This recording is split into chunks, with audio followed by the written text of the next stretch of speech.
streaming. We're live. We're live? Okay. What's up, everybody? Welcome to this new special episode. We've never done this before on this channel, but there's always a first time for everything. So I'm here with Dom Lay. He's already ready. He's already in place, as you can see. Yep. The logistics of this episode have been quite complicated, but we've managed to set something up to be visually Relatively. consumable, I guess. Yeah. So, yeah, give me just a few seconds to share this with our people on Discord. Okay, Excited for these topics. Copy.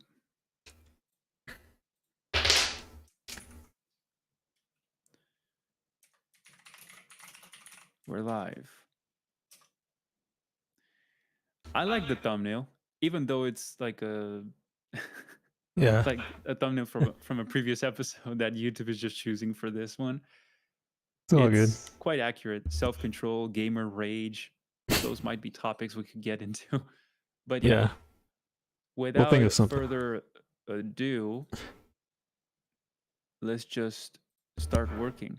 So this episode, Dom, look, I'm gonna let you know, man. I'm a little I was a little hesitant in the beginning, you know. I was like, fuck, 1,000 push-ups, that's a lot, bro. I'm a little nervous too, honestly, but and I just for everybody to know, I don't want to do this, right? This is one of those things you're not really excited about. But at the same time, you are. You know, at the same time you do want to do them. Because I want to find out. I want to see what happens. Let's find out and see. We can't leave before we finish the 1,000 push-ups. The only thing that's going to prevent us from doing that is either like having like a muscle rupture or something, or dying on stream. That's the only way to stop doing this, right? So I've estimated my times. I was going to say overestimated. I hope I didn't, but I estimated my times to be somewhere around like 4 hours. Maybe it can take up to 5 hours to do this. I don't know. Hopefully not. The sooner, the better, because I've got stuff to do. I've got a lot of work and a lot of deadlines. So let's try our best to complete this as fast as possible. And yeah, we'll do like different kinds of push-ups, not just normal ones, but we can do like different variations. Oh, I don't know. I'll just stick to the basic ones. And if I get creative at some point, I'll try something. But in general, look, I'm going to actually switch over to my other screen, the split screen, because I've set up like a little view here for the bottom side. So you can see it, right? So if I click this, I'll switch over to this other microphone. Okay, that's enough space. Nice.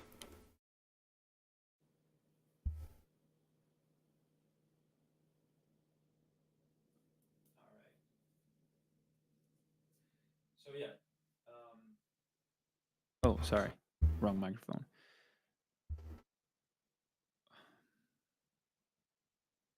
What else I wanted to say? I think we should just get started. You know? Let's do it. It's gonna take some time, so I'm gonna try to do at least the very few ones. I'm gonna try to do like chest to the floor kind of thing. Yeah. Right. Entirely like full range of motion, and then our quality of push-ups will suffer tremendously the more we accumulate. I'm gonna keep track on my phone the number of push-ups, so I'm gonna write however many push-ups I'm doing, like great per time. So yeah, I have gonna track it here. Button. Hang on, I have a little button here that I haven't used in like forever, so might be time to rescue that one. It's a counter, you know, so I can just click on it. Last number, you want to know what the last number here was? 400. 400. Yeah. So I hope we can accumulate 1,000 today. Anyway, this being said, Yeah, Let's let's get get it started. started. So I'll use my watch to get started.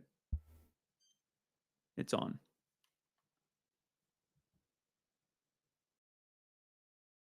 I'm ready. I'm a little bit sore from yesterday since I did do like 2 strength workouts,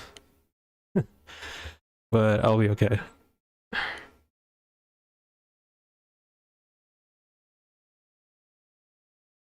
Okay. I'm ready.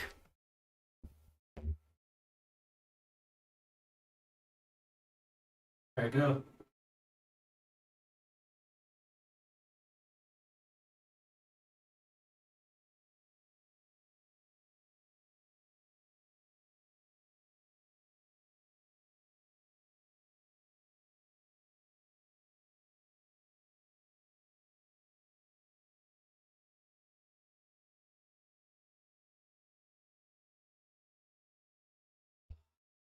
That was 20 for now for me. Same here. You know what? I think I'm gonna stay with one single microphone. What is that? I'm gonna stay with a single microphone because it's quite a hustle to click so many buttons, switch scenes, switch microphones. So Oh, okay. I push this one to the side.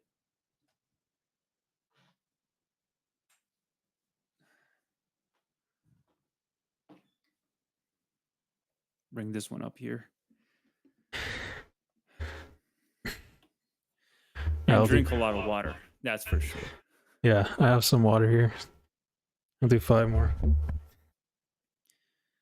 I did my first 20, so. All right. 25 push-ups. Okay.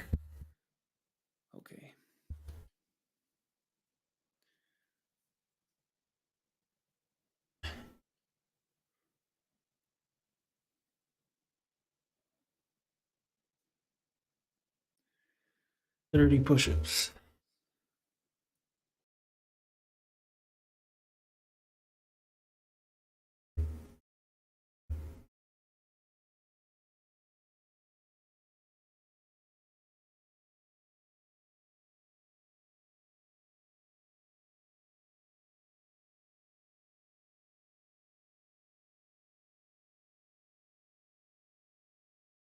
$33.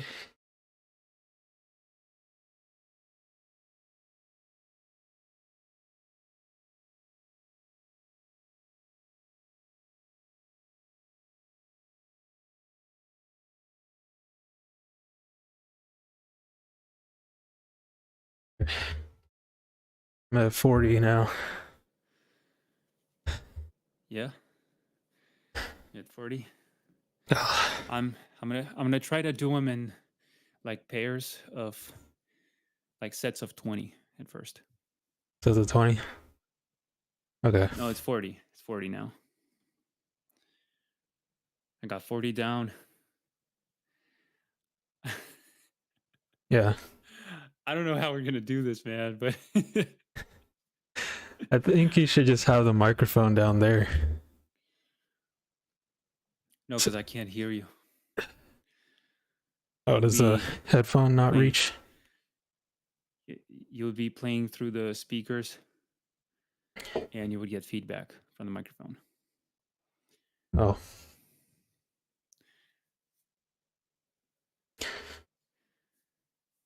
Yeah.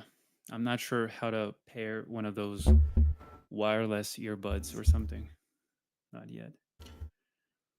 I have like some noise canceling on my mic. Oh, that's nice. All right, 45. I can already feel the pump. Yeah. Oh, damn.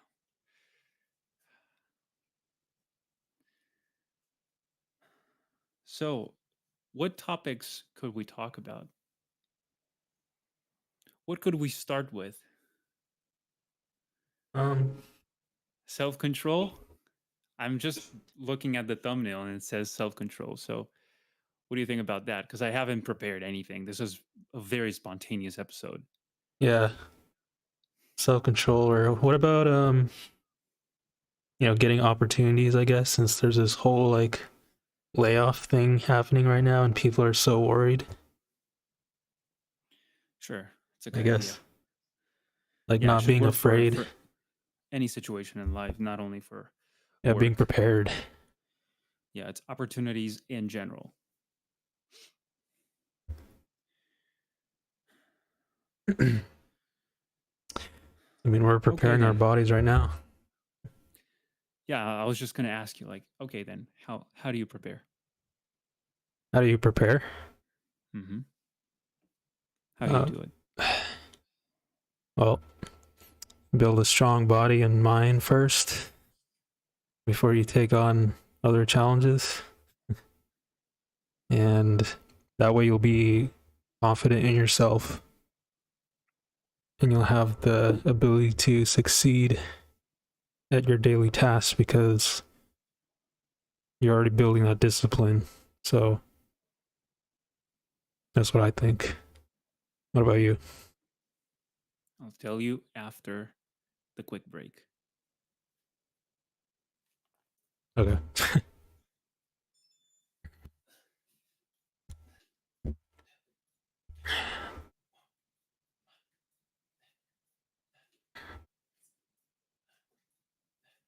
That's 50 so far.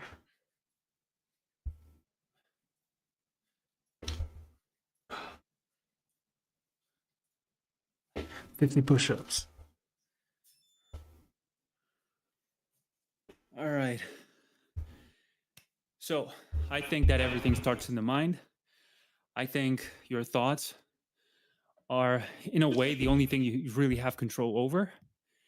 And if that betrays you in the worst situations possible, then you've absolutely failed at the game of managing to drive your own vehicle. Yeah, You're not at the wheel. Who's driving? If you're on the co-pilot seat, or even worse, that's in the true. passenger seat or something. Yeah. So what's up, boy? What you doing, kid? So yeah, I think that everything begins in the mind, and that you should strive for getting a hold of what your attitude is like in the face of adversity. Yeah. This might sound a little too abstract. Yeah, but what does that mean, Adrian? Like, that doesn't explain anything. Well, it really doesn't get any more simple than that.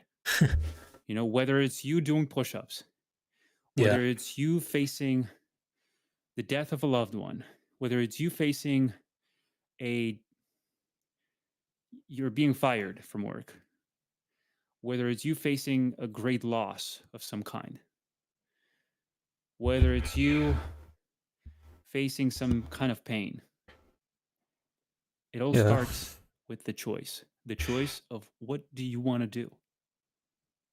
How do you I react? What's your attitude?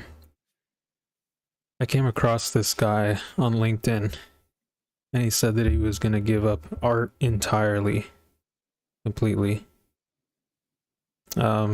He said, "Hey guys, I'm no longer seeking employment in the entertainment industry anymore. I'm switching fields and no longer desire to work as a creative. I'll keep it only as a hobby. Despite the fact I've been lucky to have 2 short-term gigs in the past few months, I spent over 2021 through 2023 looking for work. I've applied well over 1,000 times, and I received only rejections, except for a few gigs. I put way too much effort in my craft and built my portfolio several times, but to no avail. However, people would often say that they don't understand why I don't get hired since my work is really good. Um, Despite everything I've been told to do in order to be able to make it, it just never really happened. I've been feeling demotivated to make art for the past several months due to this reason. Yeah. What do you say to that? I say that that's quite sad to hear, and you know, you're always sorry that that has to happen that way, but that's the choice he made, right? He made the choice to no longer even try. Like, hey, this is just a hobby. Yeah. Initially, I thought you were mentioning that as a decision he made based on. Hang on, I should do another set.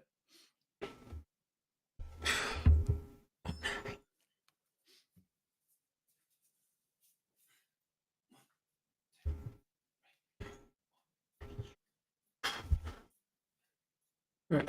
70.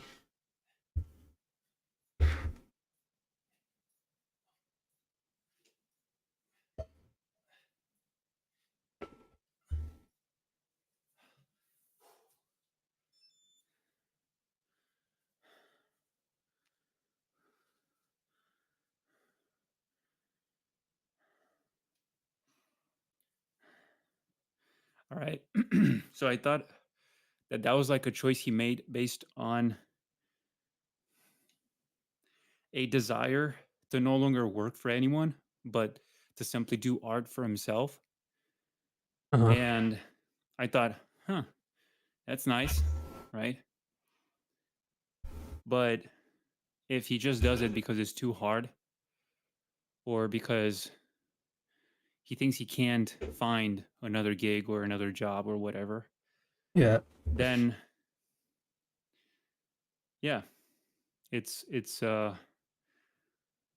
pretty tough, but you know, I think it comes with like the authenticity we've been always talking about, you know, like it's not always just about being good, but like being yourself and standing out.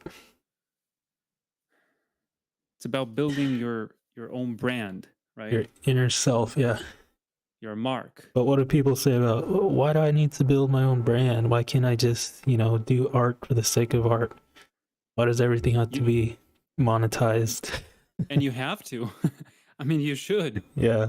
But if you want to make a living that way and pay the bills, then you have to brand yourself as attractive to clients and to Yeah. companies in this case.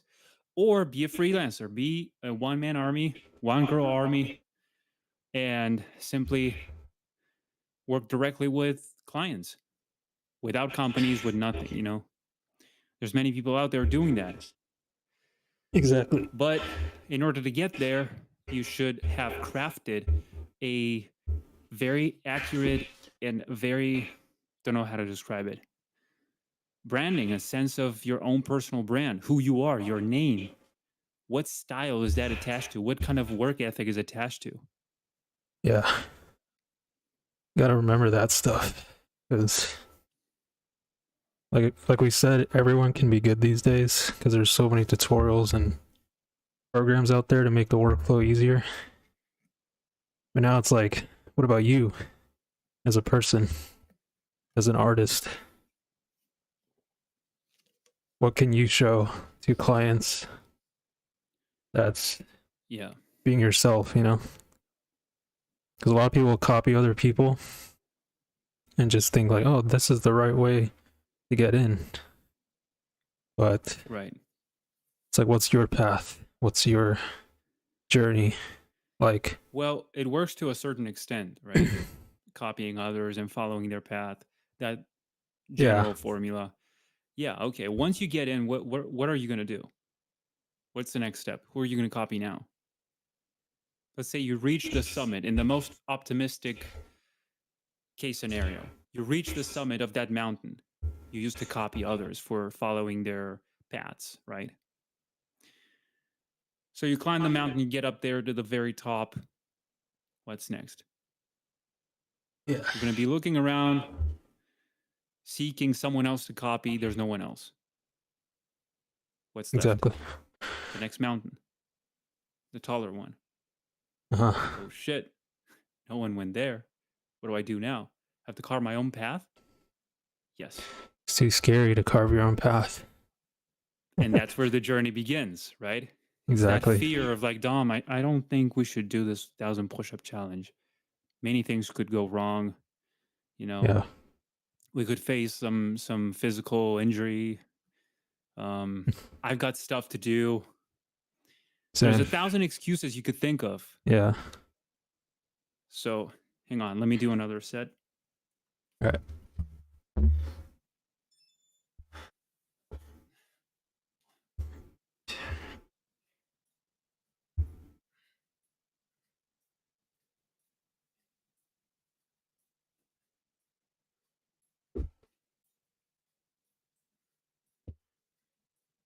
At 110. Ooh, 100 push-ups. nice.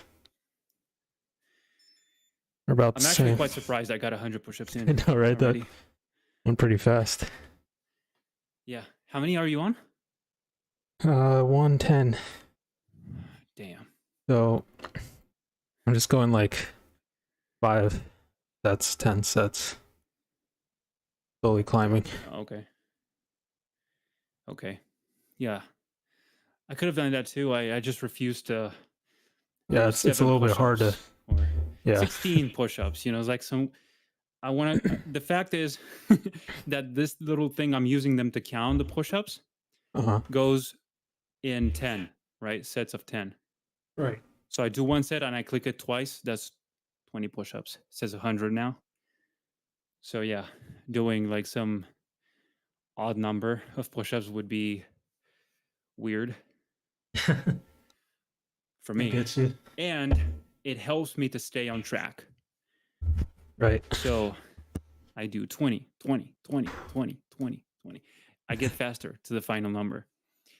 Last time I did the 400s, I would do the first 3 sets or 4 in 20 reps. And the rest would be 10. Nice. 10, 10. And it was fucking slow, bro. Yeah, I feel it. Fuck, you never arrive. If I do Bro, that with yeah. 1,000 as a goal, it's gonna take forever. Because here's the thing, right?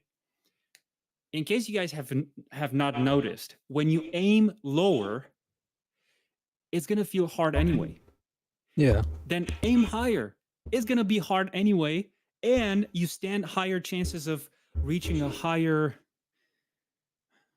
end result, maybe. So instead of climbing this little hill on the side, just set that other taller mountain as the main goal.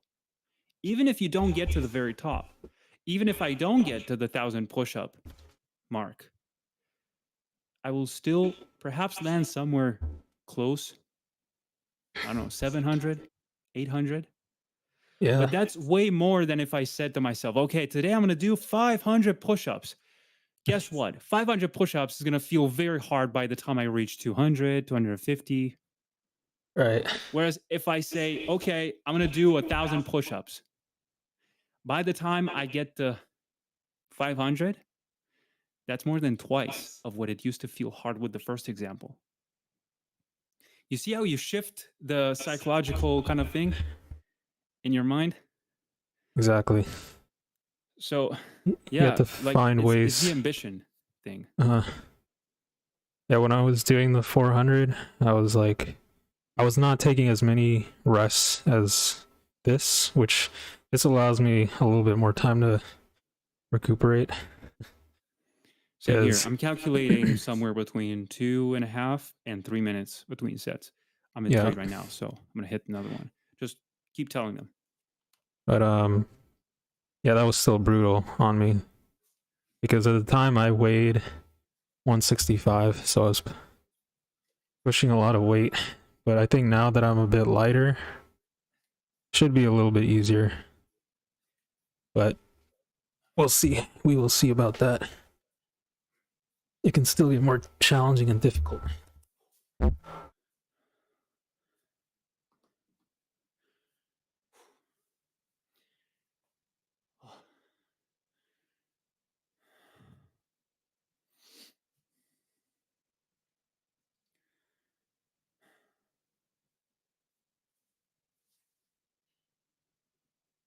All right, I'm at 140 now.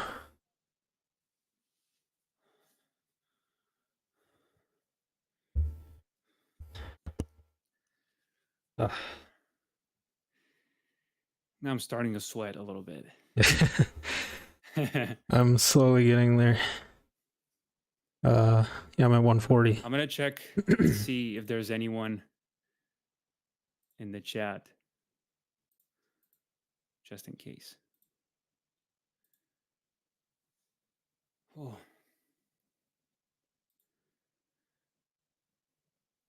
Oh, hell yeah. Andre's here with us. Tim is here with us. Nice. Let's fucking go.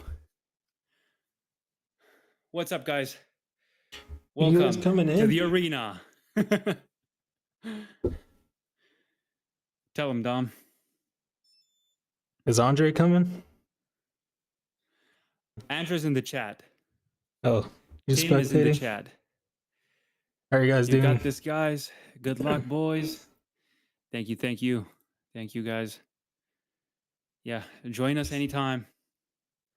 We're just talking about different topics for this episode.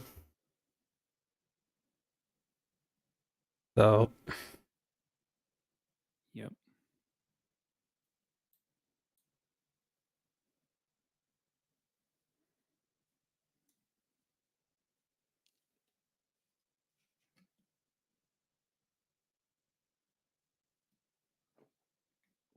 Should we play music?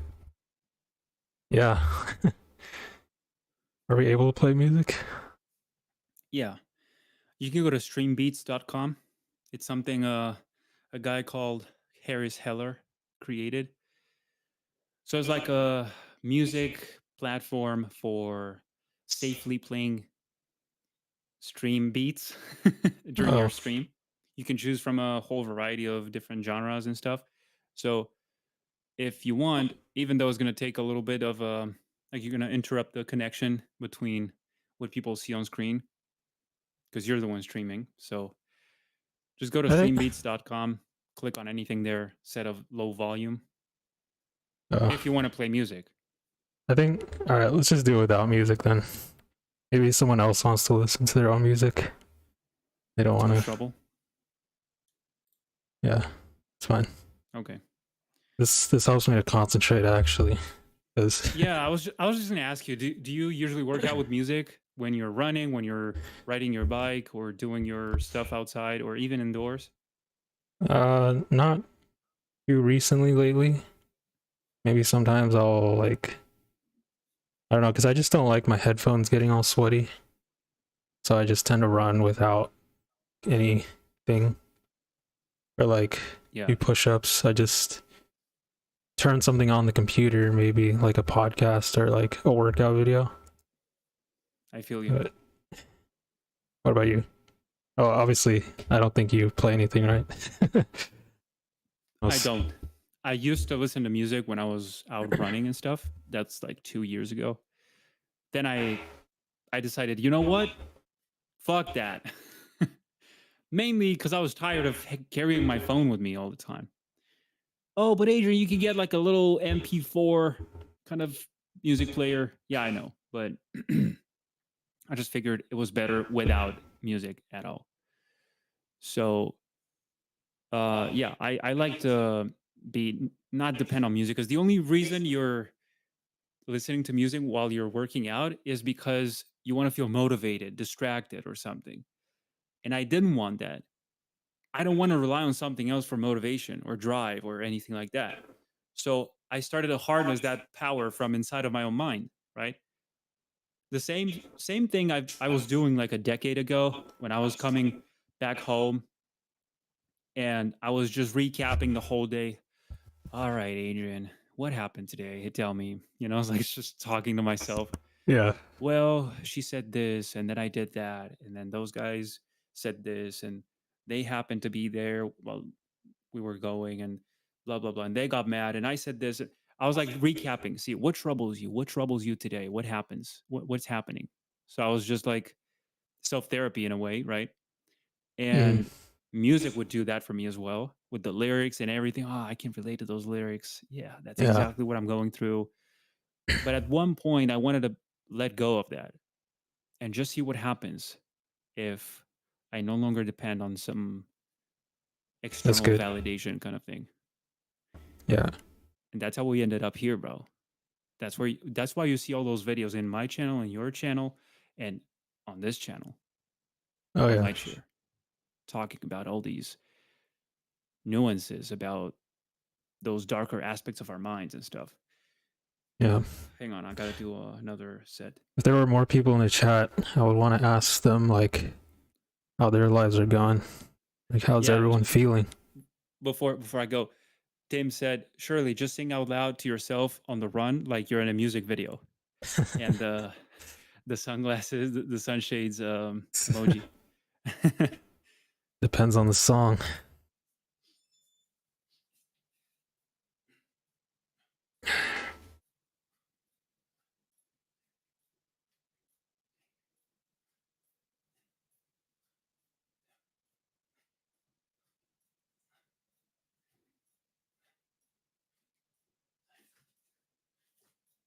At 170.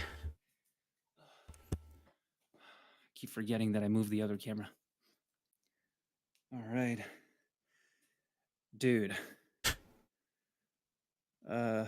Thinking of plugging in some other headphones or something because it's Okay. it's a hustle to put these on and off all the Yeah. time. So You find some earbuds.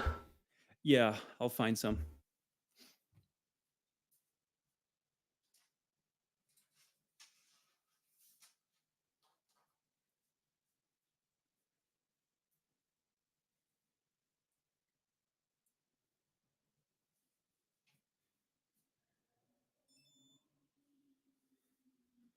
Gotta keep track of the sets.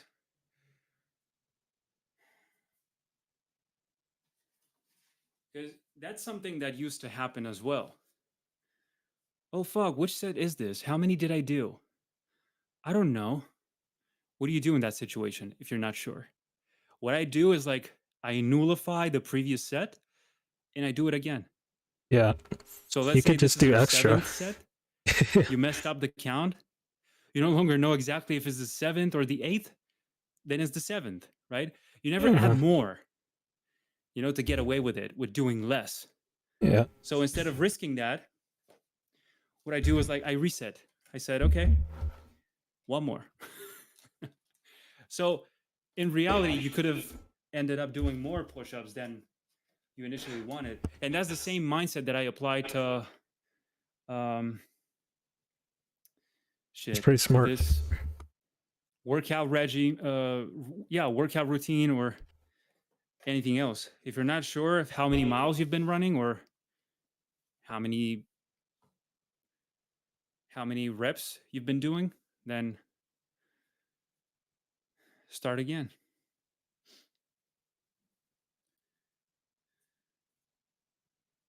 My 190.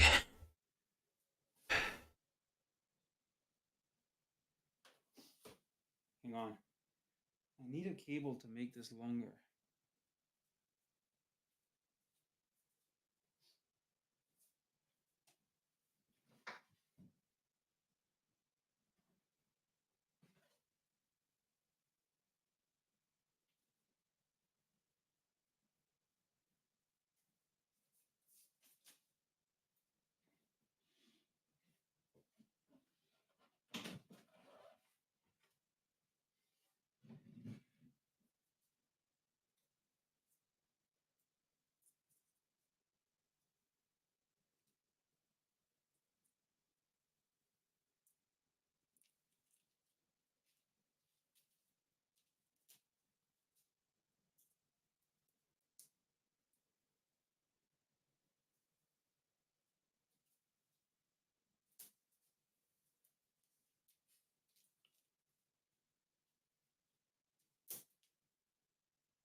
$200.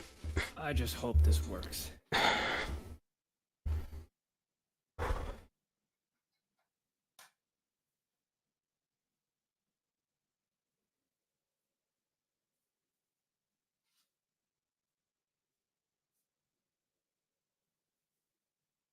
Oh, All right.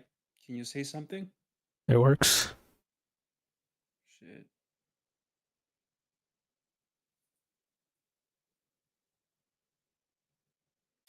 Then it doesn't work. Does it work?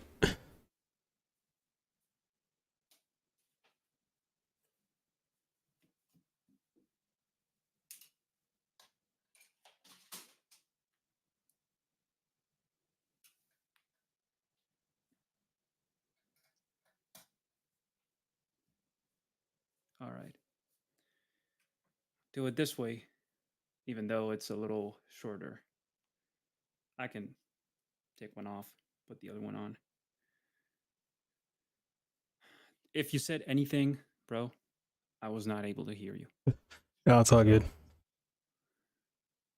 Yeah. Okay, gotta do my next set. I'm at 140 right now. Okay.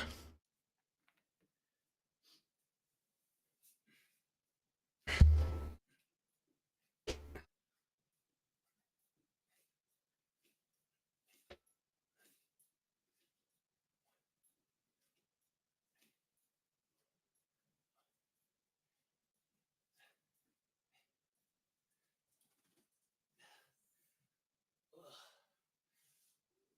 160. Ugh, Nice. damn. I feel it. I feel it now, boy.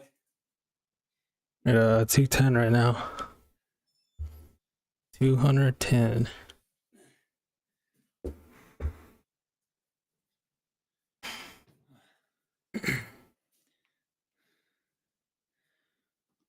$160.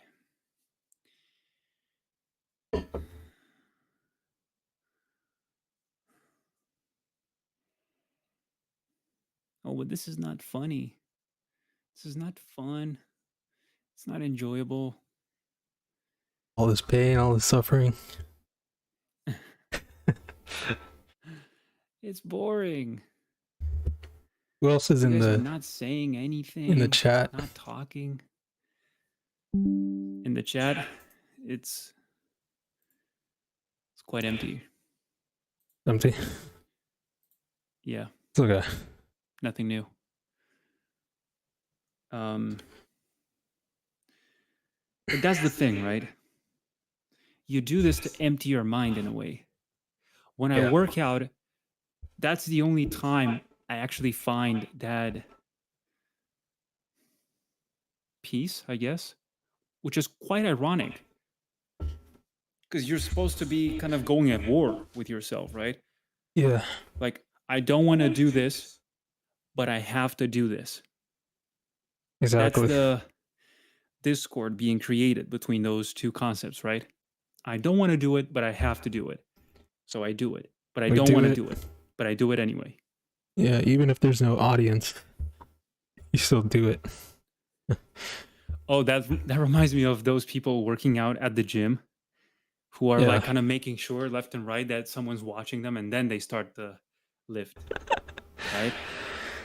I'm like, bro, what the fuck? Yeah. And they You only post it fight if on. there's a crowd? Yeah. They're posting online for an even larger crowd, so it doesn't even make sense. Yeah. So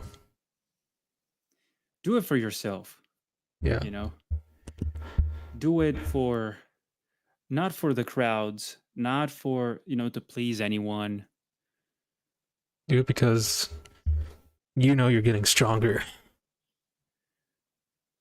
Do it because it's what you're supposed to do.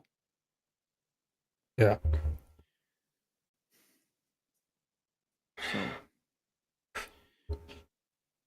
yeah, I have quite a few things to think about right now.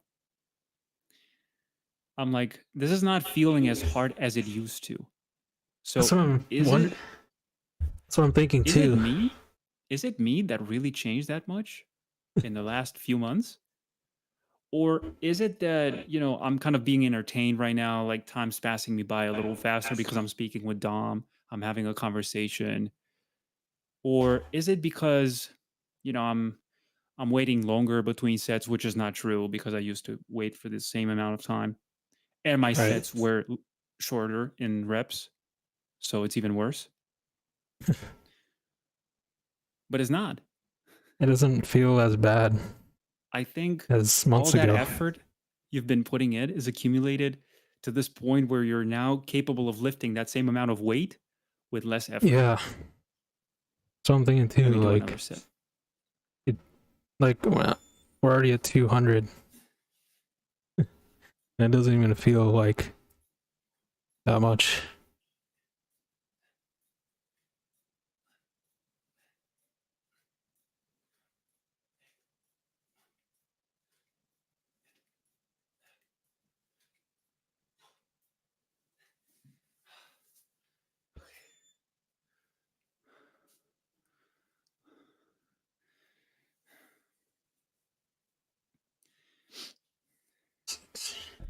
Going Super Saiyan mode. Nice.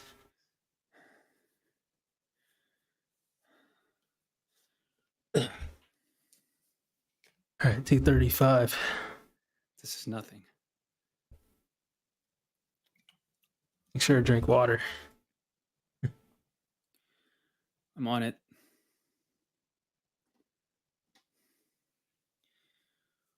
180. 80. 180 push-ups at this point.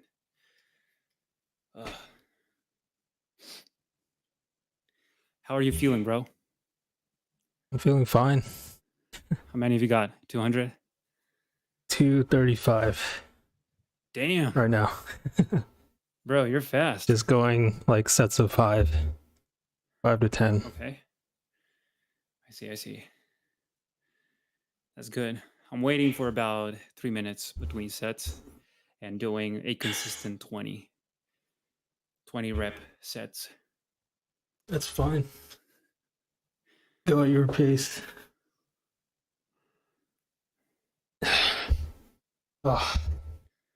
Yeah. We've grown like so much over these last years, just reflecting on the beginning of Lightshare till now. Like, if anyone watches like the past episodes, you can clearly see how much transformation we've all been through. What we used to look like. We used to like a little softer, you know, and We rounder. looked softer, we were less assertive, just talking way too fast, I think. Hey guys, welcome to Lightshare. Hope you like it. Well, if you don't like it, well, fuck that fucking attitude, bro. Like, what the fuck is that confidence? Like, speaking about yourself, you're saying nothing. Exactly. But anyway, the beauty of that is that you started somewhere. And what matters is the first step to get started. Whether you're thinking of learning how to play piano, creating your first song, learning how to paint, learning how to use 3D, or landing this job, or talking to that girl or to that guy, or climbing this mountain, or hiking, or running a marathon, or doing 1,000 push-ups, it all starts somewhere, right? It starts with the first step. That might be a simple walk around the block. That might be just doing one push-up on your knees. That might be just simply scribbling some stupid looking drawing that nobody's ever going to see. They don't have to, on a piece of paper or a napkin. You build from there. You need to choose a starting point. That's what's going to determine the rest of the journey. I'll do some more push-ups. It's true. And first step is always cringy, but then later on it just becomes more natural.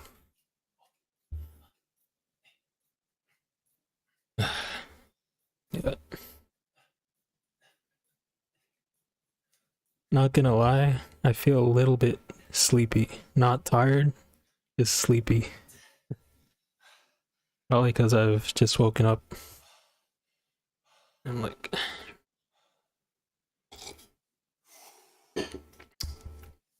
recharging my body. Yeah.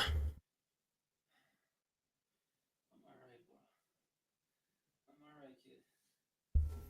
I'm fine. I'm okay. I can keep going. I can do this all day. Okay, Oh. 200. Damn. It almost feels like my triceps are already giving up. Are they cramped up? Getting. Kind of. But I gotta push through. Make this happen. Okay. I've reached now a fifth of the challenge. The first fifth. Nice. Just gotta do this 5 more times. You got this, bro. We don't quit here at Lightshare.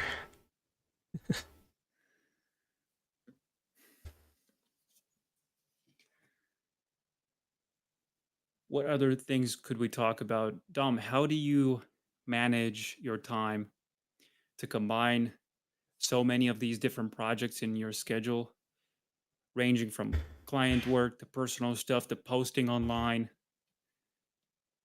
I'm curious to hear about yours too, but I guess for me, it's just about not wasting time on like BS, you know? That's the number one way to be productive. Define BS. Wasting time on BS. What does that mean? TikTok, Instagram Reels, video games, instant gratification. Huh? Video games? But video games. Oh. You make video games. You work on video games. How can you say that? How can you be against your own job? Well, I was having this conversation earlier with Taylor about video games, and like we notice how like the people in the top industry fields of, well, our industry at least, yeah, they don't really play video games, but they're you know, being adults, right? They're taking care of their lives, their livelihoods, and they're mature. They don't have time for video games that much because they have families to take care of. They have like responsibilities. Not saying you can't enjoy yourself from time to time, but like at least know your priorities and don't do like these things until you've earned it, right? Until you've earned your right to like the rewards. I think. Yeah. Especially if you're at level 0 and you're wasting so much time on like, I don't know, side quests or something, and you're not focusing on the main quest, you'll lose a lot of time. You won't finish the game. But I mean, that's all subjective, but like, you know, it's, if you want to get to where you want to in life, I think you have to just put away all the stuff that'll distract you. Right? Yeah. And yeah, sacrifice. I know people don't like that word, sacrifice, so I have to sacrifice myself. Oh, you think it's because it's attributed to like the horrible stuff, like sacrificing a life? You know, like human sacrifices and stuff like that, like ancient cultures or some shit like that. I have to kill a part of myself to do this, you know? It's a metaphor. It's a metaphor. Yeah. And you're partially doing that. Quite literally. You're actually making a sacrifice when you choose not to spend your time on this, and instead you're spending your time on that. That's a sacrifice, right? Yeah. Same story with food choices. Same story with, why do you watch this movie instead of watching that other one? Why do you play this game instead of playing that other one? Or why do you choose to play this game instead of spending time with your family or with your friends or with your daughter, your son, your wife, your husband, you know, whatever it is? That's the sacrifice. Why do you choose to go to work instead of spending time with your family? It's a sacrifice, right? The thing is that sacrifices used to lead to a growth pattern. right? Yeah. Let me do some more.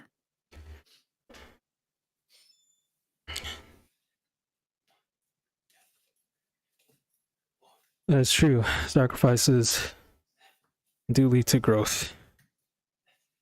And it's like, depending on where your age is at, you know, if you're still in your early 20s, I think it's like the best time to put in that work so you have like the rewards for later. But then, you know, people will argue like, you only got one life to live out your 20s, don't sacrifice anything because no one will remember you in like 30, 100 years from now. And it's not true.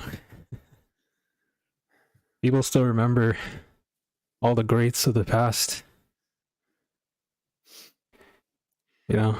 So They don't remember that guy out of those 1,000, right? So it was 1,000 and him. Yeah. Like, he stands out for some reason. Yeah. So if you can stand out amongst your community, people are not going to forget you, especially if you contributed something great to the community. I mean, no one's going to forget Kim Jong-gi, right? Yeah. As a legend. You guys are always with that fucking what's the name? Main character story all the time. Like, you think you're the center of the universe or some shit. You think you're some superhero or something. I remember someone telling me that once. You know, they replied that to one of my comments when I was just openly expressing how inspiring the post was. I'm like, dude, I love this. This is awesome. This inspired me to do this, to change this way, to do that. Yeah. Someone in the comments said, oh, you guys think you're some superhero or some shit. And I was In a like, way. I didn't reply, of course. I didn't say anything to that because that was my own test, personal test. Like, Adrian, hold back. What are you going to do? Engage in some confrontational comment exchange with some stranger online? For what? Who does that? I have better things to do. So I later realized that it was pointless.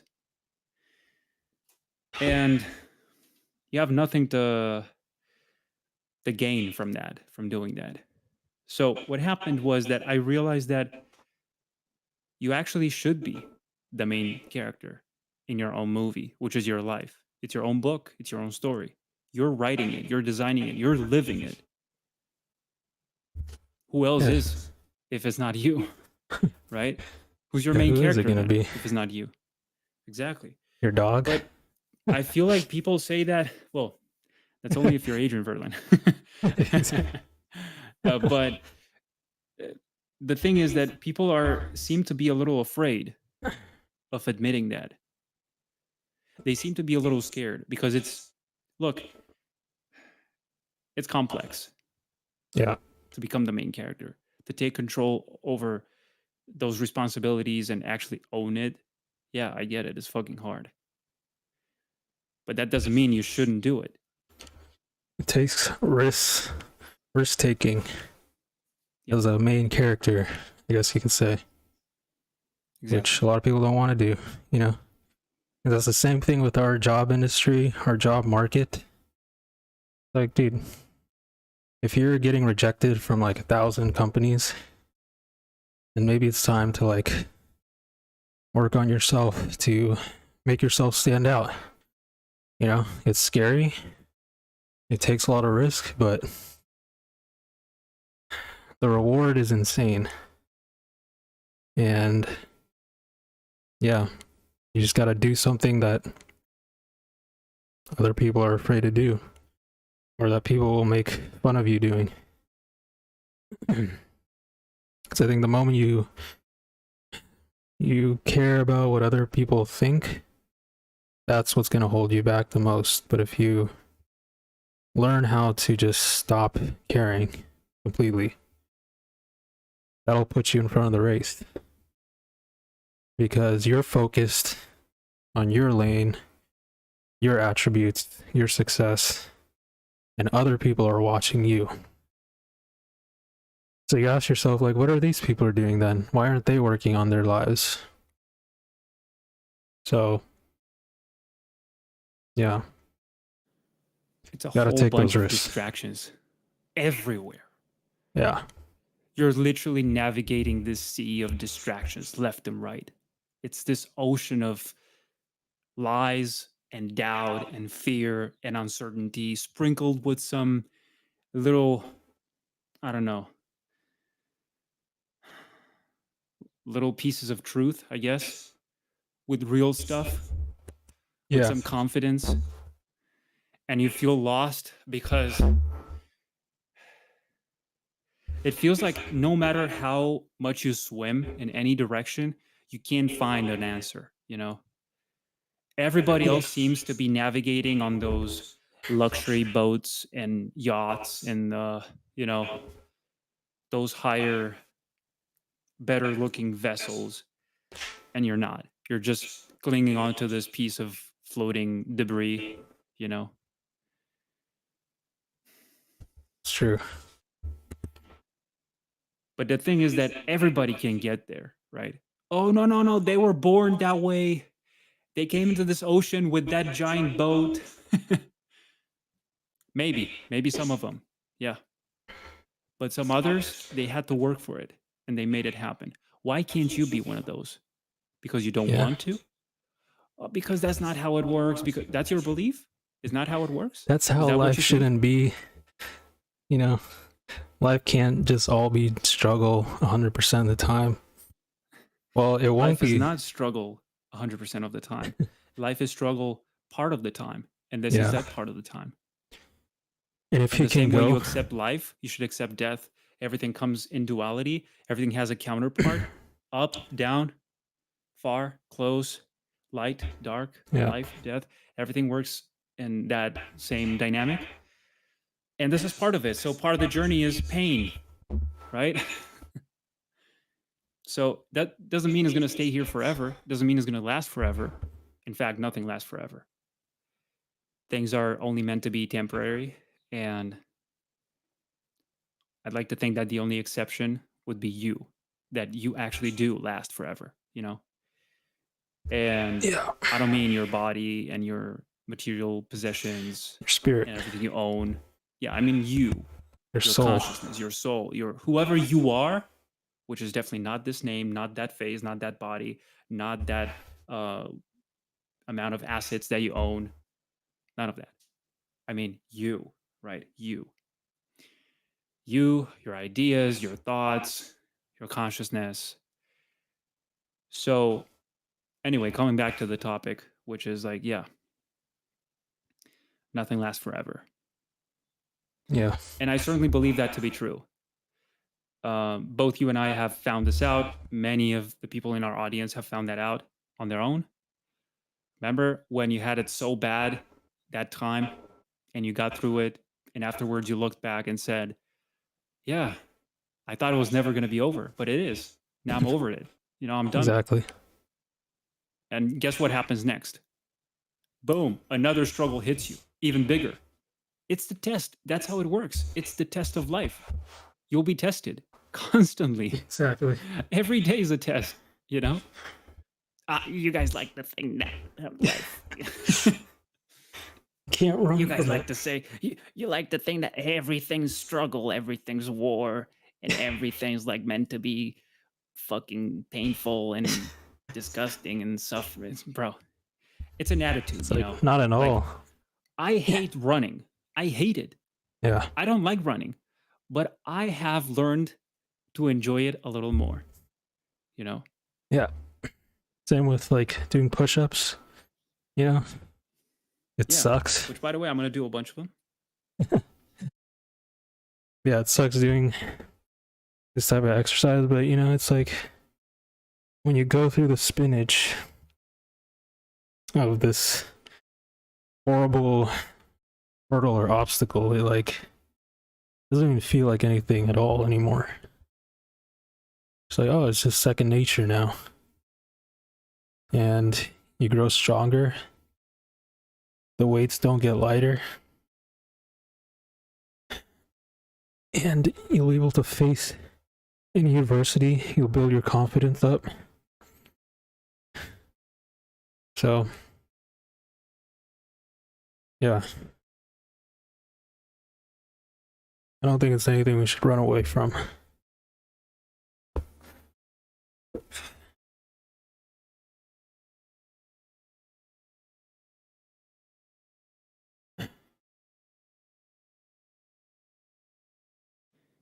Yeah, definitely not. Do you think that the art community struggles a lot with self-doubt and self-confidence and self-esteem issues? Softness in general, yeah. Yeah. Because I think artists are, the creative mind seems to be a little fragile. Yeah. And if you're either blessed or cursed with that trait, then it also comes with a responsibility to own it and to actually do your best to survive with it. Not only to survive, but to thrive with it. Because I don't know. I don't know if people understand how, when I say people, I mean people from outside of the creative space, which we might argue to a certain extent that everybody's creative in some way. Yeah, maybe. But I feel like artists are constantly, artists, inventors, people who like to create stuff, builders, creatives, they're constantly showered with new ideas, new thoughts. While you're in the middle of something, boom, another thing hits you. And now it's like, fuck, I have to do that one as well. I don't want to lose it. So it's this sense of production in mass in a way. It happened to me a lot of times, like in the past couple of years, I've been working nonstop, and I would have loved to be able to have more time to devote to my own projects. And I struggled with that. So what I did was to take notes, Yeah. sketches, quick ideas of whatever comes through my mind. Just, I don't want to lose this. Just write it down and sketch it if you need some visuals, look for some references. But I can't work on the final piece right now. So that's one of the struggles I mentioned about having this kind of attitude towards creation and creativity. And I get it. It's a little bit of a struggle, yeah. But dude, I keep forgetting to push the fucking button. 260 now, by the way. Okay.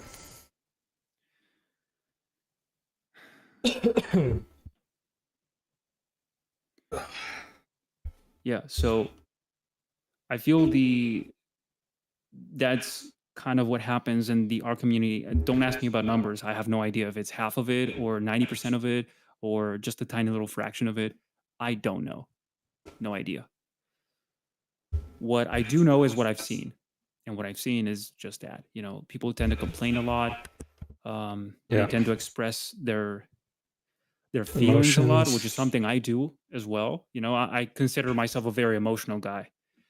Perhaps Same. I'm a little bit less of an emotional guy now because I have, let's say, focused on learning how to control those emotions. So, you know, there's always a place and a time to let things out.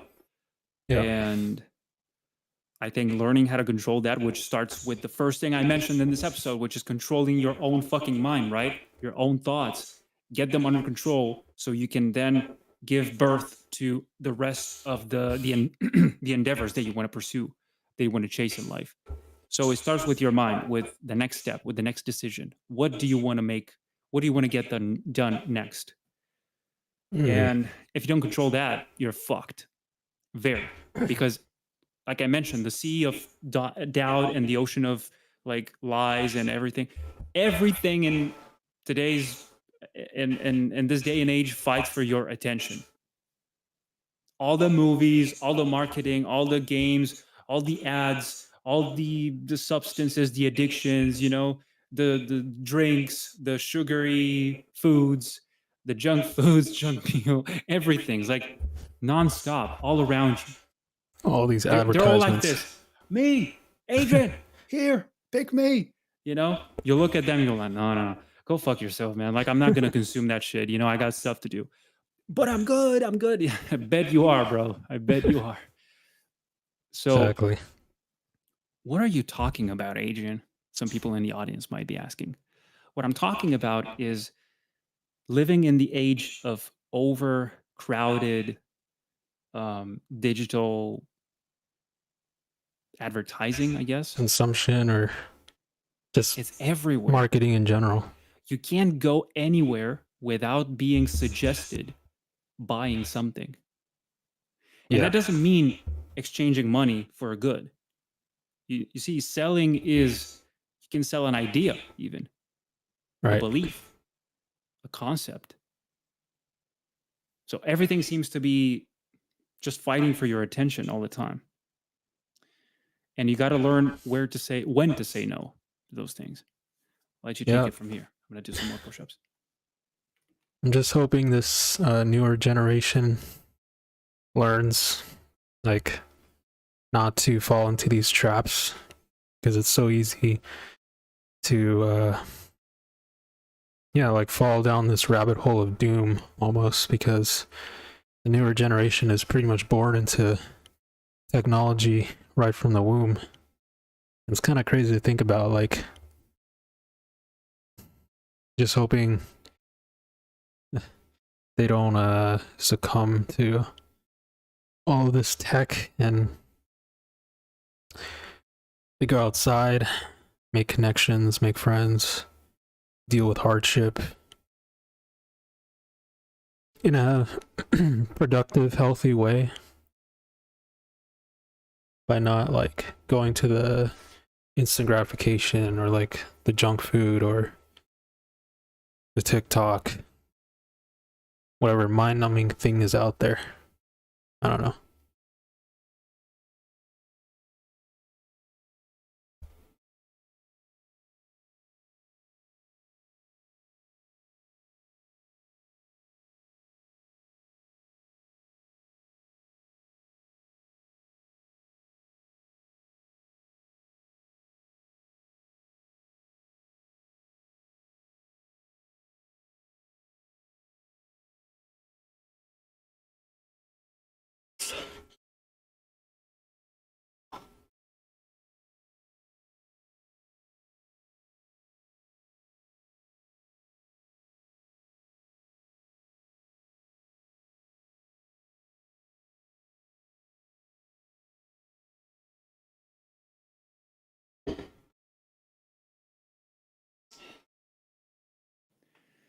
You're so damn right, bro. You're so damn right. I heard you. We change your And shirt. yeah, changed everything. Getting a little hot here. Starting to feel it. Feel the burn. I got my fan on in here, so I'm not sweating too much right now. It's gonna help. Bro, I drank so much water, I could feel it like moving inside of my stomach through each rep. I'm just taking a sip, like just small sips of water. Same here, but I took them quite often. Nice. That's why. Yeah, so 280 at this point, almost 300. At 370. 370, bro, you're a fucking machine. You're going so freaking fast. Seriously. If you, just doing reps of 5 to 10. I think I'm gonna do, helps 20 like to save feels my like energy. quite a lot now. I'm noticing when I reach 15, the last 5 of the 20, they are very hard. Yeah. And you can rewatch the episode if you want to. You'll see when I reach 15, the 16th feels slow. And from there, it only goes downhill. So I think I'm going to aim for sets of 10 from now on. Yeah. Good. I'll do one right now. Yeah. You can talk to us about how to manage those moments of self-doubt and like, I don't think I can make it and everything's fighting for my attention. And I think I would rather play this video game or eat this junk meal instead of addressing my own issues. Yeah, I think we're seeing a lot of that today. Um, yeah, I know the world is changing a lot, and like there's a lot of, I guess, bad shit happening out there. But just because bad shit is happening doesn't mean I should just throw in the towel because you see other people online throwing in the towel, And Definitely. we've already faced a lot of bad shit like 10 years ago, like the 2008 recession, here in the US at least. And then, Because they feel I like, don't what's know, the like, point, right? If yeah, anything I build can be destroyed at any point, what's the point of right. me even trying? But then you can extrapolate that idea to everything. Yeah. Why should you shower every day if you're going to get dirty anyway? If you're going to smell anyway? Why should you eat every day if you're going to get hungry anyway?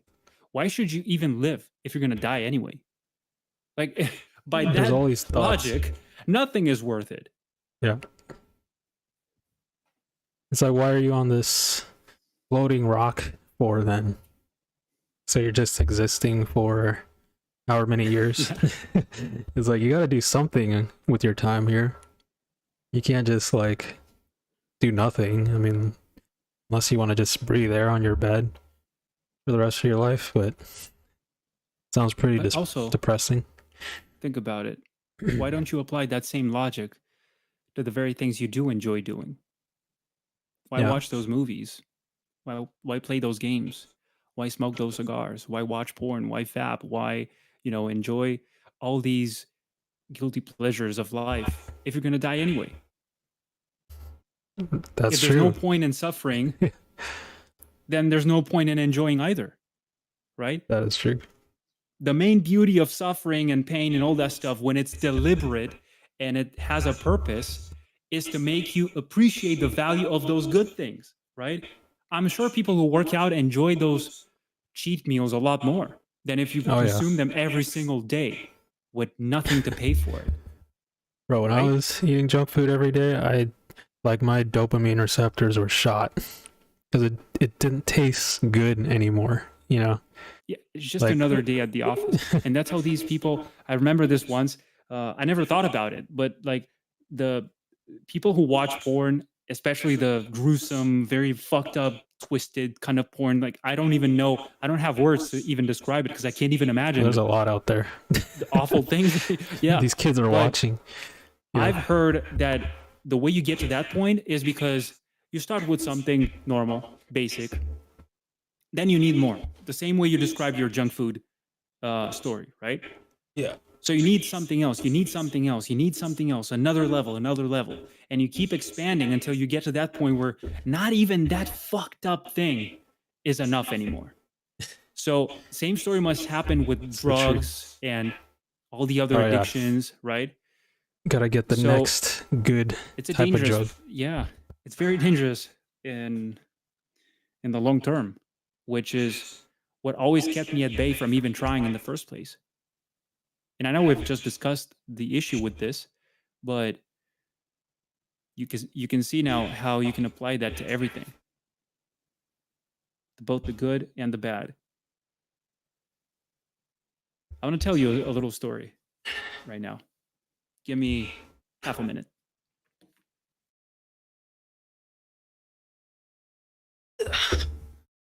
Oof. Oh. Okay, now I'm starting to sweat.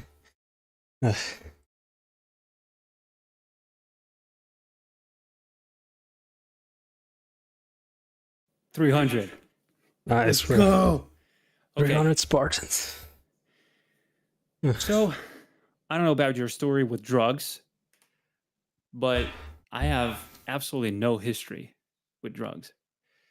Me neither. Of course, I've been offered when I was younger, when I was like teenager or something, but I still refused. And it now makes me appreciate those people even more.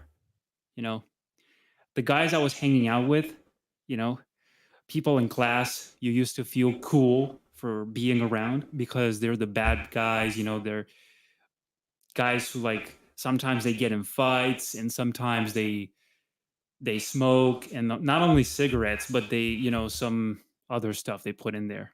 Yeah. Want to try, Adrian? And I'm like, I don't think so. That was a final year in high school, I think, graduation and stuff. So one of them said, no, don't give him any of that. And I'm like, damn. All right. That guy acted like a big brother or like a parent or something, like, no, not him.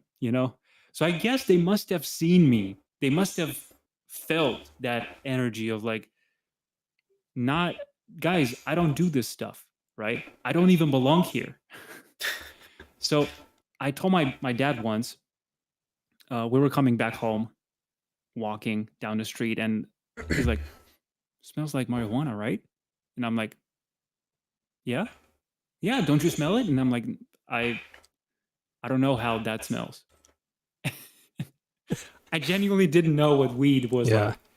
Smells like a And skunk. I was like, yeah. And he's like, you don't know what that smells like? You never tried? And I'm like, I've been offered, but, and he's like, it's not bad if you just try it, no problem.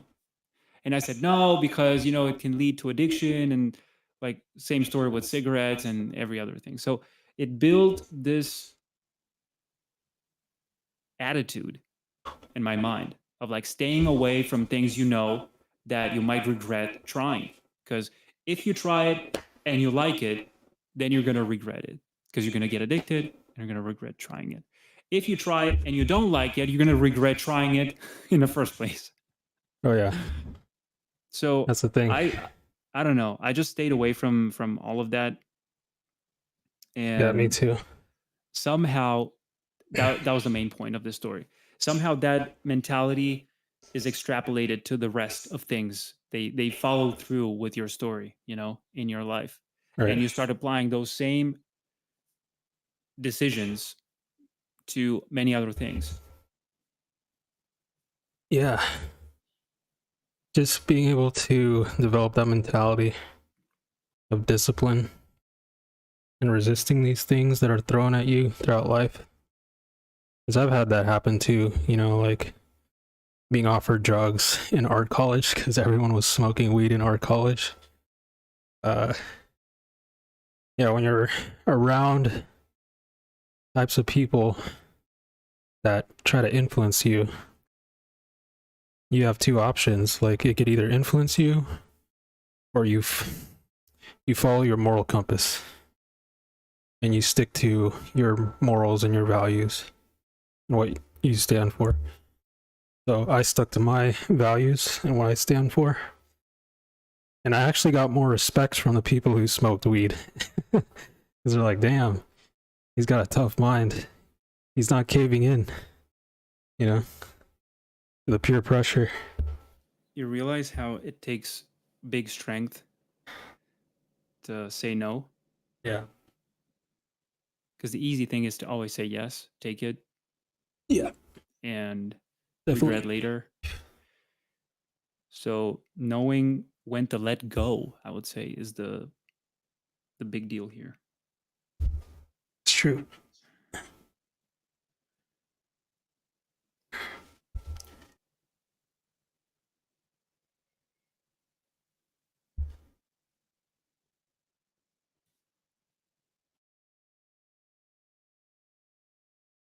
$420, blaze it.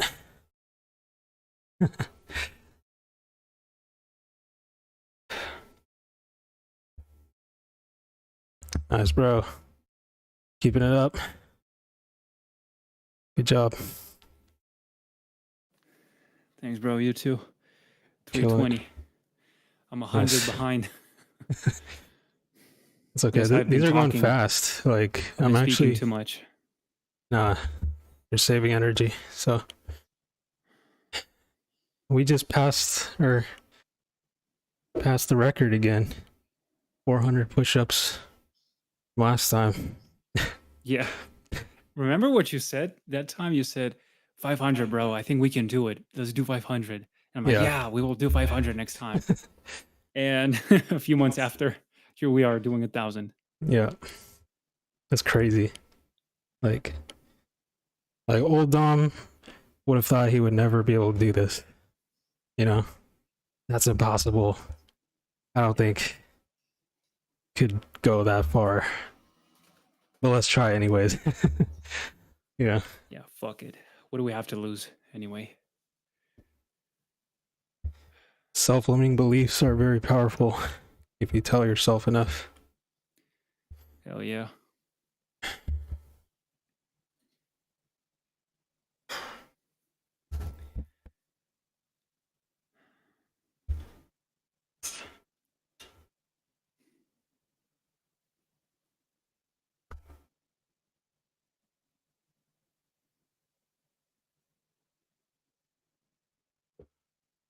What about the no finish line kind of thing? No finish line? Yeah. Like, where does it end? Where does this end? Where does this end? Depends where you want it to end, I guess. Like, Would you like it to end? I want to squeeze out all the juice that I can, you know, from whatever I can do. It's like that David Goggins speech that he was talking about.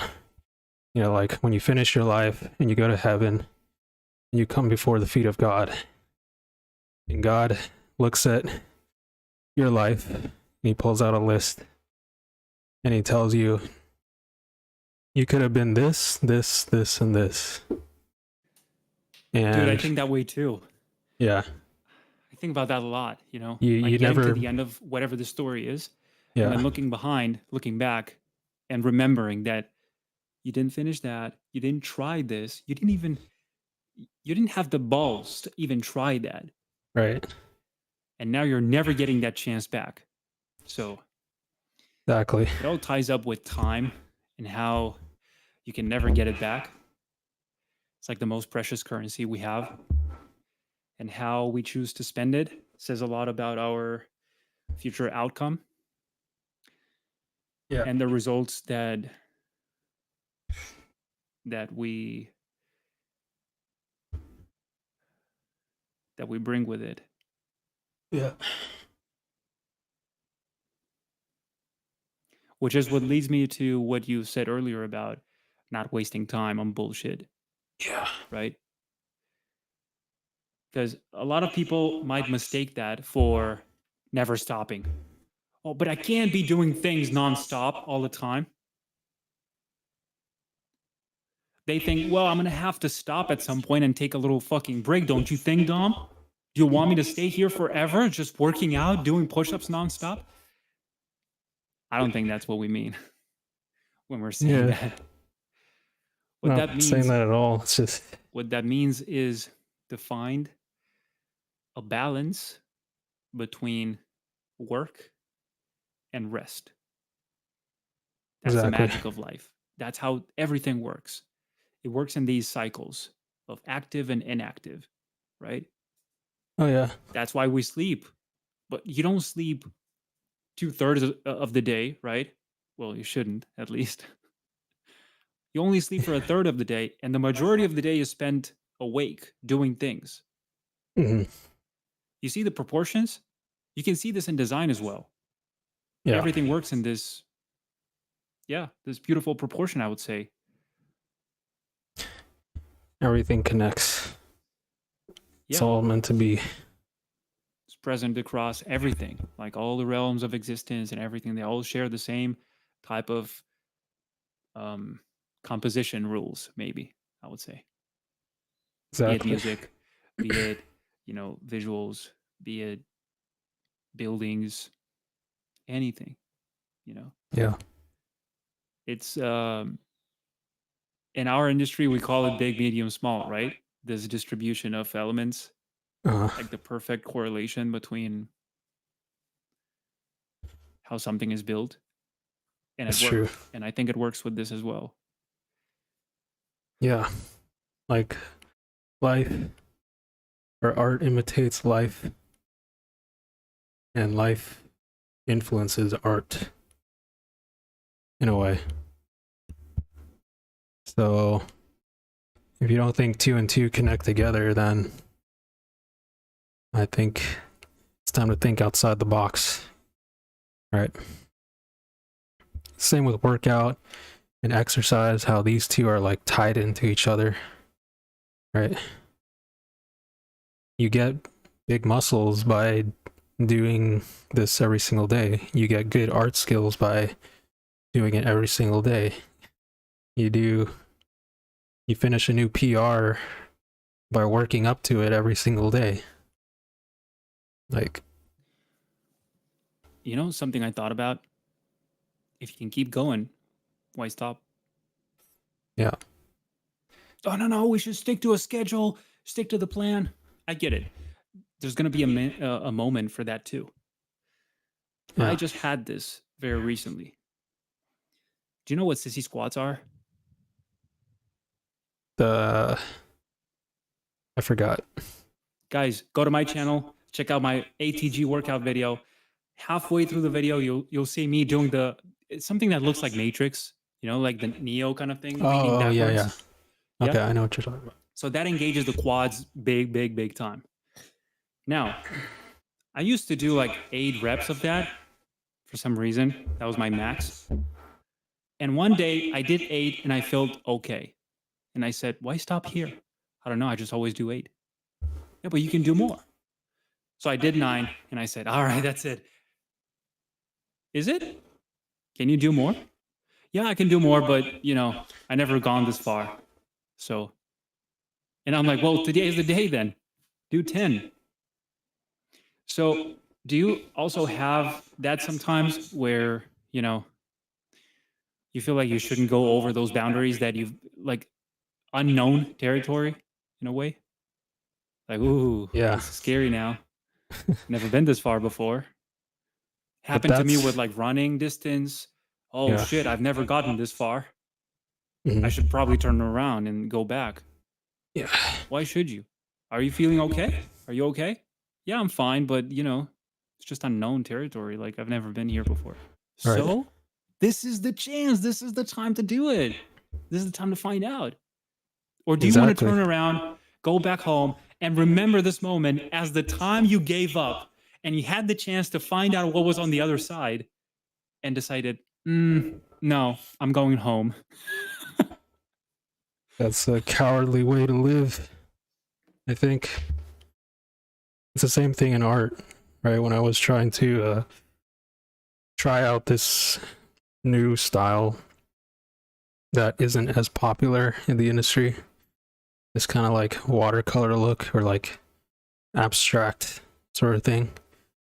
I'm gonna try this, see where it takes me. I don't care if it like doesn't get the most eyes on it. I'm just gonna do it. And I kept doing it and doing it. Next thing you know, didn't get an audience at first, but then you just don't quit. You just keep pushing forward and make it better every time. And then, yeah, people start liking it. So Yeah, imagine if I becoming just something. quit and just stuck with the same thing that I was doing for like years and never tried to maybe, what if I did that?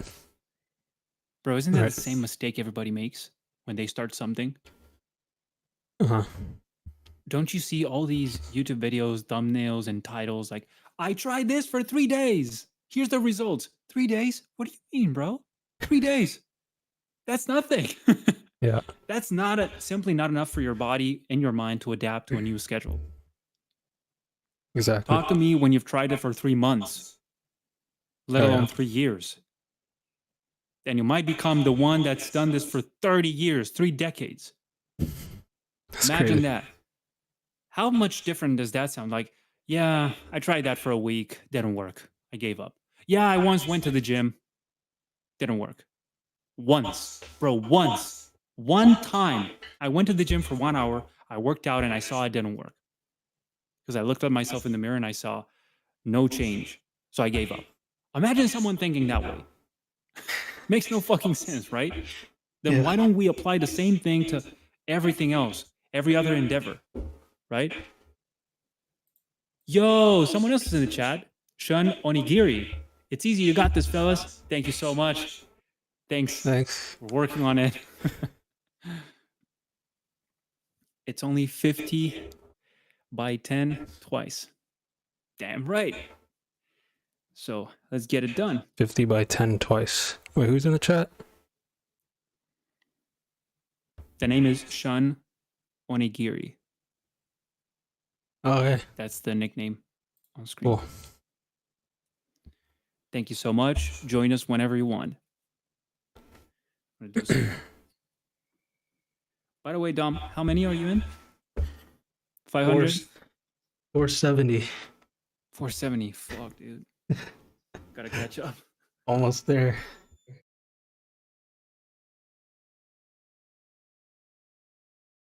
Yeah, if you guys have any questions, feel free to leave it in the chat.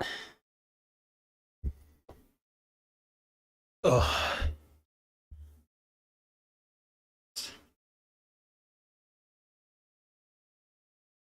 Dom, I'm gonna ask you to do something. Sure.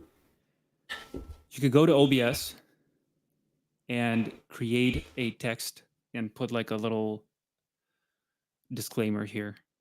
Like, ask us anything, ask any question or something like that, you know. It's pretty easy. How do I You just do it? right click, add text. Add in Place the it on the scenes? screen. In sources. Okay, add text. And then ask questions. I don't know, something that invites people, like maybe people who are joining, they don't know, you know. Let's probably ask us anything. Yeah.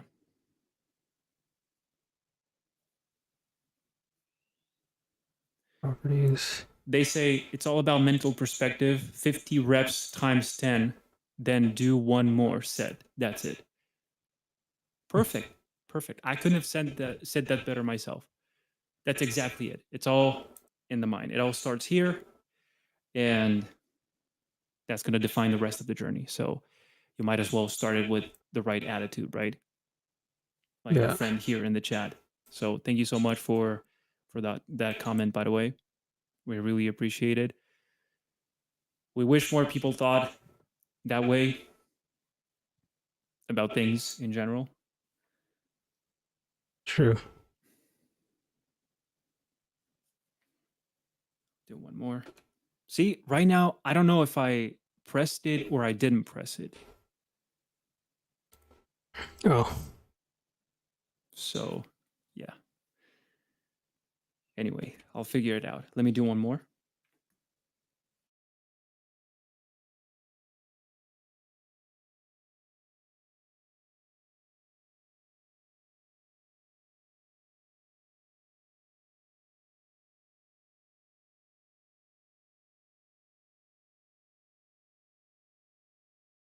Okay, the text should be there. Dude, my boy is falling asleep. Oh, yeah. Can you? There you go. Yeah. On the side, like that. Or in the middle. You could put it in the middle. Oh, well. As a title or something. Do it later. Don't worry. Yeah. Look. You just chilling? What's up, Benbito? What is it, boy? The good dog.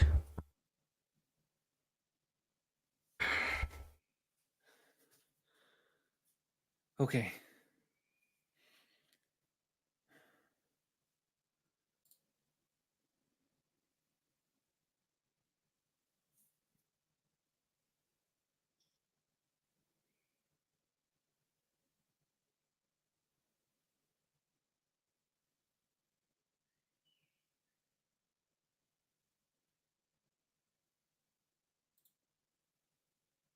$4.95. Another 500 to go.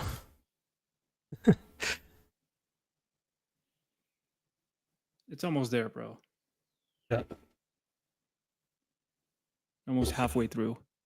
How many hours have we been in? A couple hours. An hour and a half, probably. That's it? Didn't even feel that long. Yeah, right? I feel like we've been here for like 30 minutes or something. Yeah. All right. Gotta do one more. Oh.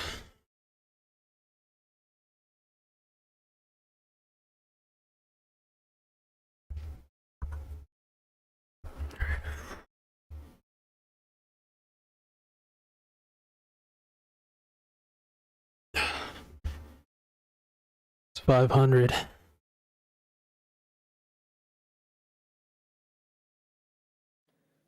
500. Wow. Made it. Damn. I keep forgetting to press the damn button. No worries. I'm at 360 now. Keep going, bro. Got this.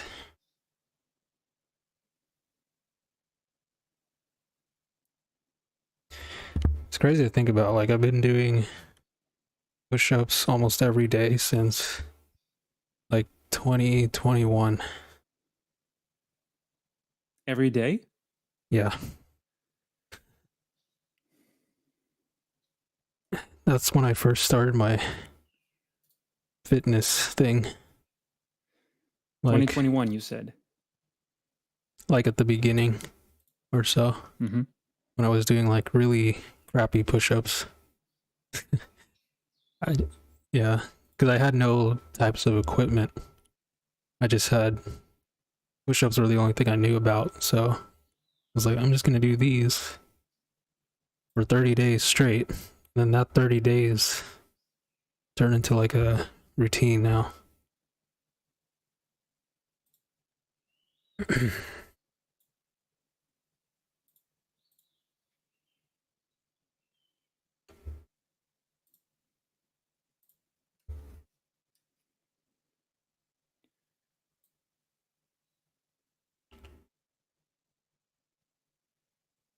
Okay, you should see the little counter now on my screen. Nice. You can see it, right?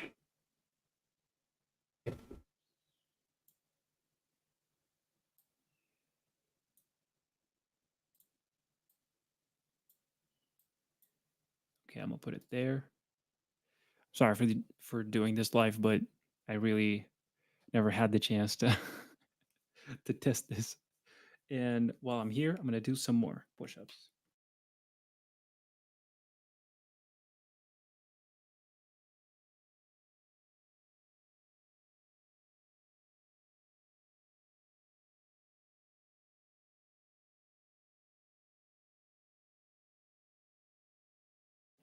Dude, it definitely helps to do them in like sets of 10. Yeah. Oh, I'm trying to I'm like resting a little less between sets now. I'm trying to practice like mindful breathing as well. I saw you, yeah. Just being Kind like of like, meditative. yeah, Kind of. exactly.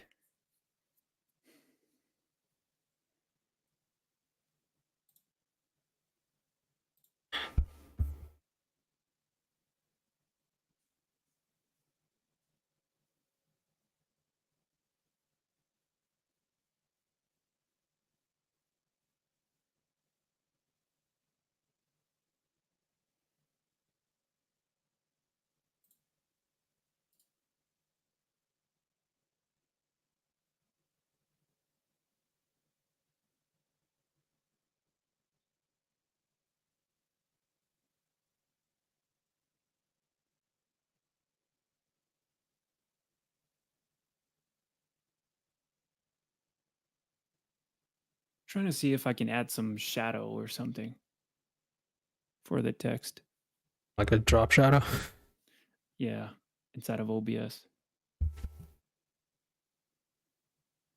Maybe I'll put a number up there too. Yeah, but you'll have to update it constantly. Okay. That's fine. Well, I'll show the camera We're at 5:20. So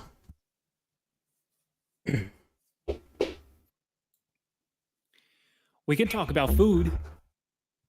yeah. How I'll has start. your diet changed over the last several months? Today, I had nothing since yesterday, and I won't have nothing until tomorrow. That's how it's going to be. If I showed up to this challenge with my stomach full of food, I'd be devastated. I wouldn't perform the same. And I knew it. I knew it. I knew that. And that's why I abstained myself this morning from the urge to like, oh, but I'm so hungry. I would like to, just have a little bit of that. Gotta have a breakfast. And I didn't. Because I knew what was coming. And I especially, in the last few months, I've been eating 6 times a week. That was my schedule. Which means that there's one day a week I have nothing in the entire day. The rest of the days I have one meal a day. That's it. Which means I sit down, I have the food, I eat the food, put the food in my mouth, eat it, then it's done until the next day. Because most people, when you say one meal a day, that would be like, I'll eat a little bit now, then an hour later, I'll eat a little bit more. I count this as one meal, right? But that's not how it works. It's one meal or nothing. So that's how I did it. Yeah. I'm trying to stay away from carbs, ultra processed carbs and very simple carbs, such as, I don't know, like bread or pizza or Alcohol, pasta or rice, like sugar. Yeah, sugar, any all kind that of stuff. chocolate, none of that. None of what people consider normal. Like, oh, it's okay if you just have a little bit. Yeah, well, not now. For me, at least, not now. I'll have time to enjoy that later.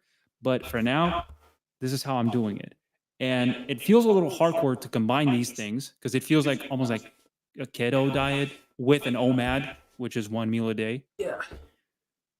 And I've been speaking for too long. I need to do some more push-ups.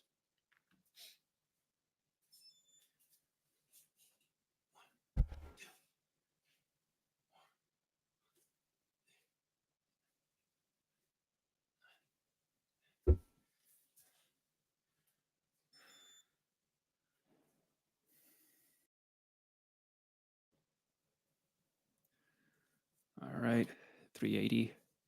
Let me see if I can find the damn shadow thing. Opacity, gradient, background color.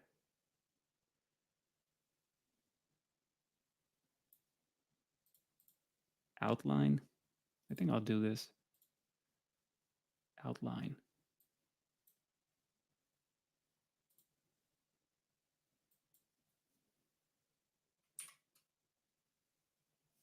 Gosh, that looks awful. I'll remove it.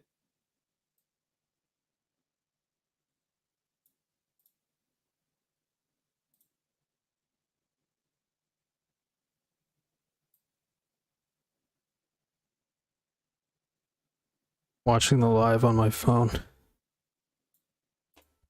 Yeah, I keep it open on my other screen as well, just to see if someone maybe wants to share some ideas in the chat or something. Feels quite lonely here. No one's joining us. Which, by the way, speaking of loneliness, bro, I know this is a topic you're gonna love. So, when you're done with your current set of push-ups, just let us know. Okay. Yeah. Loneliness is very prevalent today.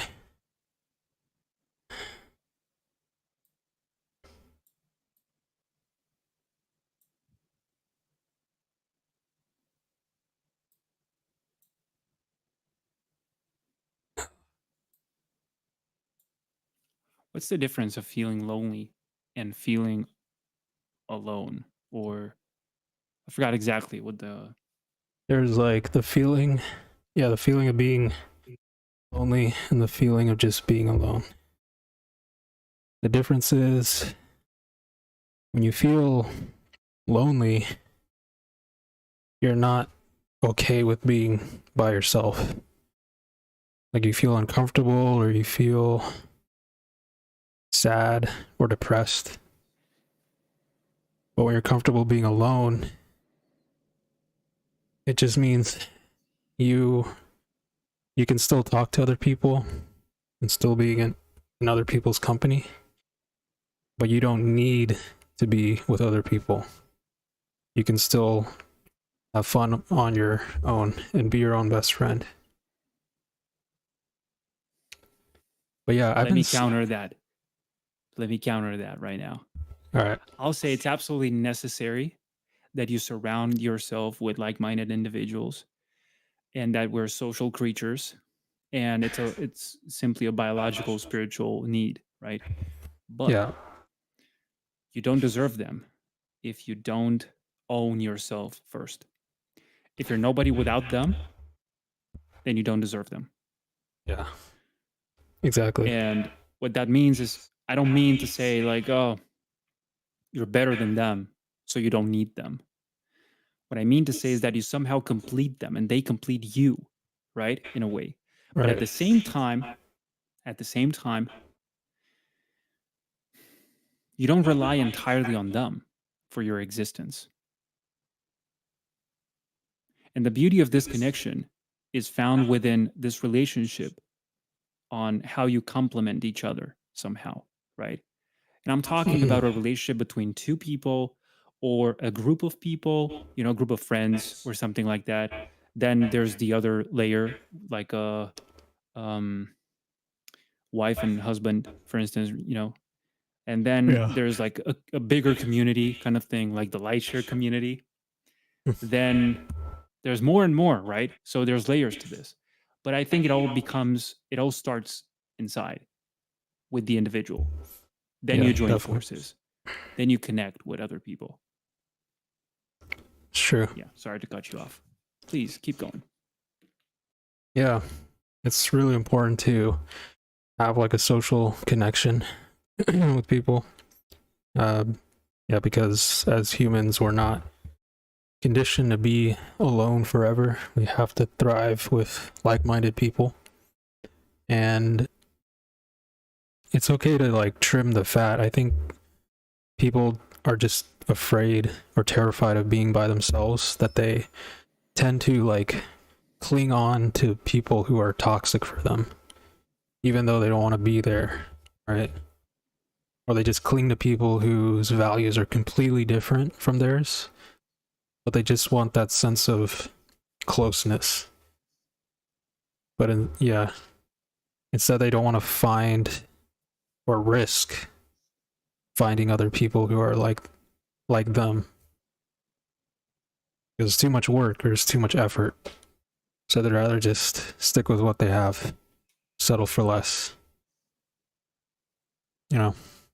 That's like what we discussed earlier about not stepping into that unknown zone Yeah. because you don't know what might come up. So you prefer to stay with what you currently have, which let's call it average, right? Because if what you aspire is to reach some higher echelon, some higher degree of success, then that requires for you to take a certain amount of risk and to make decisions that might catapult you into that unknown world. And that's scary. So if you want that change, you'll have to cross that threshold. That door is the one you have to open. I mean, it's already open. You just have to walk through it, but you don't want to. So you choose to stay inside, inside of this room that you already know, but you're so tired of. Because hear me out. If you're fine with the situation you have right now and you don't want anything to change, nothing to say about that. It's up to you. But if you're fed up with the situation and you want to change, then you must accept that you got to cross that door. Yeah, you have to step outside and face whatever is on the other side. It's true. More push-ups.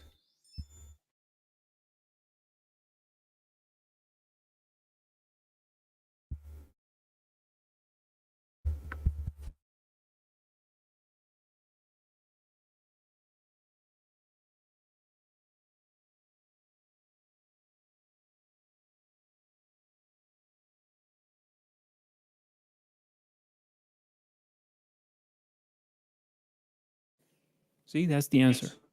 More push-ups. You don't know what to do? More push-ups. You're feeling tired?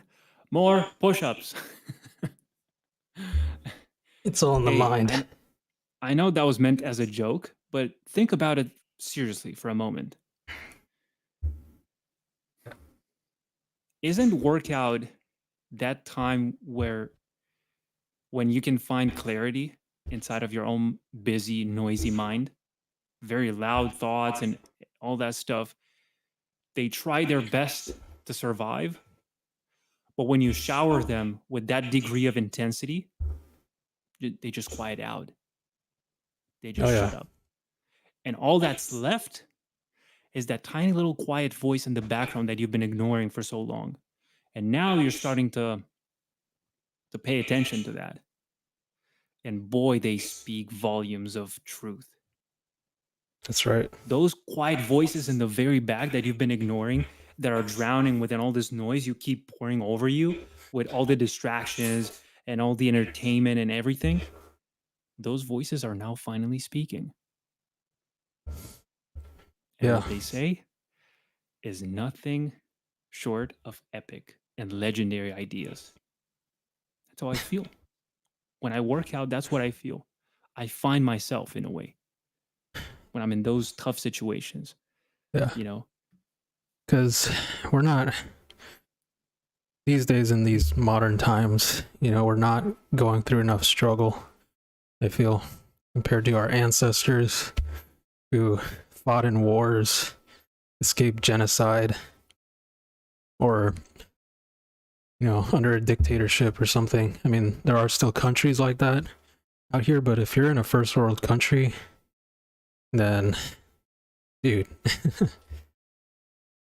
you're not progressing if you're just sitting in comfort, I feel. Doesn't that make you feel like you have no excuse? Yeah. Knowing that, your parents and their parents and their parents went through so much shit in order for you to exist. And today, now that you have it so well, which a lot of us like to say, but some others like to counter with like, we don't have it so well because compared to our parents didn't have to worry about this. Our parents didn't have to do this and this and I this. didn't ask to right? be born. Holy shit. Let's not go there. But what I'm saying is like, I look at my parents and I have this great amount of respect for what they did for me to be able to do the things I do nowadays. Had it been slightly different and I never had the chance to explore this path, let's say I was forced to, work a different kind of job or something, like just live an ordinary life. And for me, an ordinary life is something like the mainstream approach, right? Yeah. Like go to university, get a degree, marry the girl, have the family, get the mortgage, just get old, die.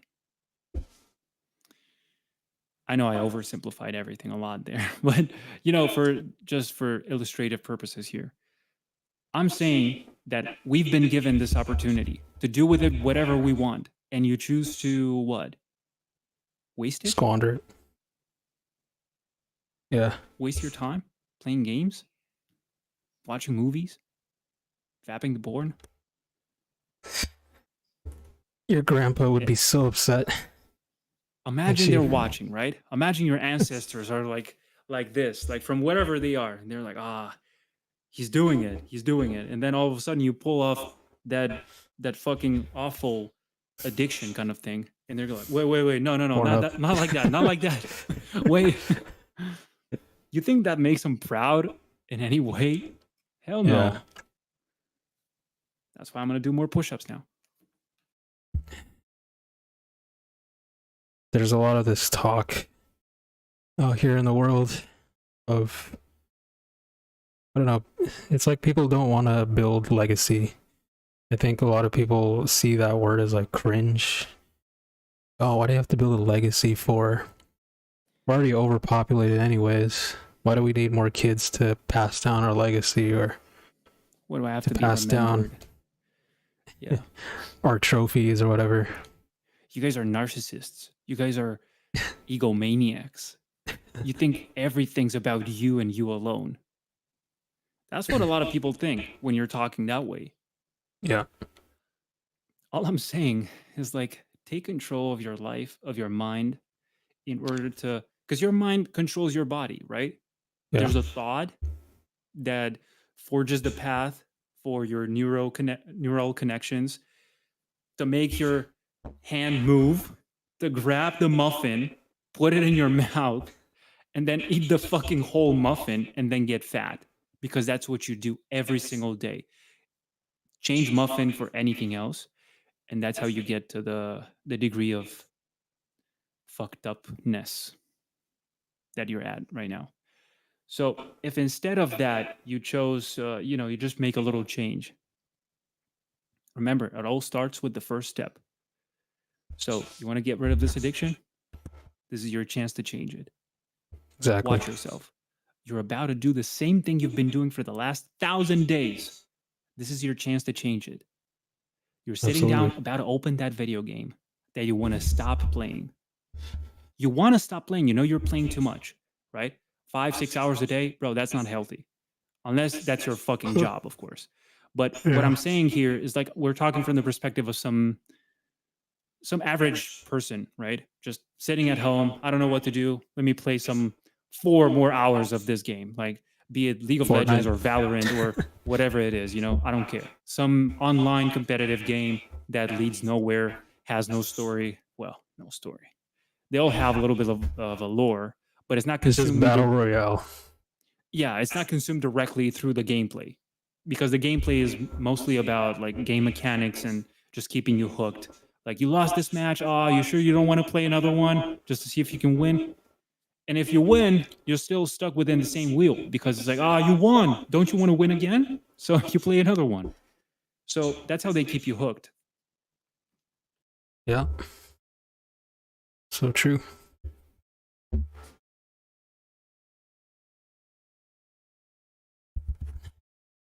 These companies are on purpose making you stuck in the matrix, in the whole loop of addiction. It's their master plan. I mean, it's business, okay? It's business. They're all fighting for your attention. The more you spend on their platform, the better for them. They make more profit. Yeah. But I don't understand. The game is free. How do they make money? Bro, it's an attention economy. That's how it works. Ads, and the more eyeballs they get on their product, the better. It's as simple as that.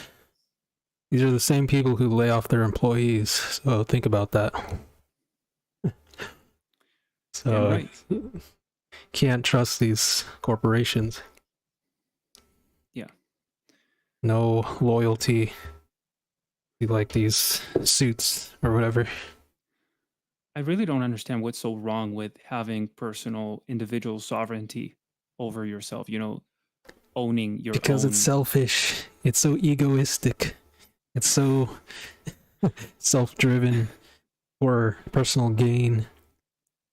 But it's like, don't you want your own freedom? Don't you want to do your things on your time, on your dime?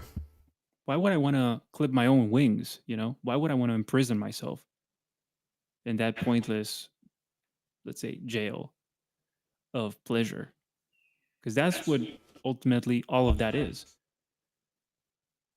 It's a beautiful prison. Yeah. It's a prison of pleasure. You can't escape it. You've been there. I've been there. You've been there with food. You've been there with games. I've been there with the same things as well. Yeah. And we've both been there with people-pleasing struggles. No, them first, just to make sure they're okay. And then there's me. Someone might come in here and say, oh, but that's so honorable of you. That's what leaders do. They always put the crowd first and then themselves last. But while that idea is not wrong, I think it's approached from a confusing perspective. You have to Because, strengthen yes, yourself first before you help there's this others. book from Simon Sinek that I haven't read yet, but I bet it's really interesting. It's called Leaders Eat Last. And that phrase stuck with me ever since 2017. Like I heard it around then. And that's okay. But I think it's a lot more, there's a lot more nuances to it than that simple. Like people pleasing is okay. You should put your people first, you know? Clients are always right. The consumer has the last word. That's what they usually say in business, right? Yeah.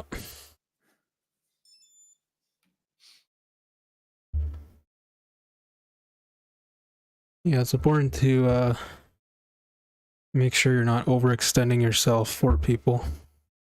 I talked about this in my recent YouTube video of like making sure you know who you're helping, but also saving some energy for yourself, because there are people who are just takers and will take every ounce of energy from you.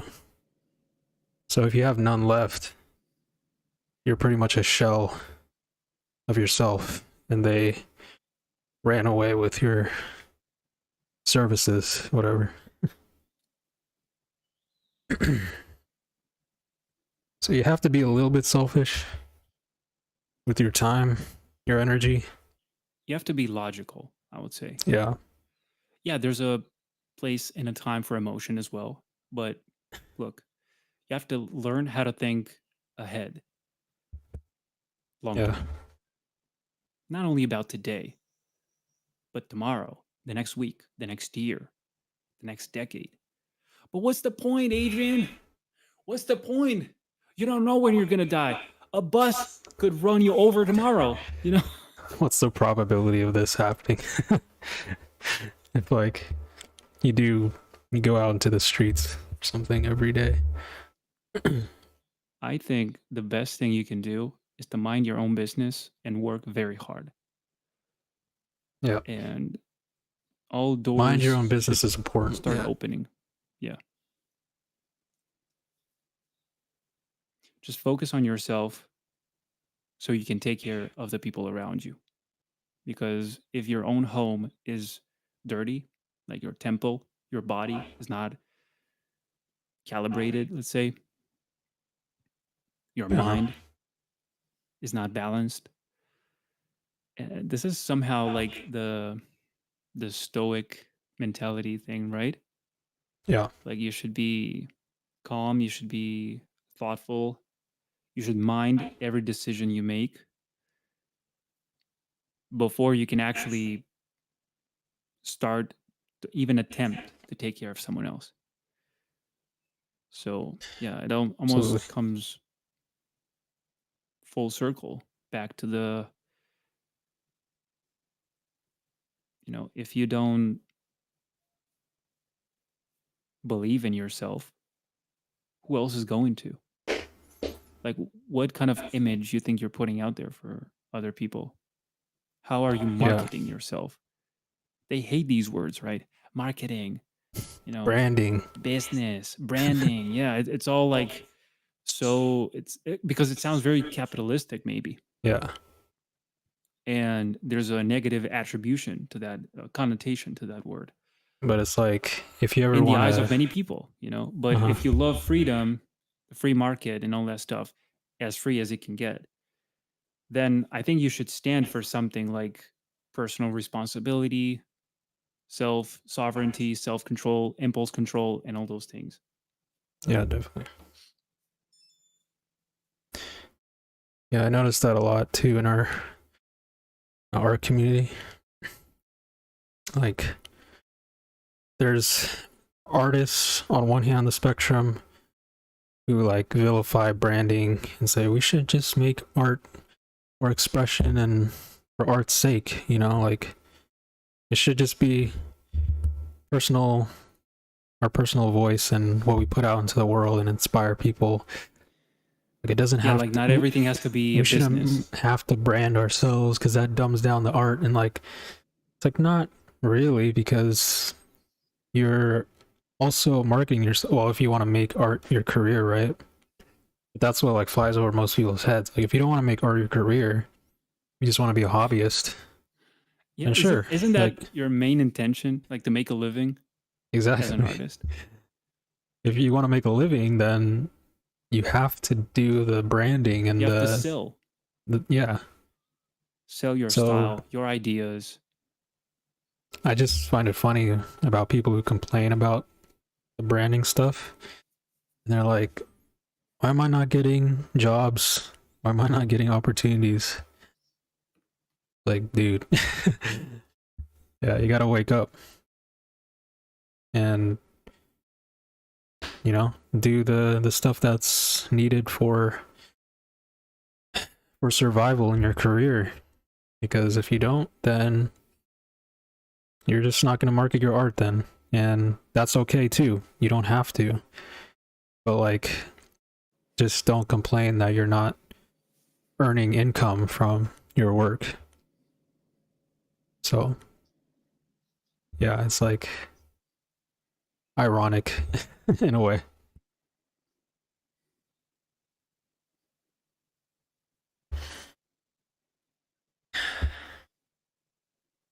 It's so backwards. Yeah. Everything feels a little way too backwards. Yeah. Because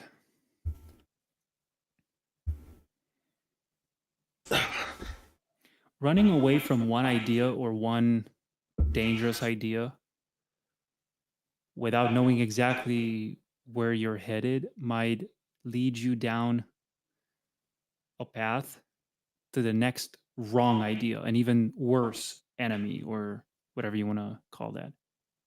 You know, you don't know what you're running from, you don't know where you're running towards. You might end up into another extreme, and it's like this idea that I depicted in my video recently with the experiment, the mouse in the lab, Oh, yeah. right? Like, you're really motivated by the cheese. You're looking for the cheese. You want to chase after the cheese, but you're even more motivated when you know there's a cat chasing after you.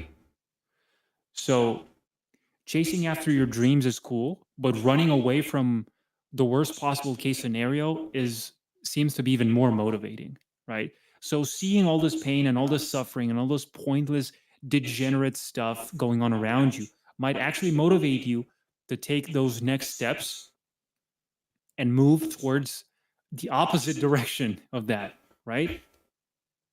So if all you see around you is like sickness and overconsumption and overfed people and overstimulated people and all this noise, you want to run away in the opposite direction. So what's your approach? Cut out. Cut out a bunch of those distractions. You suddenly stop doing this, stop doing that, stop engaging in this type of behavior, stop engaging in this type of events, stop attending those type of events. And soon enough, bro, people label you. They call you an outcast, they call you a loner, they call you a weirdo. Like, you don't like clubbing at night every single Saturday to Yeah. get drunk and wasted and then spend the next day recovering only to repeat again the next week?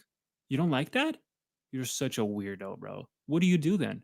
Walk, hike? Go to the That's for mountains. old people. Go to the park. That's grandpa stuff. Yeah. That's how they see it. And I can't get over that fact. It's so backwards to me. Yeah, I had one interviewer, I think, a while ago, who was doing a podcast with me, and he was like, "What do you do in your free time?" And I said, "Sometimes I just, go walk at the mall, just to get some steps in, get some fresh air, exercise." And he was like, "You're already a mall walker in your early 20s?" It's like, that's what old people do. They just walk at the mall. You're already doing that right now? I'm like, yeah, what's wrong with just walking around, I don't know, like Happened to me people. when I told him I was going to bed at 10, for instance, because I was waking up at 5 or 6 the next morning and I Yeah. wanted to sleep all the hours that I wanted to sleep. They're like, what? That early? Why, bro? You're like a grandpa? I'm like, Same what's with the some like logic? old friends too. Yeah. You're sleeping that Yeah. early? Oh, I Dude, could never wake up that it's like, early. bro, it's only 12 a.m. It's so early. What are you Yeah. talking about? Tell that to your circadian rhythm, right? It's crazy. It's like, it's only 2 a.m. Dude. The sky is still bright, you see? The thing I noticed about these people when they say, "Oh, I could never wake up that early. I'm not an early bird," you Yeah. know? I hear that all the time. Yeah. And I'm like, "Bro, the only problem I think for you is that it's the night before. That's where you mess up. You think an early morning, like when you wake up early and stuff, that's just like this? It doesn't happen like that overnight. You have to prepare in advance, right? So if you think about it as like a ritual of some sort, it has to be prepared beforehand. So a good early morning routine starts the night before. Yeah. And if all you do is to, lay in bed with a blue light screen stuck to your Yeah. face like that, and I'm afraid you probably won't have like a very good sleep. Plus, you're gonna do that at what, 1 a.m., 2 a.m. Then you have to wake up at like 7, let's say. You only sleep for 5 hours, and then you feel like you're fucked up. And those 5 hours are very shitty quality sleep because with the blue light Yeah. from the screens and all that exposure to the blue light, you're just delaying the, what's the name? Melanin or Mm-hmm. melatonin or something like that. I forgot Serotonin or exactly what the name was, but you delay the production of that. So you bring your body back to like 4 p.m. or something, right? So your body doesn't learn how to fuck to relax. And you can't relax, you can't sleep well. So that's why you wake up so fucked up in the morning, so freaking tired. groggy. Yeah. And then you think it's bullshit. Like, "Oh, I'm not gonna wake up early." It's bullshit. Just doing it wrong. It's all your habits.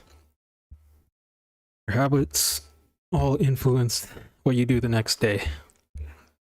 So if you're gonna be like shit faced drunk the night before, prepare to feel that hangover in the morning. Same thing with eating like pizza at 12 a.m. You know, good luck your body digesting that greasy food before you sleep, clogging your arteries. It's terrible.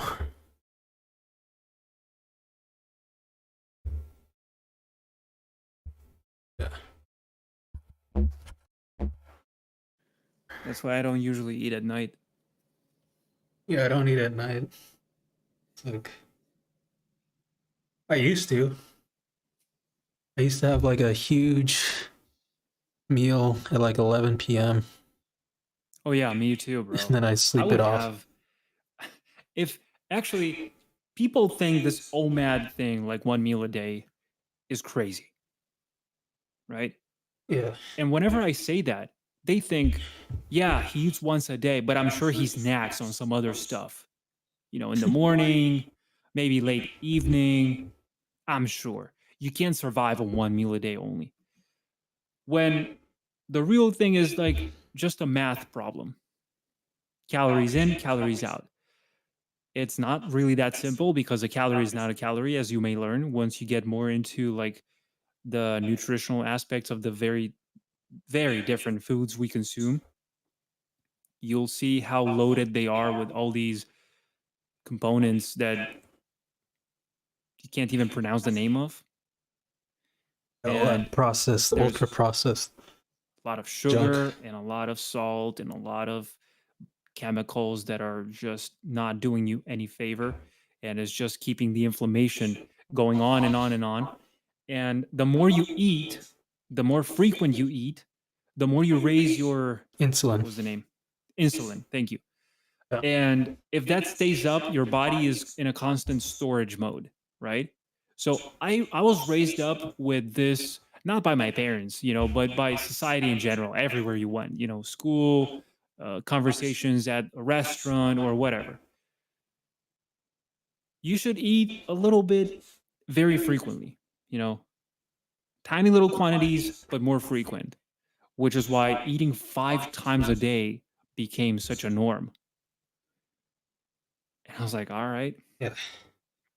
breakfast, brunch, lunch, then the mid afternoon snack, then dinner. And if you put together all that food on one single plate, you end up with a whole bunch of food, bro.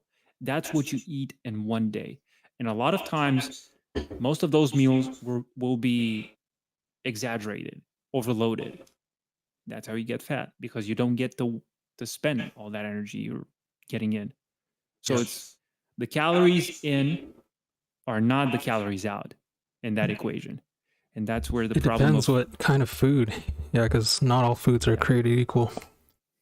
exactly. People seem to think like, oh, a pizza is the same as like an apple. Otherwise, you could just, eat 3,000 calories of plain white sugar, granulated sugar, right? Yeah. 3,000 calories of that a day. That's all you need? Okay. Try to feed on that for a week. Tell me how you feel. Because it's just calories, right? I'll fuck up your arteries so bad. In your liver, your pancreas is Because you crying. need so much more. Like the calories, I think we should discuss first what calories are, but I don't feel at this moment I have the technical knowledge to discuss that because it has to do with the amount of heat you output, right? So that generates a certain amount of energy that makes your body be able to move and stuff. But the thing is that the nutritional aspects of how loaded those calories are with other nutrients, macronutrients, and vitamins, and protein, and fat, and all that stuff, that's what's going to count in the end. That's what's going to deliver all the nutrition to the various ecosystems across your body to sustain this thing. And you're doing a lot of push-ups, and I'm not. So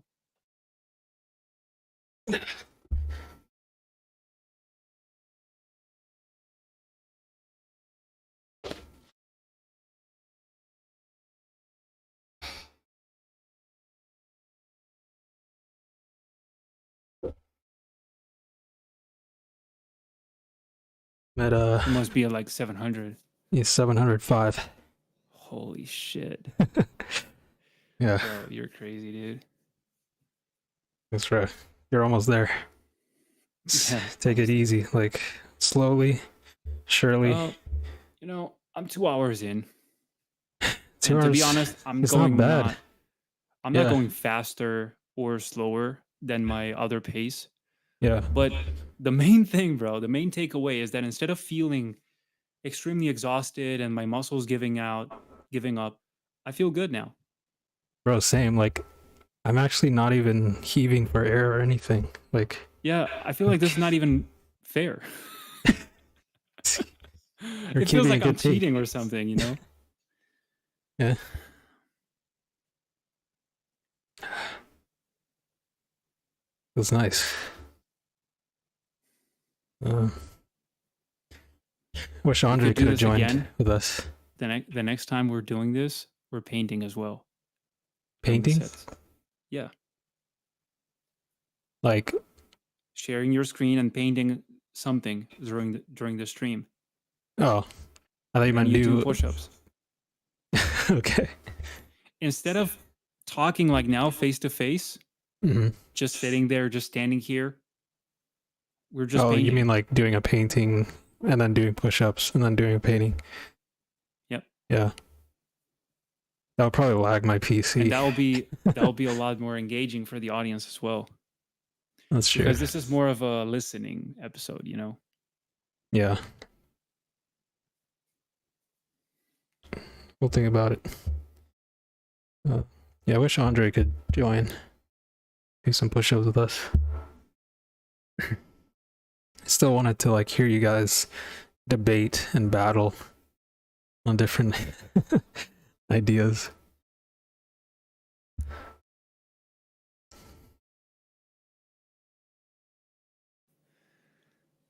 Yeah, it's certainly nice to have some of that friction, some of that resistance.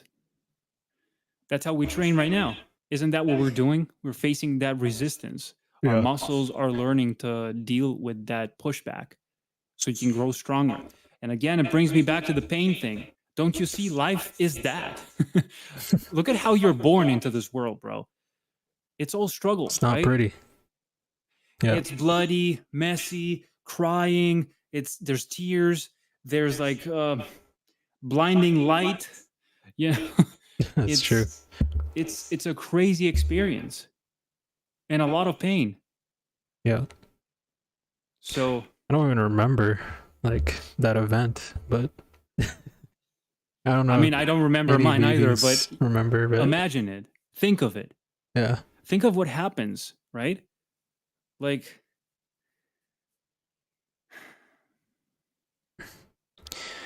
hard life, easy death, easy life, hard death. Hmm. That's one thing I thought about. Which one would you choose? Yeah. What do you think about that famous quote? You know, hard times create strong men, weak times create. Say it all. I'm gonna do 10 I push-ups. forgot the whole thing. Let me see if I can find it.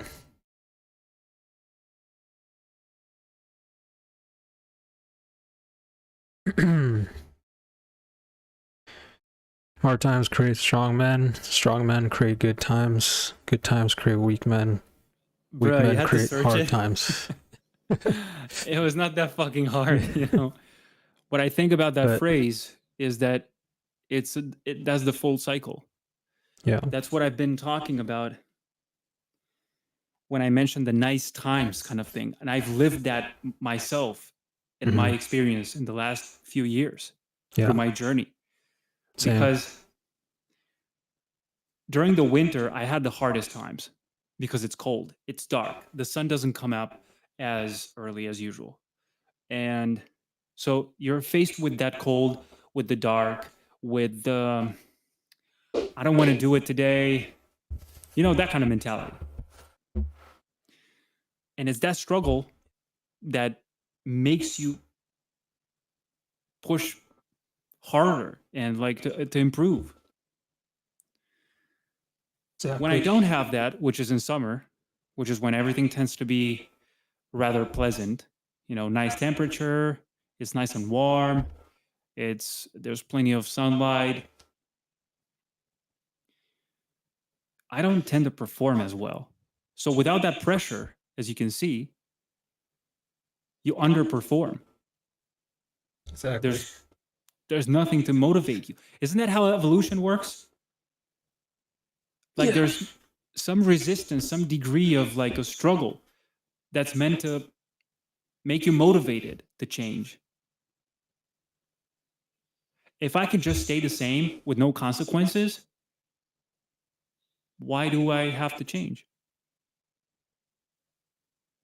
Right? Why There's can't I got to have it be a all degree easy? of, there's got to be a degree, like the stakes have to be high at some point. What happens if you don't work out? If you don't eat healthy? If you don't control your own mind and give in to your impulses every single time? And you're just, acting on your emotions and just being a feather in the wind and just not having any direction. What do you think can happen if you do that? Something very good? Something spectacularly epic and legendary? I I don't don't think think so. so. You're leaving everything at, to chance. It's like you're not driving your own, you're not in the driver's seat. Yeah. So you might as well just try the opposite. Exactly.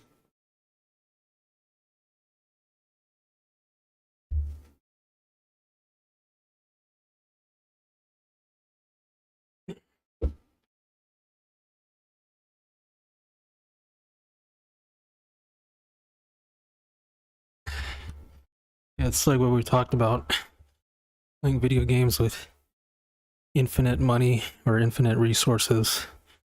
All of it is cheat codes. Like, sure, it'll be fun for a few minutes, but then you get bored because there's no challenge involved. Exactly. You're just getting everything for, yeah. I think you nailed it there with that word. Challenge. It's not challenging. Humans thrive on challenges. That's how we, build cities, build roads, skyscrapers, communities, because we didn't push ourselves, then, yeah, we just die off. There's this sense of competence, this sense of competition. Even if it's friendly competition, I don't care. There's this sense of adversity, Yeah. which is where adversary comes from, right? Mm-hmm. Someone who's going against you, either directly or indirectly. If only one person can stand at the top of the mountain and you absolutely have to go there or you die, then you're instantly engaged in a competition against the other people that are climbing the same mountain. The reason you don't want to be left behind is because if someone else gets there before you do, you won't be able to stand a chance to actually get there and stand on top of the mountain and live. Exactly. You're not trying to kill them. You're not trying to push them off the cliff. You're not trying to climb. You're just focused on climbing faster than them. That's it. Mm-hmm. So I know that was a silly example, but I couldn't really think of anything more original right now. So I'm going to do 10 push-ups to get inspired.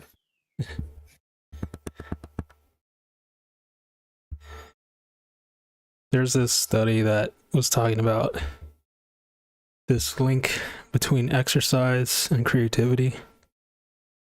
Exercise actually makes you more creative.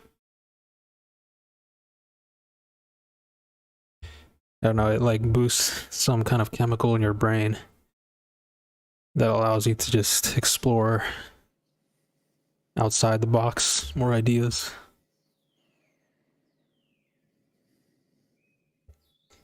Damn right. But I don't think it takes a damn study to come to that conclusion, does it? Should be. You just feel it. Like, yeah. You know it. You experienced it. You lived it. You've done that and felt it. You know it's real. It's all just, it's not rocket science. You should just know it. But people nowadays are a lot like this. Like, show me the proof. Show me the study that indicates that. Where did you get this data? Oh, that's just bro science. Yeah, bro science. It's just street science. I don't know how else to define it. It's just things you grow up with. You know what works. You know what doesn't work. You know what does work. But it's all based on experience. And this is what we seem to always struggle so much to make people understand. Be it your friends, your family, strangers online, which is the worst case scenario, right? But also, do you notice how you seem to be more prone to confrontational attitudes when you're faced with strangers that have no face on the internet? Yeah.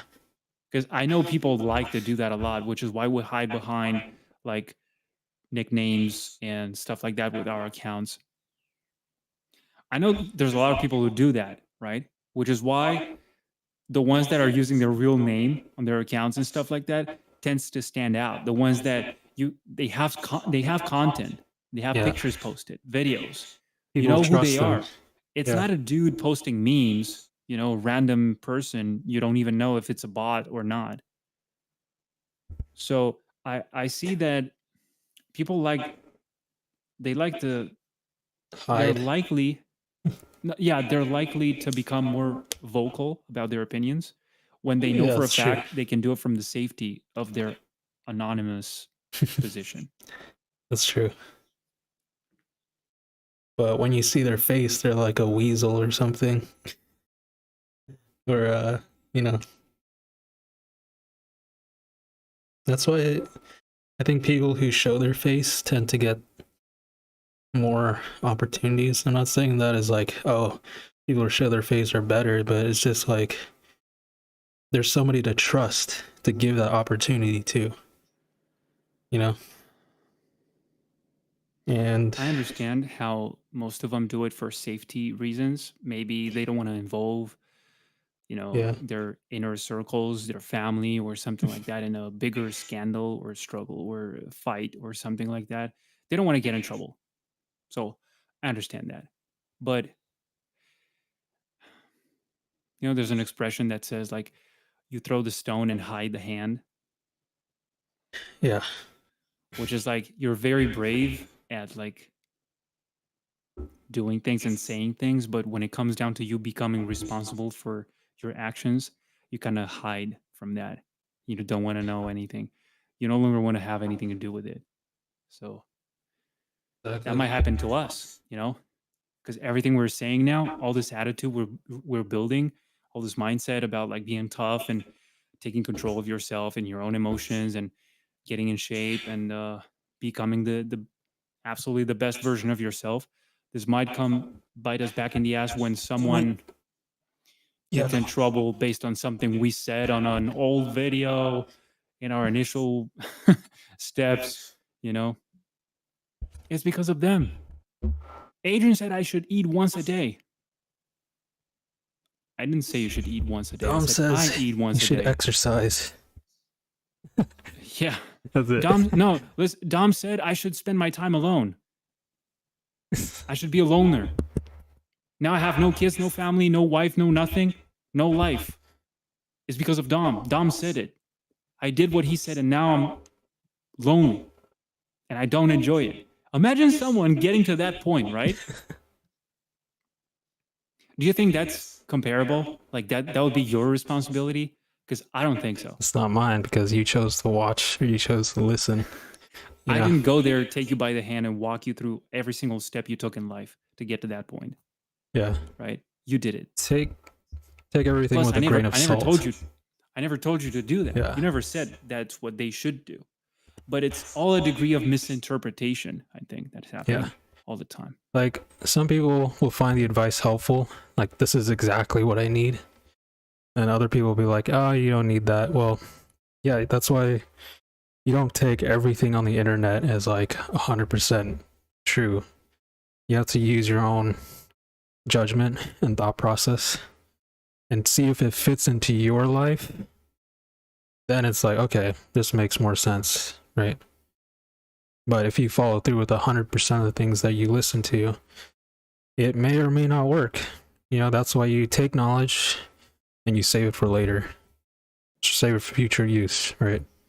This can work in this part of my life right now, or I could use this maybe 5 years later, or whenever I have to use it, or never use it at all, which is completely fine. But yeah, some advice That's works what better I than others. Yeah. that's what I realized, that it all has to do with a degree of emotional intelligence with interpreting the messages that other people are throwing out there, you know? So maybe not everything Dom says is okay, in my case, at least. Maybe not everything Adrian says is okay, in my case, at least.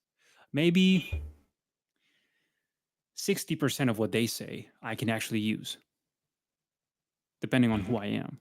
Maybe 90% of what they say is actually applicable to my case. Maybe 10% of what they talk about is actually bullshit, in my opinion.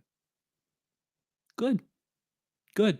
If there's 1% of the things I've said that's helping you a little bit, then I'm happy enough, you know?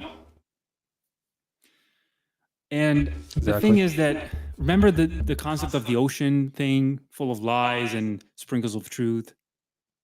This is it. This is that world we're living in.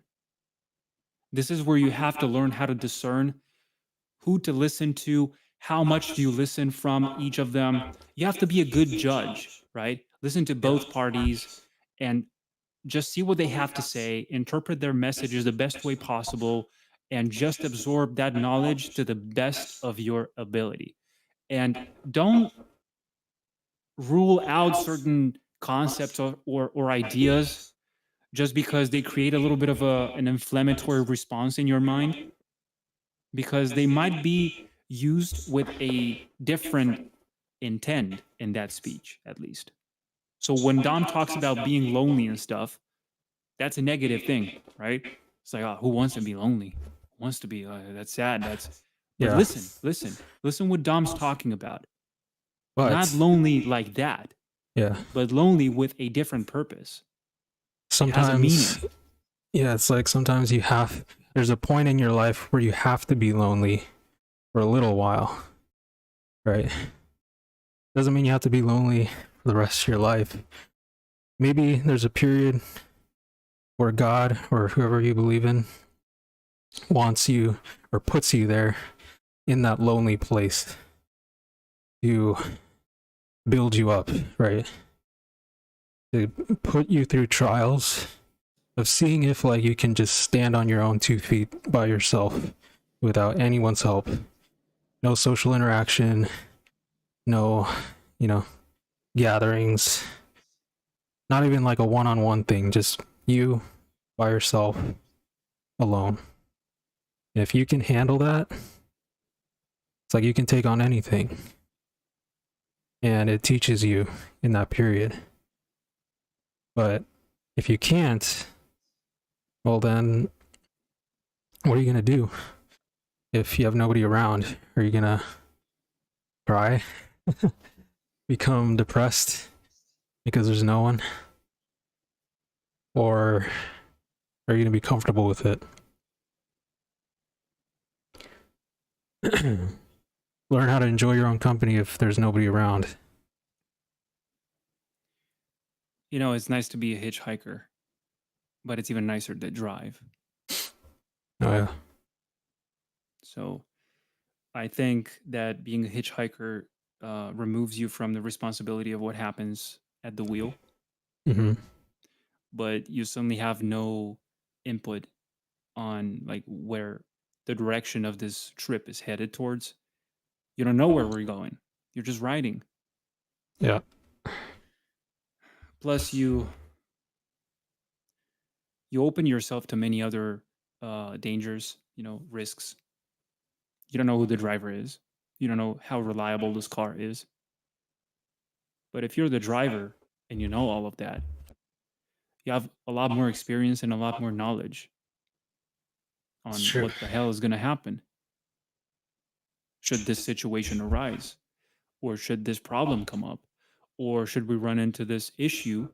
you know at least you know how to fix it, you know how to solve it, you know that you have the tools to fix it. Yeah.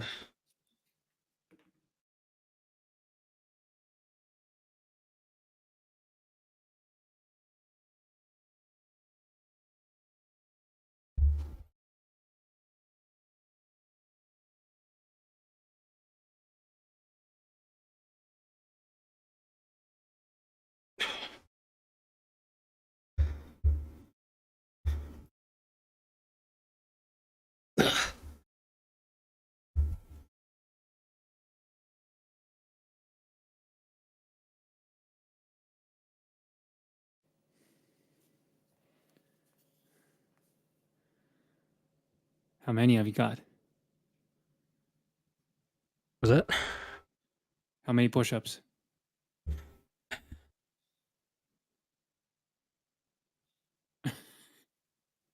800. 800? Yeah. Fuck, bro. Do you notice the attitude, like how I'm asking you? Why do you think I'm asking you? Because there's a certain degree of friendly competition going on here, right? Like, fuck, Dom is actually fast. He's knocking off so many more than me. I don't want to be I'm left actually behind. not going that fast. I'm just doing like very small steps at a time, right? Bro, you're 800. I'm 580. I think it's because you're carrying the podcast more with talking. So Probably. I'm getting a little more distracted, but I'm saying like this is a 1,000 push-up challenge. and we're Yeah. streaming it, and we're here, and you're 800 and I'm 580, right? So there's a certain amount of spark going Yeah. inside of me, right? Like, Adrian, fire up, bro. Like, he's 800, you're 580. What are you doing? So that's what I'm talking about. You should have this type of This friction or challenge, this friendly brotherhood, challenge. I would say. Yeah. I'm not talking about comparison or anything like that. I'm not talking about comparing yourself to other people, but I don't think it's wrong to measure yourself against friendly peers, Oh let yeah. alone enemies, right? Right. Because it makes you, we grow together, you know? Exactly. Because Dom's building a higher building now. I can't make my building shorter than Dom. I need to make mine at least as tall as his. And when he sees me passing him, he's going to probably feel the same. He's going to be like, fucking Adrian. He not only caught up with me, he built it even higher. Now I have to catch up. 2000. And you keep doing this, you know? Yeah. You keep escalating. Iron sharpening iron. That's how it works. Exactly. So, yeah, when I was working out with Taylor this past week, if he's watching or if he's gonna watch, yeah, it just felt like a good camaraderie, you know, him being inspired by my workouts and then me pushing him to get to that level of, you know, where he needs to be. It's like motivating him and pushing him. And yeah, he's like not giving up. He's just constantly wanting to learn new things.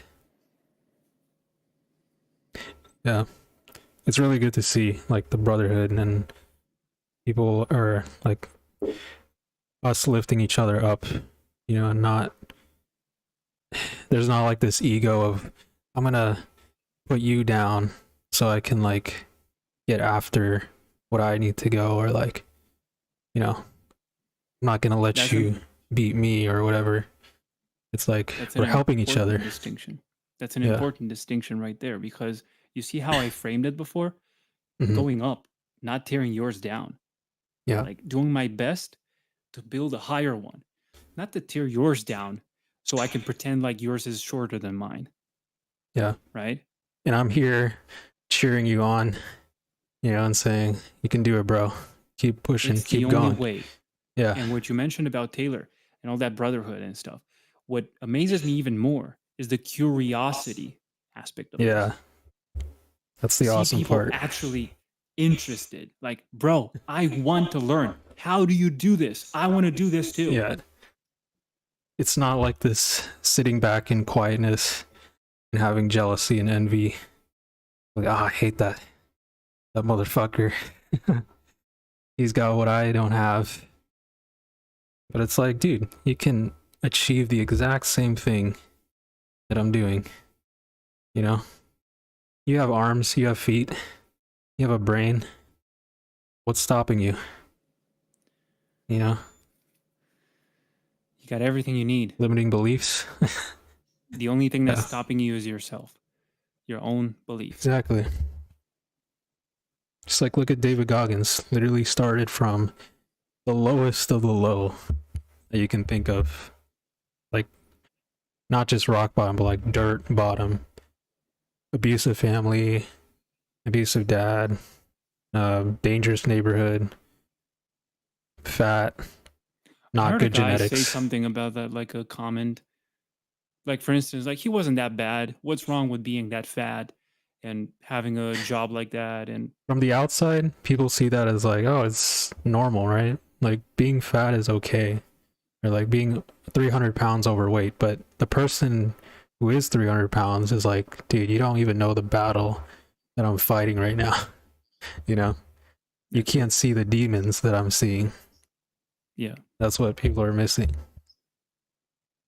Like, same thing with us. Like all these addictions we've had, no one could see what we're going through. People just say like, oh, you looked fine back then. Like, what do you mean? Like, you didn't have to change. you're right. We did have some stuff. But even in that, in our opinion, fucked up position, we were not that bad compared to other people. Yeah. Like it can always be worse, right? We were not obese.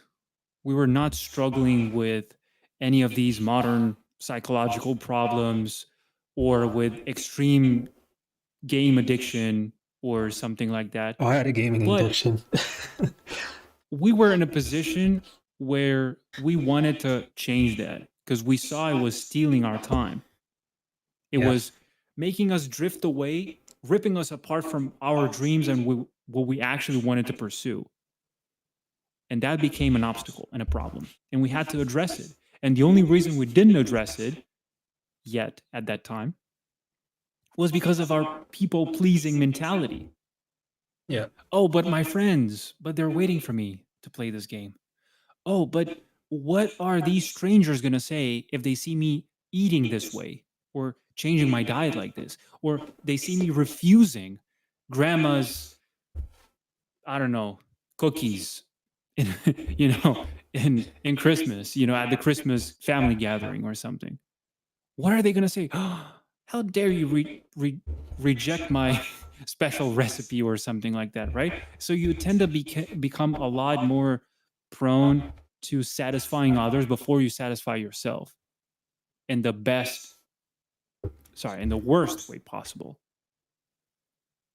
So that's why you're falling behind all the time. That's why you're never making progress because you're never putting yourself first in that sense. I feel like for some reason, I'm tired of this. For some reason, I always feel like I have to explain everything I say, like put yourself first, but in the way we said, not in the way you think. So Yeah. second guessing everything is exhausting. And I'd like to finally be able to speak normal for once without this, I don't know, fear of being misinterpreted or something like that. Because I know that's to a certain degree, it's in your mind only. Right. People know what you're talking about. They get it. It's just you who's making all those things up. Oh, but don't say it this way because they might take it the other way. They might misinterpret it or no. No, bro. Just say it. Say Just it. be you. Be authentic. Don't hold back on your opinions because, yeah, it's like, I can just imagine all the years that we've lived in fear of speaking our minds. And I look back and just think, damn, like, what if we spoke our minds years ago? But I'm happy that it happened, like, that we are now speaking our minds because it taught us to find ourselves throughout all these years. You know what it And taught find me? the courage and confidence. That it's possible. That it can be done. Yeah. That all these things that you saw so distant from you, all those ideas and that version of yourself that you only had in your mind is now alive. You're living in that reality now. People How are amazing shocked. that feels like. Look at your body now, bro. Look at your mindset now. Look at the way you live now. It's Yeah. miles away, galaxies away from where you were only a few years ago. And that only happened because you took that first step. You woke up one day and said, that's enough. Yeah. And it's scaring some people away. But you know what? Scaring or filtering? How would you like to call that? Probably both. Maybe like intimidated and filtering. Because Why it's would like, someone be scared of someone making a change in their life? Someone who decides to suddenly just eat healthier, work out a little bit, get in shape, look for better conditions, for better jobs, for better improving himself in every single way possible and learning new skills. Why would someone be scared of that? I wonder. it's like in an inferior mindset. Or like something inside them they're inadequate. So when they see someone else achieving or doing better, they're like, damn. They look at themselves and they're like, I look like a piece of shit. Or maybe I am a piece of shit. And they're doing like way better than me. So I gotta hate on them. I gotta pull them down.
So this is what it looks like.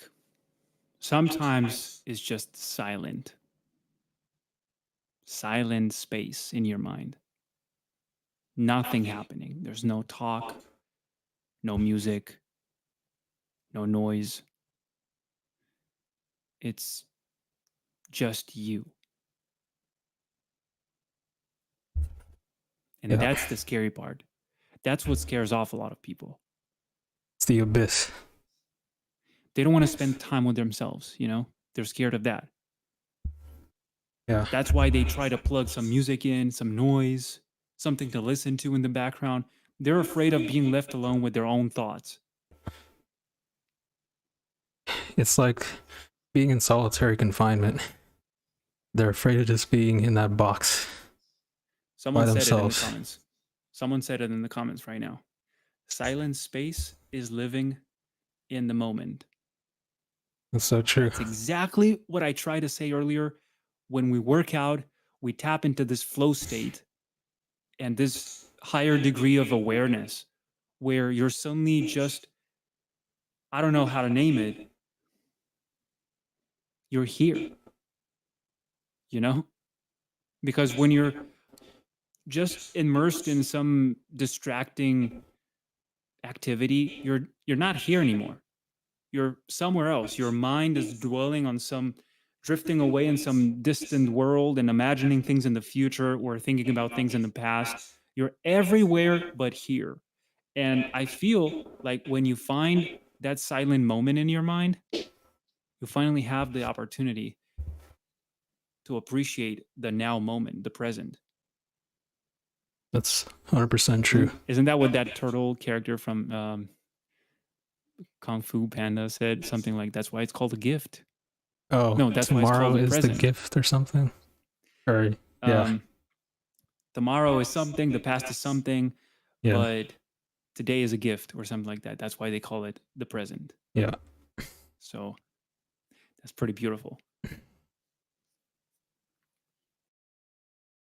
We can also talk about people. Well, it reminded me of that other scene in Kung Fu Panda where at the end, where he's like trying to find the magic potion or the magic thing to make him the dragon warrior. But when he got the scroll and he opened it, there was nothing on the scroll. And then the tortoise, Master Uguay, told, oh, it's like, it was you. It was you all along. You know, there is no magic scroll or magic potion or magic pill. You have the power inside you. It was you. I like that So, concept. yeah. It's been depicted in so many stories. It's even in this movie. Do you remember it? Space Jam with Michael Jordan and the Looney Tunes characters. I don't remember much of it, but I did see it a long time ago. Okay, so during the movie, I think it's in the final match or something. Sorry for the spoiler, but No, it's okay. they give the characters a special potion or a secret potion. So basically, they hand them a bottle and they say, drink this, because they're at the lowest point, right? They're losing. The other guys are absolutely smashing them. And they go like, drink this. What is this? Secret potion or something like that. So they drink it, and then they're all like invigorating, like acting as if they had superpowers or something. And they start winning. They make a huge comeback. And at the end, they go like, hey, do you have some more of that secret potion? And he's like, it was just water. What? It was just water. It was always in you, you know? Yeah. You had the powers, not that secret potion. So I guess to a certain degree, we can extrapolate that idea and apply it to our daily lives in the form of, I need this drug to perform. I don't know, I need my music to work out. I need this person in my life to make moves or to make the right decisions. I need this object, I'm nobody without my phone. Oh, I'd be so lost without my phone, or without this movie, or without this music, or without coffee, or my breakfast, or my whatever it is, like I feel like that's how dependent we've become with so many of these things, that if we choose to, one day we could entirely get rid of them, and we would realize that we never actually needed them in the first place. So true. Yeah. Like all the money, all the fancy items that we have. Please read the comment if you can. As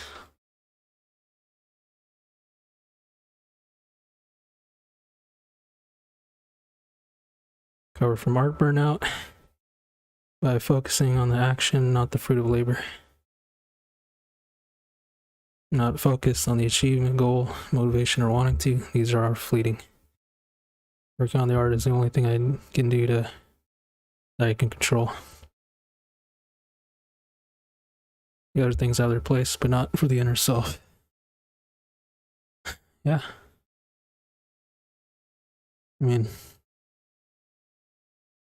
all about the action, right? Just putting in those daily things every day, daily habits. It's not about really the end goal, because it can go on forever.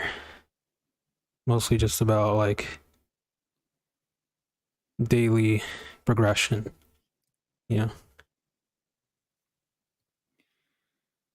That's a wonderful paragraph right there.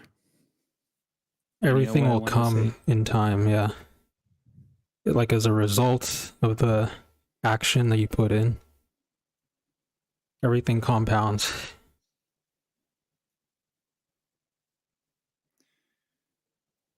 I think it's all about the attitude that you choose to delve into a fight or a battle, whatever that might be.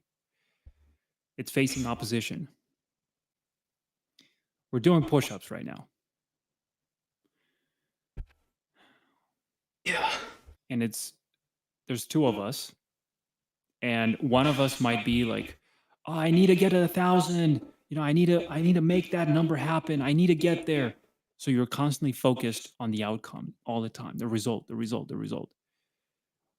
And you might be facing a lot more struggle than the other guy who just wanted to do push-ups. That's all he wanted, like, nonstop, right? You wanted to do 1,000 push-ups. I just wanted to do push-ups. And that's the difference between these two different mindsets, right? One of them is focused on the action. So you'll learn to appreciate the journey, the path, each step. And the other guy is like just focused on the top of the mountain. Like, I need to get there. I need to get there. I need to get there. So you're missing out on every single bit of knowledge learned across the journey, across the path. Exactly. You gotta take in everything. Like, same thing with art. It's like, I gotta get that art job. Because if I don't get there at all costs, I'm a nobody. I'm not successful in this field. Right? Because I think a lot of people in the art world, they look at the art job as like this top totem pole of success. Because it is competitive, right? To get into the art world, but it's not like the art job is not everything. It doesn't define your success. Yeah, and of course, you know, success is subjective. Anyone has their own means of success. Like for me, success in this field at least is just creating the best art I can to inspire other people and hope other people do the same. You know, for others, it's like, oh, I gotta make $1 million off my art career. I have to like work for these companies, work for these job titles in order for my name to be remembered. You know, for some people it's like that. But I don't know how far you could get with that though. Right? Like I don't know how far you'd be happy with that type of success. Because if that's the only goal, to have like a job title to define success, then it's like, well, do you really enjoy the journey? You know? And did you stop creating art for like 3 years after you got that art job? Or are you still creating today?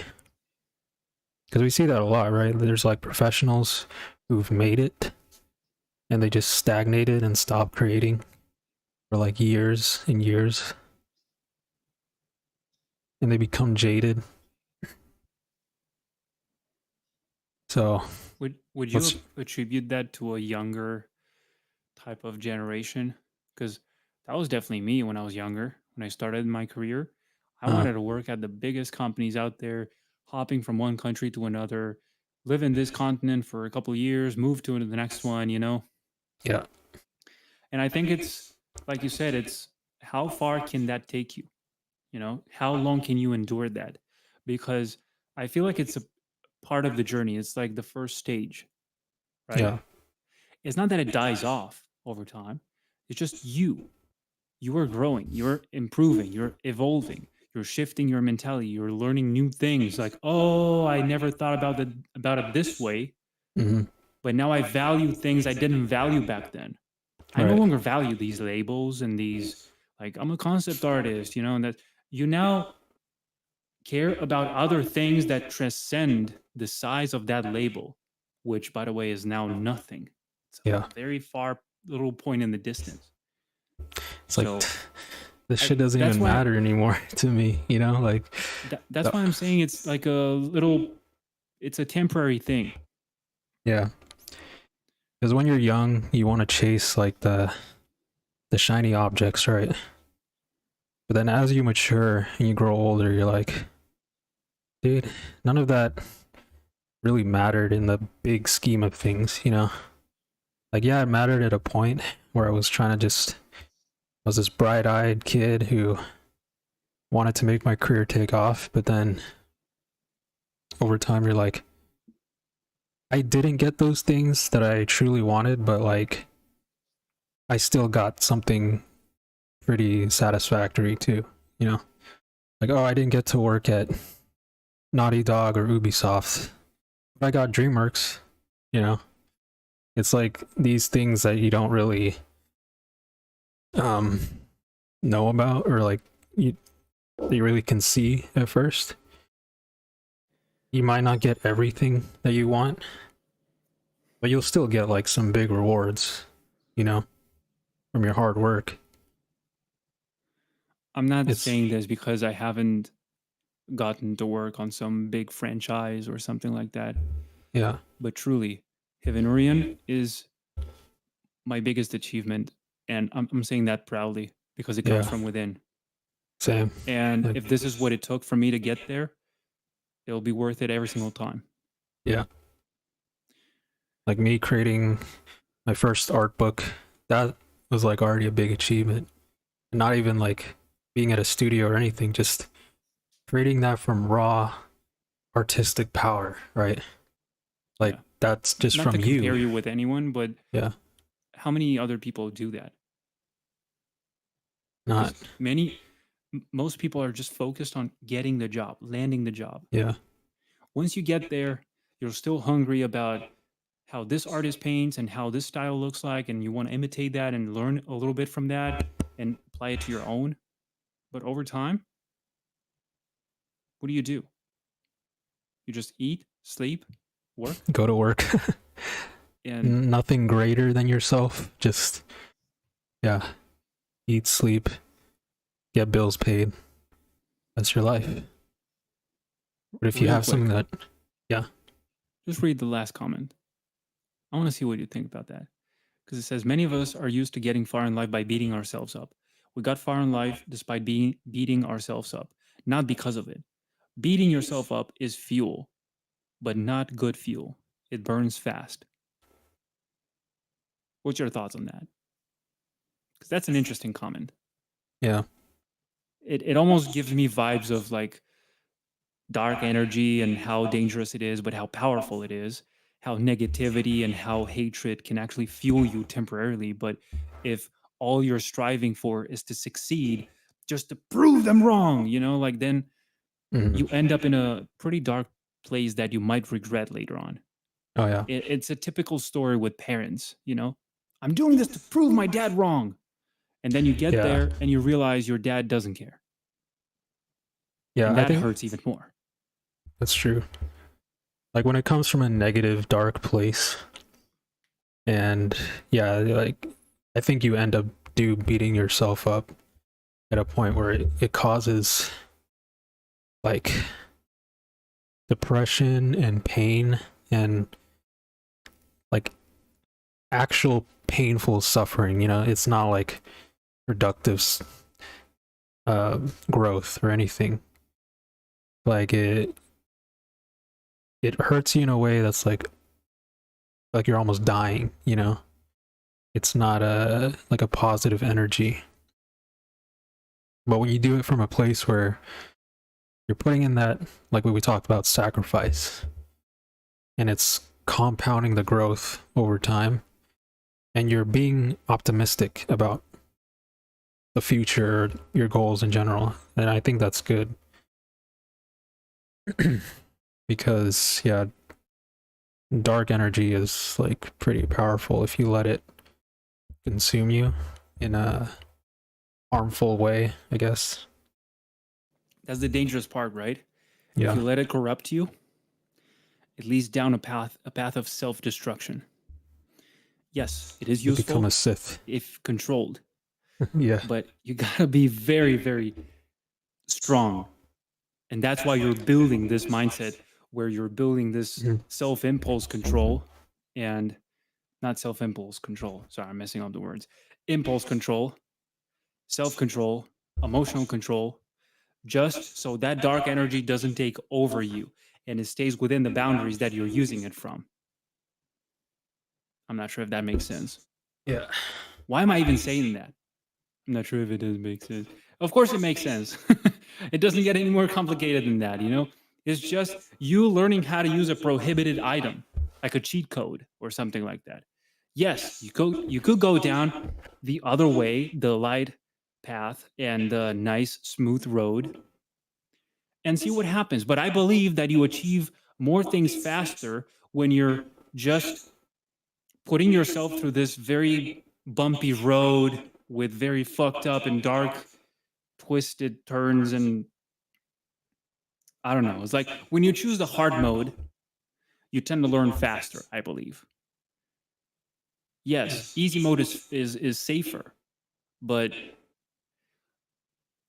it's going to take an eternity to learn from that, if you even learn anything. Because you know this expression, right? About smooth sea doesn't make a good sailor or something like that.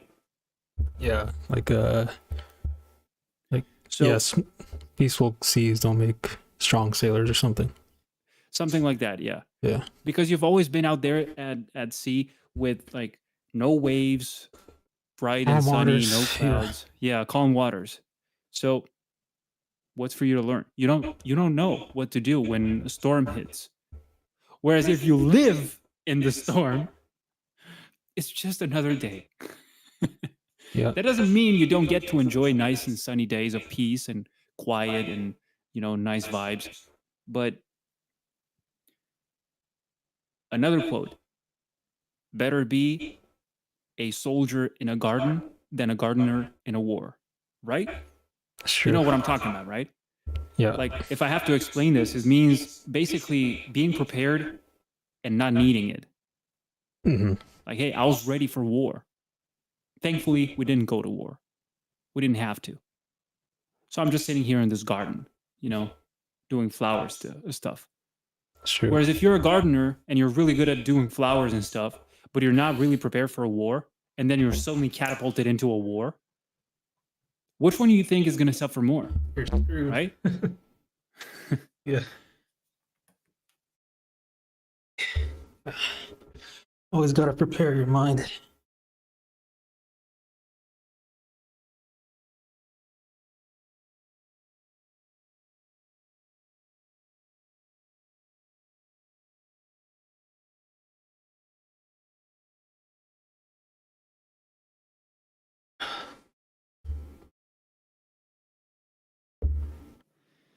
Fuck, I think I skipped the last set.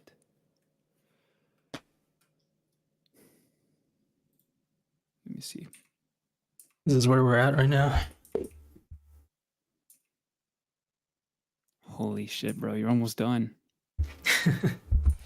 I'm 200 behind. You're at 680. You're almost there, bro. Like, just like this. You're already at 680. That's crazy.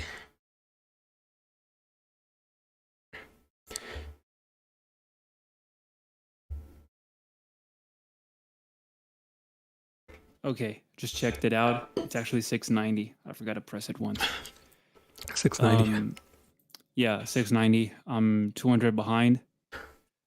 But just so you know, it's because I'm really enjoying the conversation. Yeah. And this is exactly what I was talking about. When we started the episode, we were both like a little more stiff, a little more like, yeah, what should we talk about? But as you can see, the topics really just come to naturally the table by themselves. Yeah. It's awesome. Dude, this guy is really sending some really cool messages here. I'm going to read a bunch of them. Hang on. Can I pop out this chat? Pop out chat. Yes. Here it is. Hang on. Yo. Okay. It says, can I resize the window?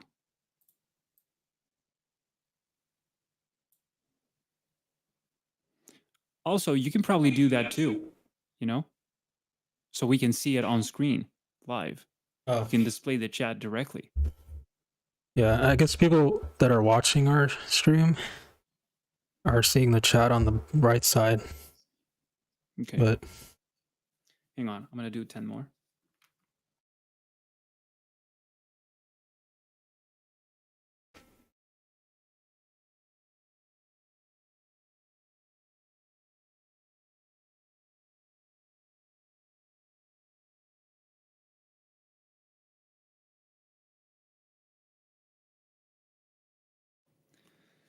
Okay, 700. I'm going to read a bunch of them now. nice, bro.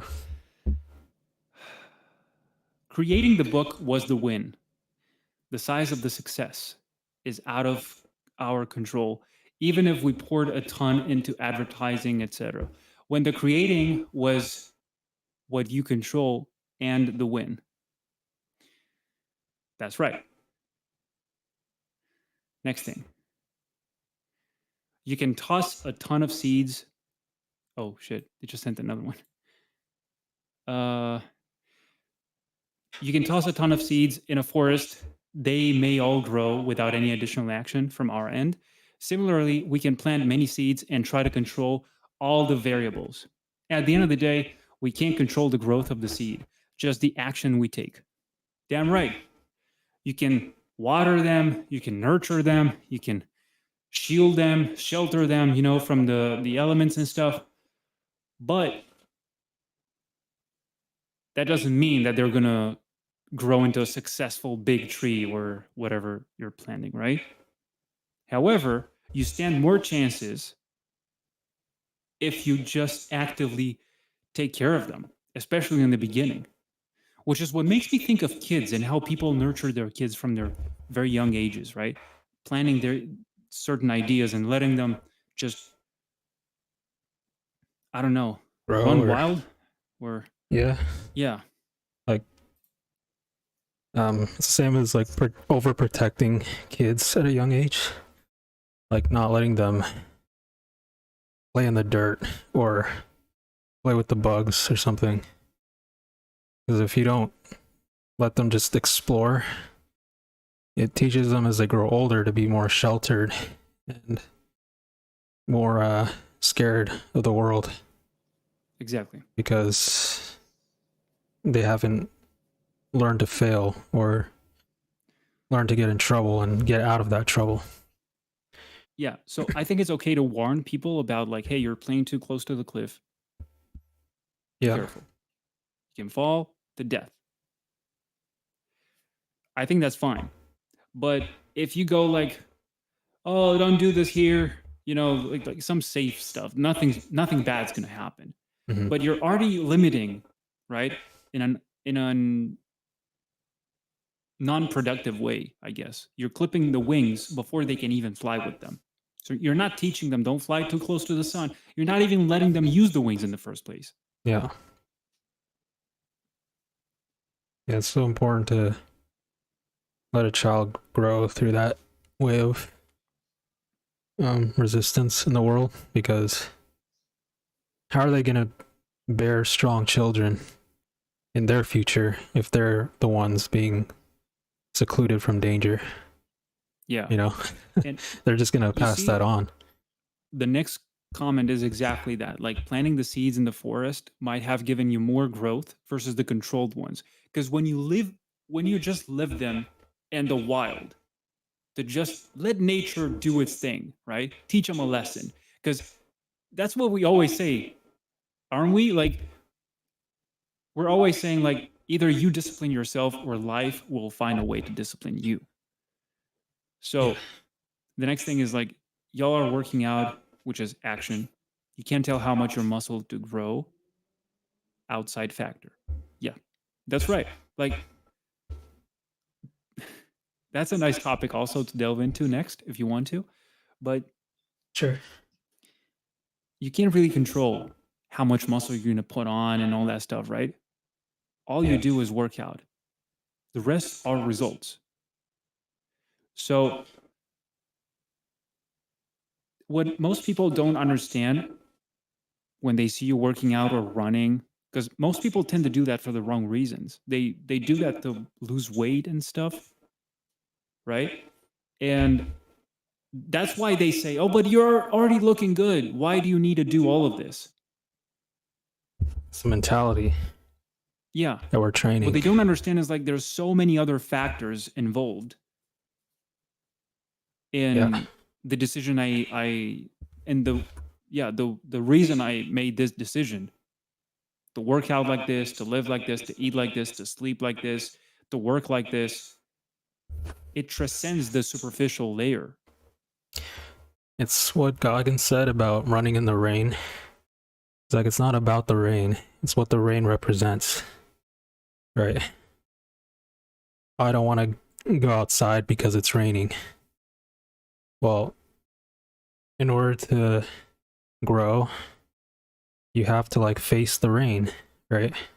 If you just sit back and don't go and give yourself an excuse, then yeah, you're just holding yourself back. It's an opportunity. It's a chance. Remember when I said earlier that, hey, you've been doing this for 1,000 days. You're so tired of this addiction. This is your chance to stop it. It becomes with this step. That rainy day and you running in the rain, represents that chance, that opportunity to make something exceptional, something extraordinary. In your story, at least. Yeah. And if you do it, it's a big win because it goes down in your book as the day you absolutely destroyed it. You won. You won that day. Same thing with you, like going out in the cold water on the first day of the year. You could have chose to skip it, but it represents something, right? Even I was close to it. Yeah. We don't have to do it this year, it's fine. It's too cold. Yeah. And that's the thing, right? Every time you think of what it's going to be like, you're just suggesting yourself, bro, it's going to suck. It's going to be so cold, so uncomfortable. People might be watching. I don't know. You start to think of all these excuses not to do the thing you want to do. And that's what made me so thrilled about it, so excited. Like, now I really have to do it, right? Hearing myself come up with all those excuses triggered this other side of me that said, now you really have to do it. Same story with these push-ups, right? Like, it's 1,000, you've never done these many. It's going to be hard, just so you know. Yeah. So why don't we just delay it until the next weekend or something? And I'm like, okay, now you really have to do it today. It has to happen. Because then it'll just delay and delay. Yeah. Yeah, see what they say about, like, I'm going to catch up with the comments. So you said you made those healthy decisions. You had to make those decisions because they were hard. Your mind fought you every day, but now it's not a choice. It's natural. It's joyful. It's balancing. Exactly. It's no longer a challenge, even though it sucks. And I'm going to get into the next comment with this because people think that, you do cold showers for 7 years. Of course, it's easy for you. It's not easy. It sucks every single time. I don't want to do that. But remember the cat behind the mouse, chasing the mouse, and you're the mouse?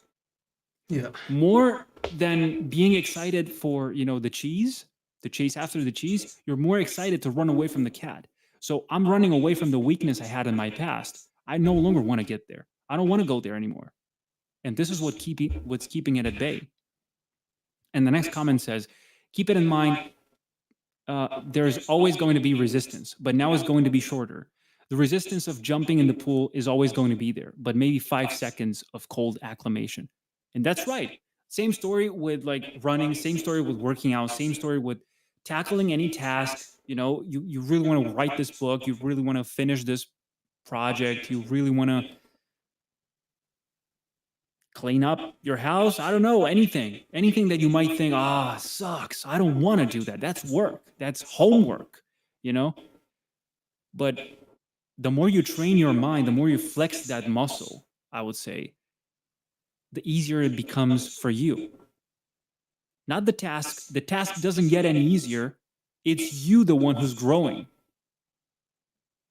You know what I'm saying? Exactly. Like, the weight doesn't get lighter, right? You're getting stronger. So, yeah.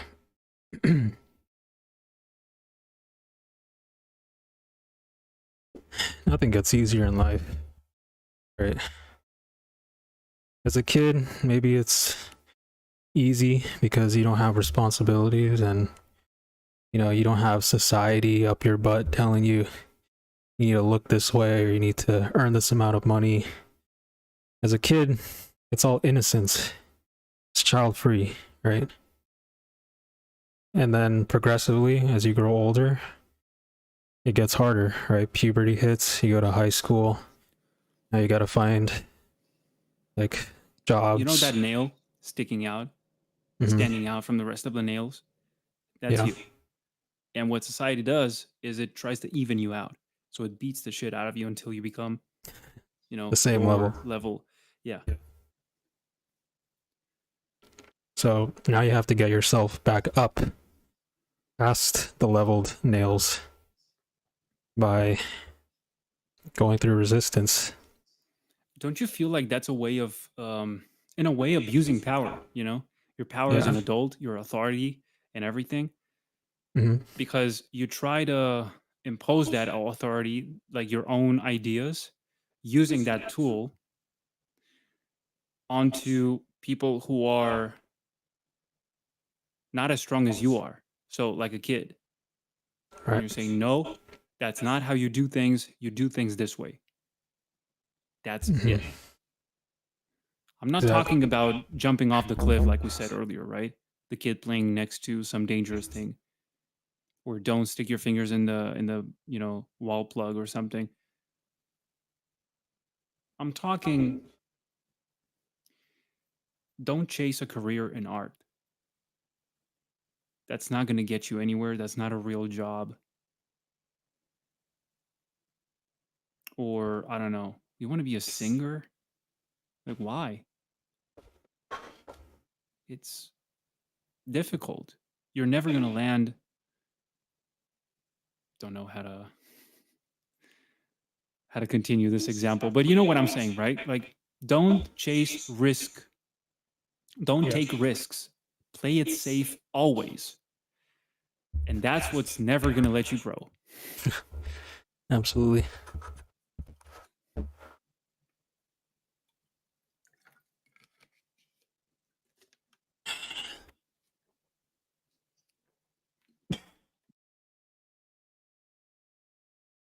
$1,000.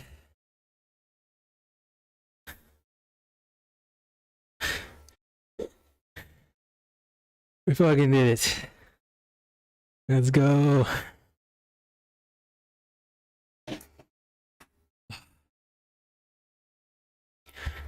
It's all on you, bro. Holy shit, you did it, bro. I was in the middle of my set when you said it. Yeah. Damn. Congrats, bro. 1,000. 1,000 push-ups. Fucking did That's it. crazy. The human Nice. mind is amazing. Isn't it? Yeah. It's crazy. I can't All do right, 400 then. push-ups. You know what? Let's try it. I did it. I can't do started with- 1,000 push-ups. Let's Bro, do I it. started with 160. Yeah. And I thought that was amazing. I thought that was insane. 160 push-ups, bro.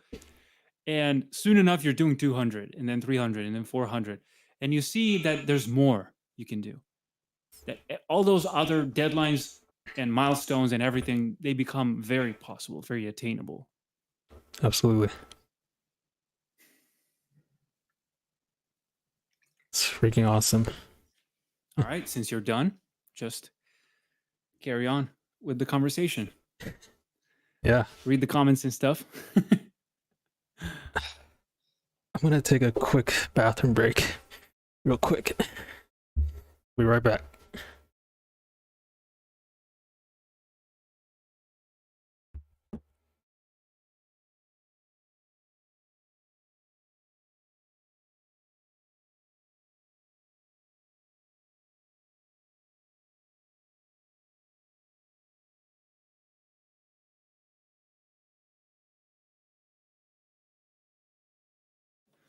I'm slowly catching up. Woo. This won't be easy. And that's the point. It was never meant to be easy. We never asked for easy. If it was easy, everybody else would be doing it, and it wouldn't be worth anything. Now, I'm not only talking about this challenge, the 1,000 push-ups. It's not that special. It's not that outstanding. It's not that extraordinary. But it matters to you. If it is for you, there you have it. You now know your next goal. If landing a job is your next goal and it matters to you, and it's an extraordinary feat, like it was for me to land a job in the concept art community, in the concept art industry. That was a big deal for me. And when I landed it, it became my new standard. And from there, you only build higher and higher. You know, you look for a better one, better jobs, better opportunities, better ways to improve yourself and learn more and increase your skills. You see, you keep expanding your horizons. So, believe it or not, I got a lot of these mindsets from an organization book called Shed Your Stuff, Change Your Life. When organization isn't enough and Time to Parent by Julie Morgans Morgenstern. I never heard about those books, but I guess it's the synonym of letting go, right?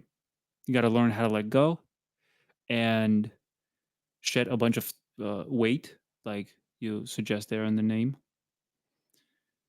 And that's very difficult to do because the most difficult thing in design, I think, is to come up with a simple design. And that is supposed to be um, almost like perfection, you know? It's not about how many things you need, it's how few things, how little things you need. It's not about who cleans more, it's about who makes things dirty less. So the books are about balancing your life and how that fuels you living your fullest life while adulting, taking care of you, your relationships, doing things that fuel you, etc.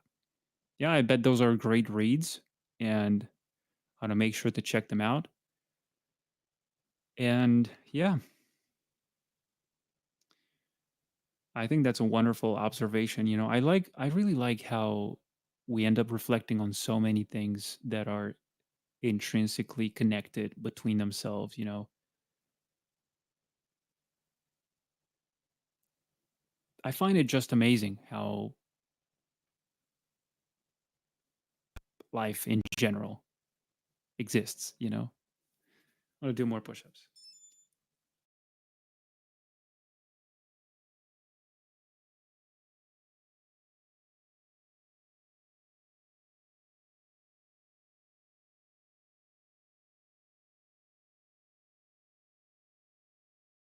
Ugh.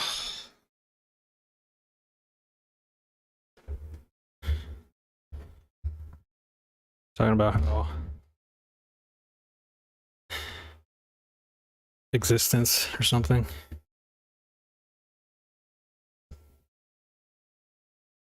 I'm talking about the ability to let go and simplify, and how that's a very important pillar aspect of design. In our jobs, what's considered a nice design tends to be usually the simplest, right? And of course, you can hop in and, oh, but like, you know, there's certain styles that involve many details and stuff. Yes. But if you zoom out far enough, what's the big picture looking like? Because you lose all that detail, right? So it still comes down to simplicity, It's true. which is what kind of reminds me of what you said earlier, you know, like living this simple lifestyle. You don't need any extravagant, action packed, everyday. Adventure. Yeah. Like, you know, be active on 10 different platforms on social media and constantly engage in the comment section, fighting over some pointless topic with a Drama. stranger. Yeah. Then make sure you don't miss out on your friends hanging out every single weekend, or, you know, some After people work just hang out events. every single night. You know, they Yeah. go have dinner, which is usually not a good choice, you know, nutritionally speaking. Like they consume these bad fast food kind of thing. Chemicals. And yeah, and then stay up late and then drink. And what? You don't drink? And like letting go of all these things for the sake of what? Simplicity. I want to simplify, shed things, you know, let go of certain things that were holding me back. Let go of that Mhm. weight. What are you left with? You. The things that really matter, the things that you truly wanted to do. And you soon enough realize that, you know what? I didn't know, but I didn't need any of that thing. Any of Yeah. those things that I let go of, I couldn't see it at the time. but I now see that they were never actually helping me. So I'm glad that I let them go. It's just about cutting out the excess, right? Like a lot of things we don't actually need to sustain our life, you know? People think you need to be a millionaire to live comfortably. Like what if I told you you don't need all that much, unless maybe if you're living in California, right? But if you have like $60,000, that's still quite a lot to live comfortably in like Thailand or something. Right? You don't need a whole lot to enjoy life. Maybe you need more to live or enjoy comfortably, if that's what you want. But just like day-to-day things, it's like you don't really need that much to be happy. I mean, look at all the people who are in third world countries who are kind of just content with what they have, you know? And they have like the brightest smiles, and you see people in first world places, they're depressed and they have everything at their fingertips. They have the best internet, best, you know, social connections. I'd say it's okay to like it's okay to have money. It's okay to be a millionaire. Yeah. But if you're a millionaire before you got yourself under control up here, then money simply amplifies who you are. You know, it just accentuates certain traits and aspects of you. And if you haven't addressed those before you get the money, which is what tends to happen with people who win the lottery, which is a huge overload of money all of a sudden, right? Mm-hmm. You don't know what to do with it. And that's where your current self takes over. And if you're fucked up in those areas in your mind, then you end up wasting all that potential. Whereas if you're a self-made millionaire and you know all the steps it took, like imagine, Dom, you're born at 18 and I hand you like a microchip with a concept artist skill. You just got it, Yeah. right? You don't know what it took you to get there. You know, you don't know those endless nights of sleeplessness, and frustration and dealing with the self-doubt of not knowing exactly if people are going to like this, they're not going to like it, is this really going to get me a job? You don't know any of that. You never had to go through it. You never had to face any of that adversity, any of that pain. So how can you appreciate something like that? You're just going to go like, yeah, it's cool to paint like, you know, any famous artist that's greatly appreciated, right? Yeah, it's nice to paint like them. Yeah. I can do that right now, but I'd like to do something else, you know? So you don't appreciate it. It doesn't mean anything to you. And that's where the beauty of working for it happens. Like earn your rewards. Don't just gain them for free, right? Imagine you've just been teleported to the top of the mountain. Yeah, nice views, but whatever. What was the point in that? Yeah. There was no obstacles, no chance for growth, no suffering. I mean, it's like you enjoy the nice views, but then what else? It's like, cool. Now we gotta go back down the mountain. So, yeah, I think you're right. Like,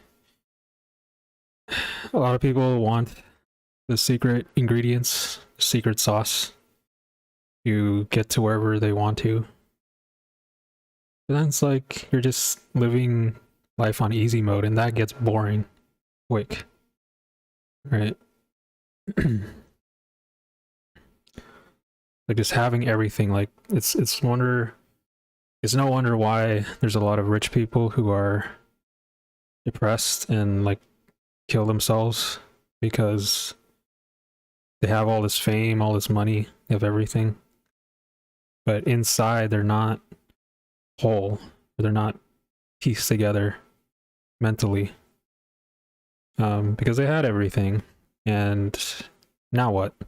Like, okay, I can retire my parents, that's done. I can buy a yacht, I can buy a car, that's done. I can go on anywhere I want to in the world. Cool, I have that luxury. So you do all that stuff, and then what? It's like, what do you do? What else do you do? What's after that? I don't know. Smoke drugs.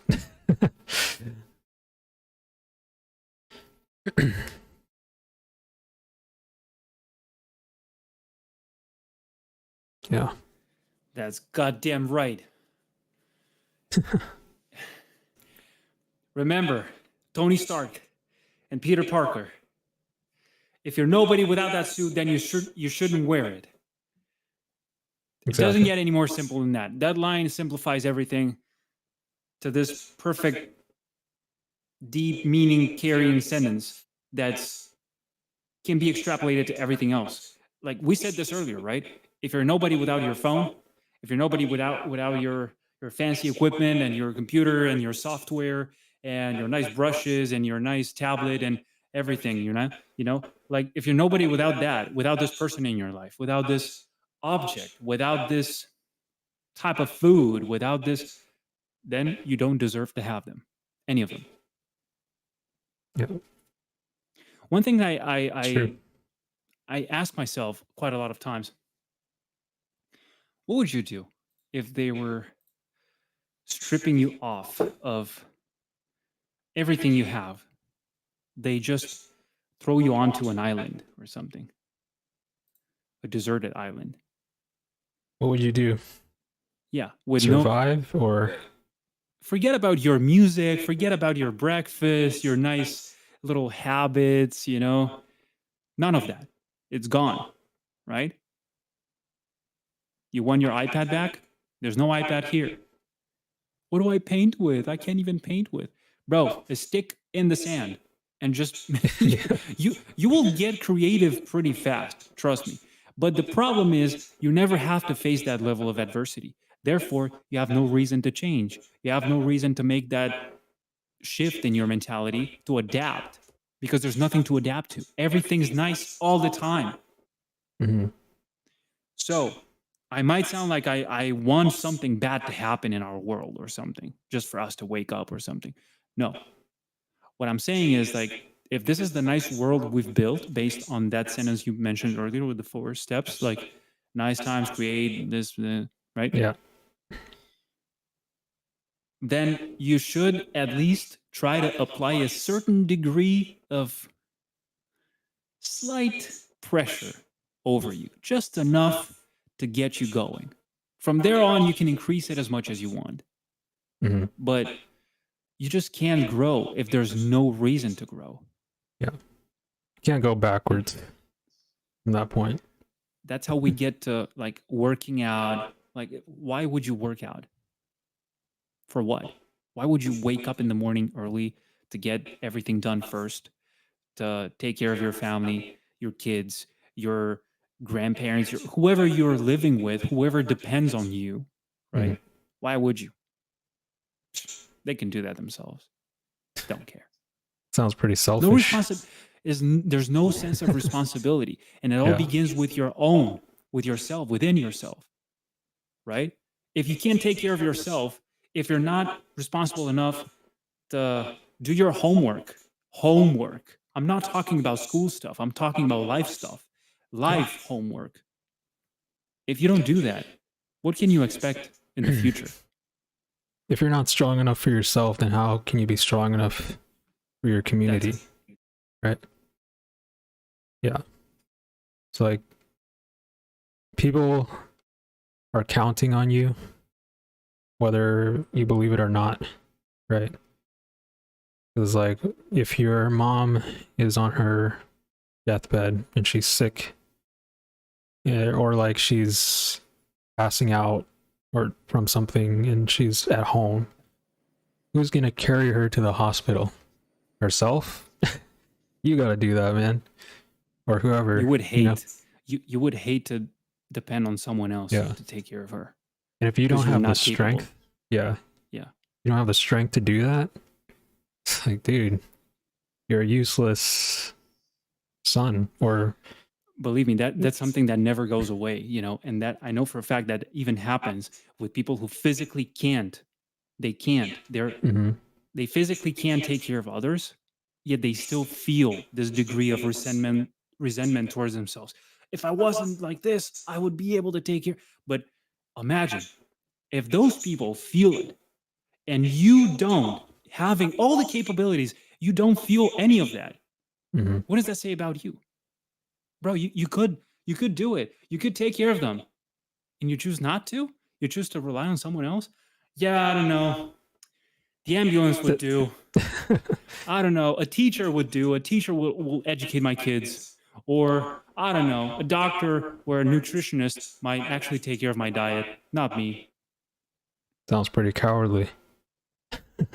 It does. Yeah. It really does. You just feel like a pin of shame at that point. Like, damn, I didn't I didn't step up when people counted on me too. Right. Yeah. Sometimes I've felt that way too when I was younger. Like I didn't pick up some of the responsibilities that my parents were doing, like the dishes or something. And then, my dad would say like, I can't count on you, son, because you didn't help do the dishes on this day. And I just feel like, fuck, I let him down pretty much. Because it can go for any, like, what if that was like a life-threatening situation and it wasn't the dishes? Like a burglar broke into the house and, they captured my parents or something. It's like, and you just run away hiding in the closet or something. Yeah, or like you didn't call the police, or you didn't step up to like defend your family. Like, you nailed it. That's exactly what I'm talking about. That's exactly what I'm talking about. When these little actions of everyday life, they bleed into the other bigger things. Because the same way you behave here, you will behave there. Yeah. So when real shit hits the fan and real tragedy happens in your life, you will act exactly the same as now. When you say, oh, 1,000 push-ups, that's too much. I've only done 900, so I'm not even going to try. That's the same thing you're going to do. You're going to just quit before you even get yourself the chance to try. Exactly. So, yeah, it's kind of sad, but that's real. That's a real sentiment that crosses your mind when you hear someone else say those words that sting so much, right? And they're meant to sting. Like, I can't rely on you. I can't trust you. Yeah. You never want to hear that from anyone. So you should do everything possible for people to understand that you are a reliable individual, that you will never betray them, because you never betrayed yourself in the first place. So stop lying to yourself, stop betraying yourself, keep embracing these inner desires to become who you truly want to become, and shed everything we mentioned before. Just let go of those things that are holding you back. Nice. Thank you, bro. That's exactly it. Thank you. Yeah, that's enough. That's enough. Thanks. Yeah. Can you hear that? Yeah, I heard it. Let's go. Yeah. So again, we have more examples here, more comments. Cutter Chain says, I love the conversation. Very inspiring. Thank you so much. I'm glad you're enjoying it. We're really having fun here. So yeah, I should do more push-ups. Shed examples are doom scrolling, shop addiction, mindsets like beating yourself up, comparing, doubting yourself. Yeah. Focus on what you want to do and what fuels you. It's like having a clean email inbox split in your mind. Absolutely. Like, just remove all the clutter and just fuel yourself with things that actually matter.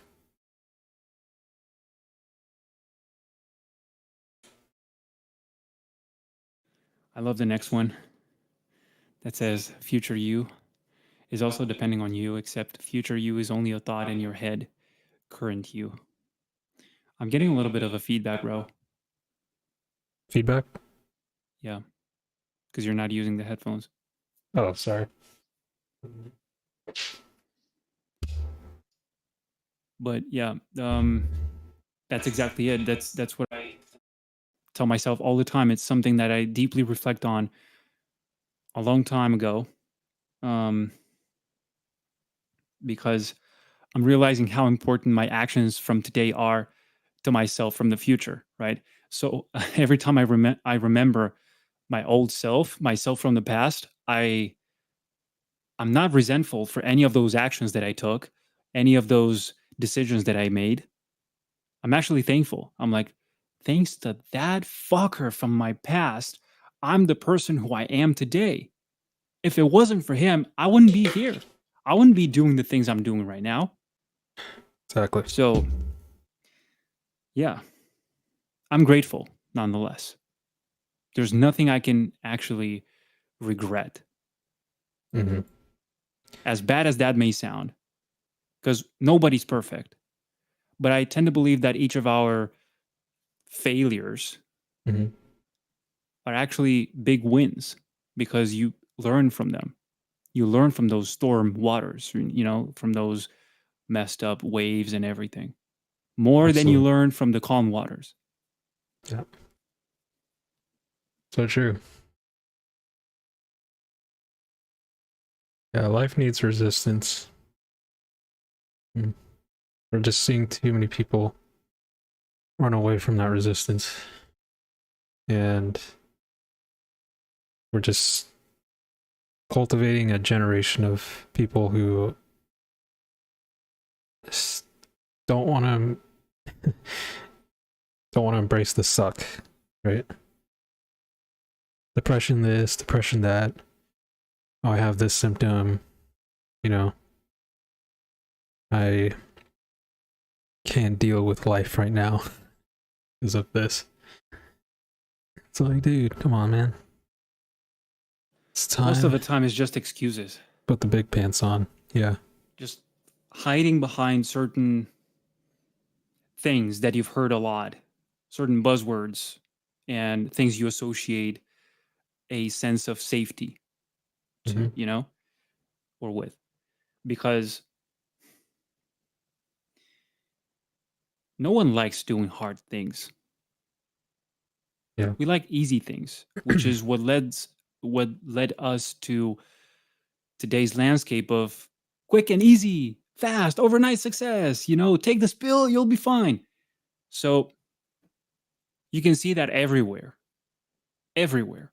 And I would argue to a certain degree that even with movies and the way that events are presented in the life of a character and the way they develop through the story, Mm-hmm. all that is presented within a sequence of.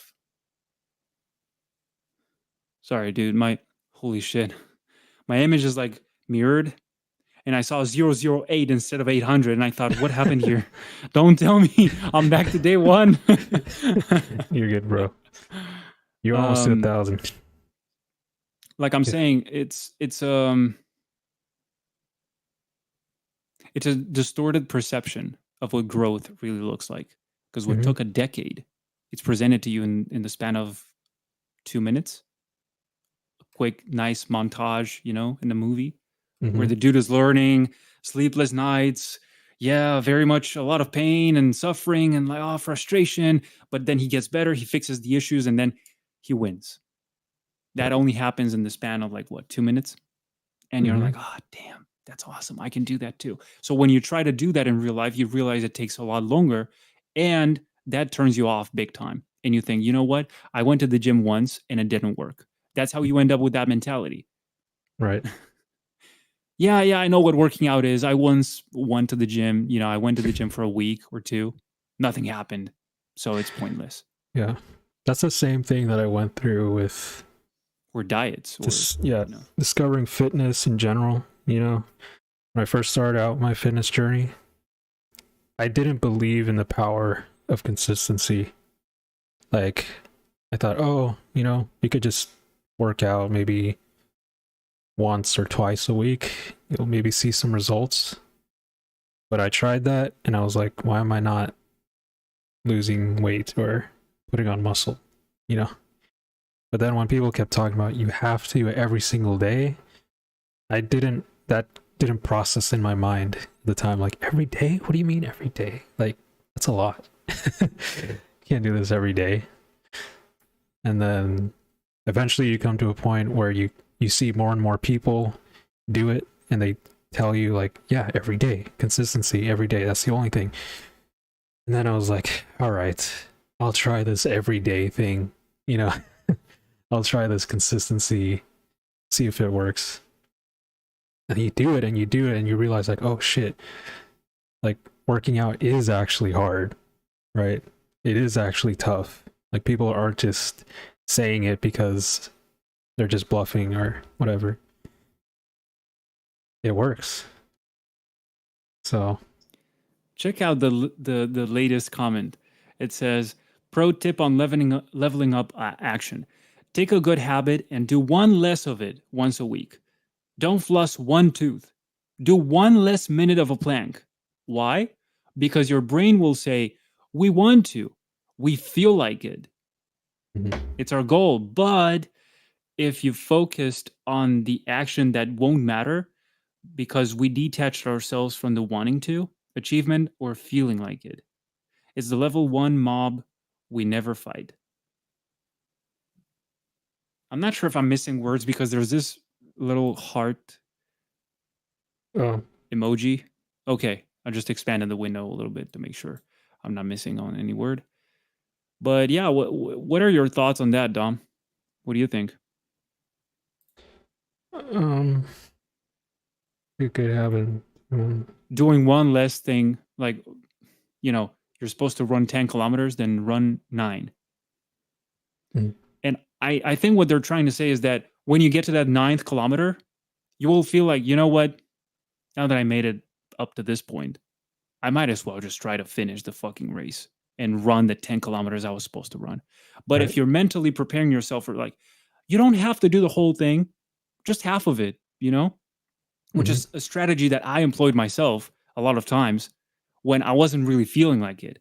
I was no longer, you know, focused on the time or, you know, running fast or anything. I said, Adrian, I know you're feeling very tired today. I know you slept barely nothing because of deadlines, because of work, because of stress of any kind. So since today you have to run with no excuse, forget about the time, forget about making it perfect. Just move, just run one step after the other. And guess what? You can't escape the extra mile. The extra mile is with you all the time. No matter how bad of a day you've had, you get to that point where you're like, it's already on. So, you know, now that I'm here, I'm just going to do it anyway. So it most of the times it ends up becoming a spectacular, epic day worthy of your Hall of Fame in the book, you know, of the best days you've ever had, which ironically enough happened in the worst case scenario. Like that night, you even said this about my picture. You said, the smile, dude, because I'm smiling in that picture. It was a big win, bro. It was windy as fuck. No one was outside. And when I was at the mountain, dark, you know, that rocky path and everything, dude, the winds were strong enough to blow me off balance. I had to run with my hand like this because half my face was numb. I couldn't feel it. It was the same feeling when you go to the dentist or something. They just do the anesthesia thing. Yeah. And you know, you don't feel the nose, the cheek. Same story. Even the eye, you know, I was like, please don't lose vision. Don't lose vision. Like, right eye, I need you. You know, like, it's on you now, bro. Carry a shield or something. Keep us on track. Yeah. I'll let you answer this next question now while I'm doing my push-ups. What would you guys say keeps you motivated to do the things you do? Good question. Well, for me, it's just not wanting to be in the same place I've always been in my life. Because if I had been that right my there, old self, exactly what you said. Yeah. If I had stayed my old self all throughout my life, right, I would probably never experience freedom in some way, right? Spiritual freedom, physical fortitude, mental fortitude, all these things that we're all capable of if we explore that other side that we're afraid to explore, right? New opportunities, leveling up our skills, you know, and just people telling us that we couldn't do these things, or even our own self-limiting beliefs telling us that, oh, you can't achieve this, it's impossible to do that. You Why can't would start you a do that? podcast. Yeah. You can't start a channel. You can't talk about these things. You're not good enough. So it just fuels you to want to keep doing these things. I mean, there are some people who kind of go throughout their life without, people, or there's a lot of people like encouraging them throughout their life, right? They might have supportive family members and stuff like that. But coming from like our position, we've never had, or at least me, I've never really had supportive people in my art career, or like just anything that I wanted to do for myself in general, like dreams, It's going to goals. sound bad, but that's probably the best thing that can ever happen to you. Yeah, exactly. Think about That's it what I the was gonna following say. way. The example we mentioned about the boats and like the calm waters, right? If it's Mhm. always nice, everybody, no one's doubting you. Everybody's always cheering you, right? They're You get clapping to a for point you. where it's boring. It's like Yeah, I'm playing the game with cheats on. right. There's no challenge here. That's why bullying works. But yeah, it's so true. Like having that friction of people just telling you that you can't do something or this and that, it forces you to grow in a way. And it becomes like part of your lifestyle of, I want to reach this next higher peak because I want to grow. I want to see what my mind is capable of. Right. And yeah, and if you don't have those opposing obstacles, like if there's no one telling you that you can't do something, then sometimes you have to be your own self motivator, because who else is going to tell you to achieve that dream or achieve that next goal? Like you have to be your own critic sometimes.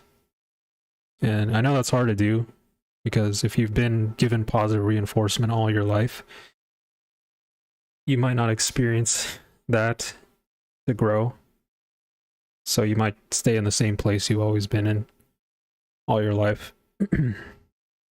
So I think yeah, just some kick in the butt to just go after it. Also, it's about the answer, right? It's the cat. Mm-hmm. It's the cat behind you. You as a mouse, right? You're motivated by the smell of the cheese in front of you. You want to chase it.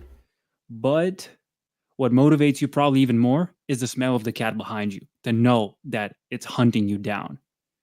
Yeah. The cat is the metaphor of this place you never want to go back to, this version of yourself you never want to return to. So you're trying to stay away from that as much as possible because you know what it feels like. If you're overweight and you're now just fit, you got rid of that. You know what it feels like to be 300 pounds Mm-hmm. or more. Yeah. You no longer want to be that. You no longer want to return to that point. And if it was a good experience for you, fair enough. You'll be fine going back to it any day. But if it wasn't, you know for a fact that the cat is going to kill you, and that is not going to let you eat the cheese. So, if you're unfamiliar with this very quick example that I gave with the cat and the mouse and the cheese, go watch my latest video on my channel, Adrian Virlan, and you'll see what I'm talking about. Because in that video, I also discuss how, a quick idea. It's about how many people try to do you a favor. They think they're doing a good favor to you, right?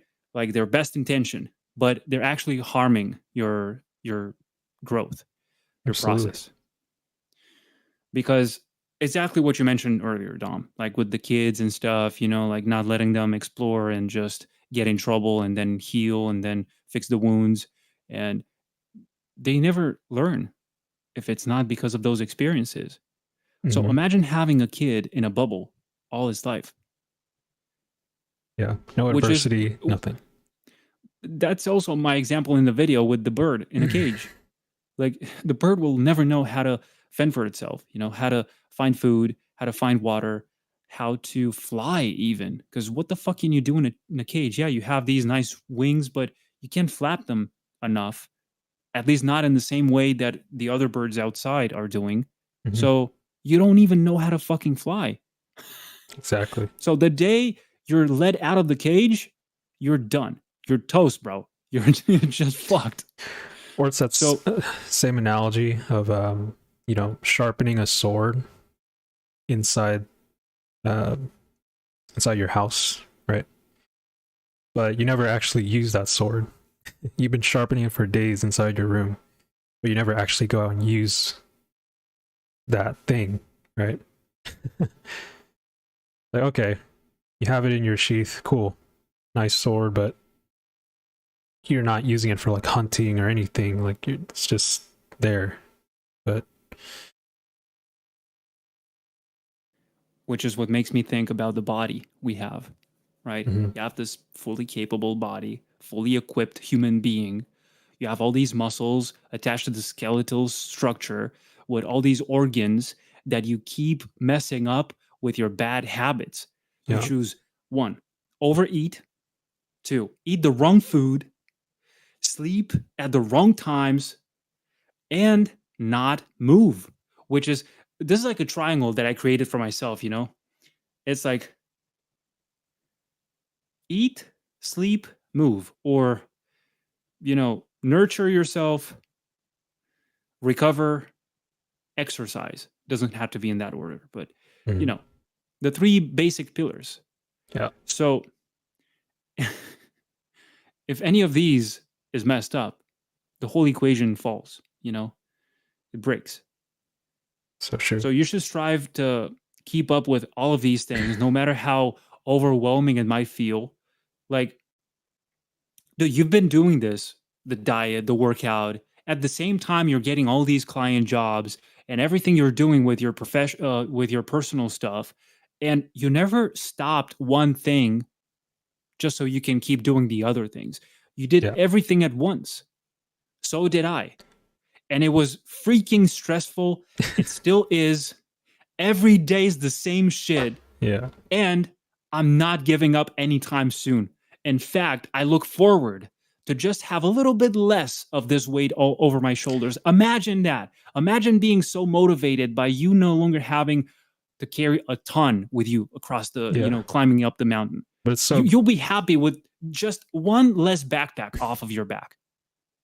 it's You so can keep the other gratifying 10. though, right? Yeah, but you're carrying 10 backpacks and you're just happy enough to not have one of them. Like, Hmm. okay, one thing is done. Other people are just complaining about having a single backpack and they're already like, oh, it's so heavy, you know, like, bro, 10 backpacks, Like 10 Death fucking Stranding. backpacks. You're complaining about one? Yeah, Imagine that. Imagine your, I don't know how to say this, like like you had one job. You had your one job. hell, your hell is someone else's paradise. Yeah. You know what that means? That's how low you are, right? Like Mhm. if your hell is someone else's paradise, it means that you have it so well that other people are looking forward to your hell. They wish they could have your hell because of how fucked up they already are. So I'm not sure if this is very visual, but I'll try to address this in a future video perhaps. But it's an example that I carried with me for a long time. And it always helped me put things in perspective again. You know, like, Adrian, stop complaining, bro. You have it way too well. Yeah, Get this stuff done.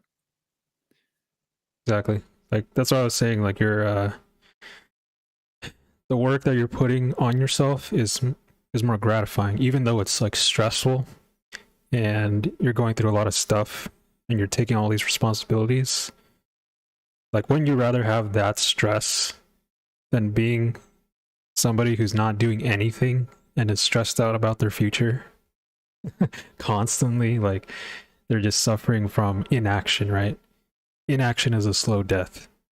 That's what one of the videos online was about. I think it was from Better Ideas. Bro, not doing the work takes more energy than actually doing the work. Yeah. Think about that. You're suffering without a reward by not doing anything. It's besides like suffering and there's a reward at the end. Like, which one would you rather have? You're just running in circles around the same thing instead of just tackling it. It's right there in front of you. Get it done. Boom. It's over. Instead of like, oh, well, maybe if I approach it this way, which brings me to the same topic we always discuss, right? People asking, what's the best brushes? What's the best sneakers to start running? What's the best shorts? What's the best time of the day to start? How many days a week should I run? You know, how to work out, how to eat clean, how to all that stuff. Bro, just start. Yeah. Stop thinking about so many of these things. Our people in the chat here said it too. Like, hey, it's just action. Start. It doesn't have to be perfect in the beginning. You'll figure it out. Don't worry about that. Mm-hmm. Not taking action is the bird in the cage. Exactly. And you know what's funny about that? That the bird in the cage tends to think that the other birds that are flying outside of the cage are sick. Like, that's dangerous. Look at them flying around and shit. How dare they? That's dangerous, bro. You know, you could be, I don't know, some other animal might hunt you down or they might kill you. I'm safe here in my little prison, right? But hey, it's fine because I get, they feed me, they give me water, I'm sheltered, I'm fine. But you're never gonna get to experience the same level of freedom that bird is actually experiencing when it's flapping its wings like that, flying everywhere, anywhere at once. It can go anywhere, and it's way more gratifying, I guess, to know that you can actually fend for yourself. That you can chase after the food yourself. Instead of being a panda, you could be a grizzly bear. Instead of being, I don't know, like some other animal we could compare, like a domestic kind of thing. You could be a lion. So I know these examples are like grandiose kind of like examples, right? Like, classic. Be a lion. Be the top predator kind of thing in the animal kingdom. Predator. Apex, yeah. But it's true. And I don't care if this thing is labeled as like toxic, whatever. I don't give a fuck. It's the real world. That's how it works. Yeah. It's nature. You can't go against it. I mean, you can, but you can try to find out what happens when you go against nature. It's not a good feat. Yeah. It won't do anything. Just in fact, you're seeing it right now. You're seeing it right now. You're seeing it with our modern civilization, with the food we eat. When you go against nature, about the nature of your body, you try to put all those chemicals and all the stuff that your body is not designed to process. Ultra process. Yeah. Shit, yeah. Your body is not evolved to process all that amount of chemicals and sugars and all that shit. And you keep what happens? Stuffing it in, Get cancer, you get all these diseases. You get all those diseases and you feel bad and it leads to other mental diseases and all that degenerative dementia. I don't know. Yeah, all that stuff. And you can't even think anymore. So you see, it all starts with what you eat in a way. Yeah. Those thoughts we mentioned in the beginning, like how important it is to take care of your mindset and your mind and your... Same thing if you don't move your body, you're just sitting in one place. What happens? It's a combination. It's a combination of different things. Yeah. When you're not physically moving and stuff, you're just stagnant, right? Because life in nature is constantly moving, right? Like birds, going back to that example, they need food to survive. If they just sit around, they're not going to be able to feed their younglings, their young babies. Anything with nature, right? Someone has to go hunt the food. If no one's going to hunt the food, then people starve, or animals starve. They all die. Kids die. So yeah. Yo. What a Chad reply, bro. What a Chad response. Look at that thing. The wild bird that's eaten by a predator, lived its best life. Go out there and fly. The school system, fear and limiting beliefs are the cage. Since you're good at doubting, start doubting your doubts. Damn! Let's go! Let's go. That's it. That's what I'm talking about. That's what I'm talking about. So, look, you can choose to betray yourself and say, no, what my eyes are seeing is not real. Or you can say, you know what? Maybe I should do something about this. Because it's something I heard you say a lot as well, Dom. Like, yeah, that just happened. Now, what are you gonna do? What are you gonna do about it? Mm-hmm. That's your attitude, right? Just gonna let it You can stop choose you, to stay or in place, yeah, not do anything about it, or get your ass off and do something. exactly. You're almost there, bro. Almost at 900. Yeah, bro. I'm trying to But- speed up. Just remind me, in case I talk too much, just say, hey, Okay. Adrian, next set. 1 minute 50 now. I think that's plenty. How are we on this time?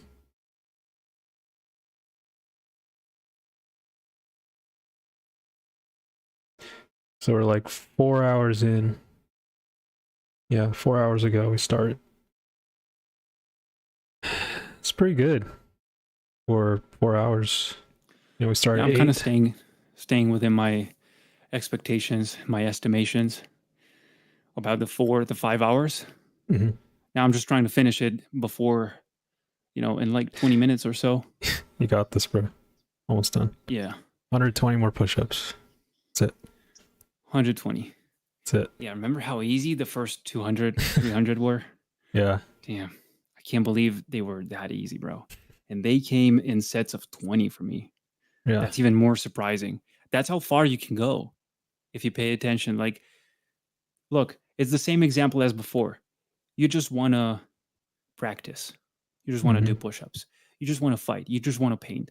You don't care about how many, how far, you don't care about that. You just want to do it. You just want to walk. You don't care how far you get. Absolutely. And then the beautiful thing is that when you look back, you go like, holy shit, all this distance? Really? I did this?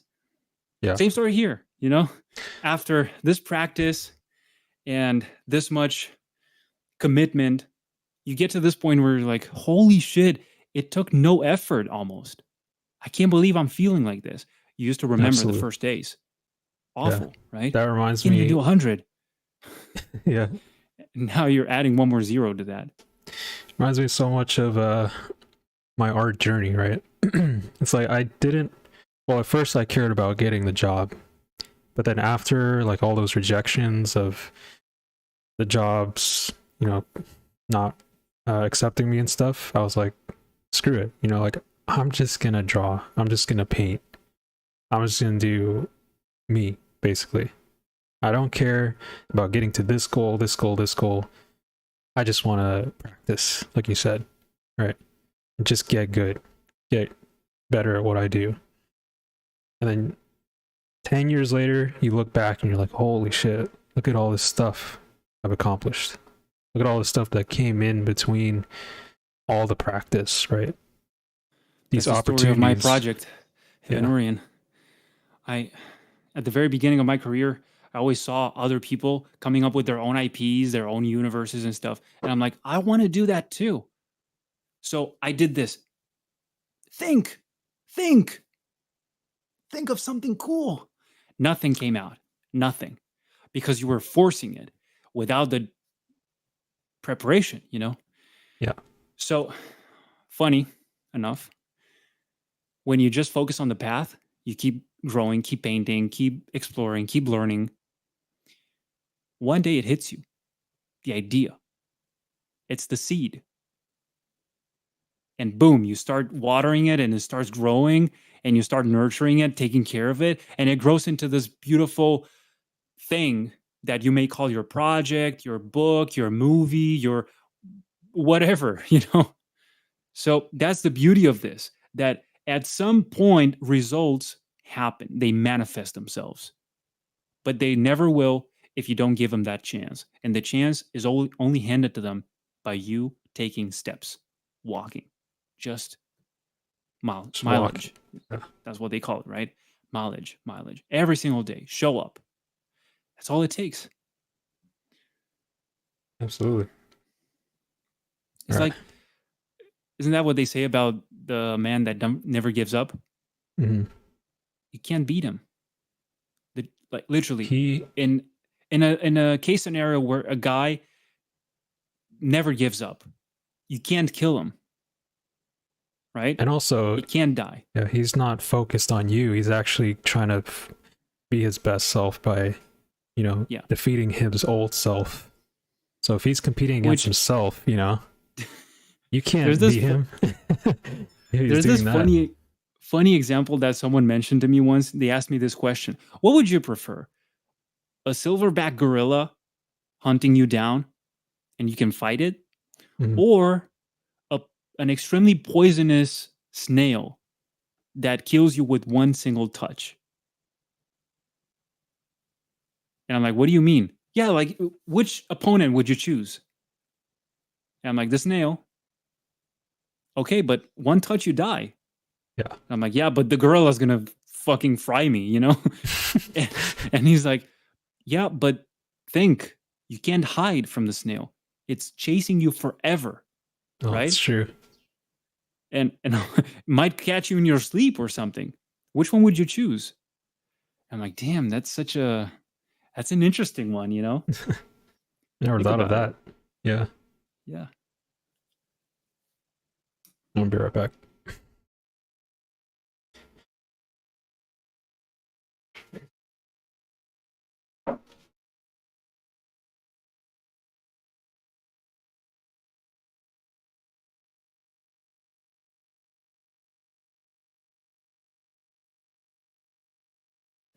All right, 900.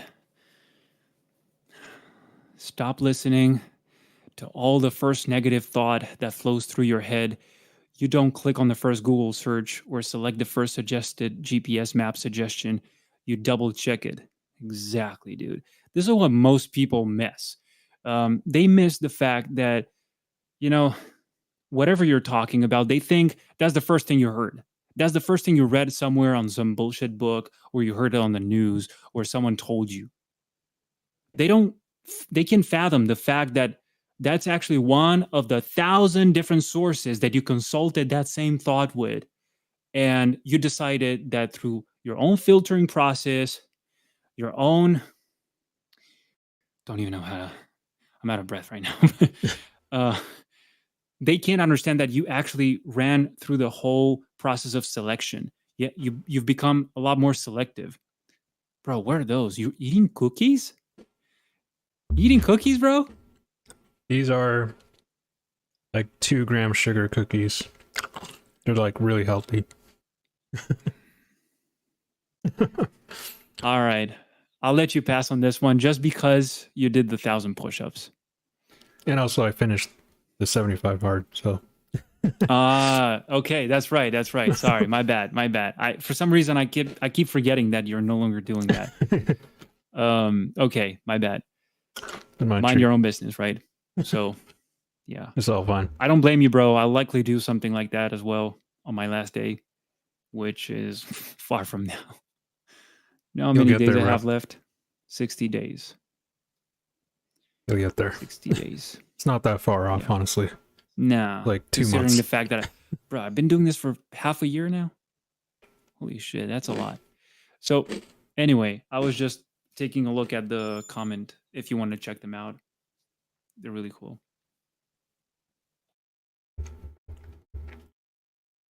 Yeah, stop listening to all the first negative thoughts that flows through your head.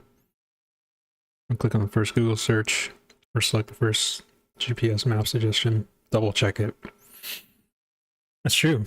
I think some people tend to just go with their first initial choice without weighing all the other options.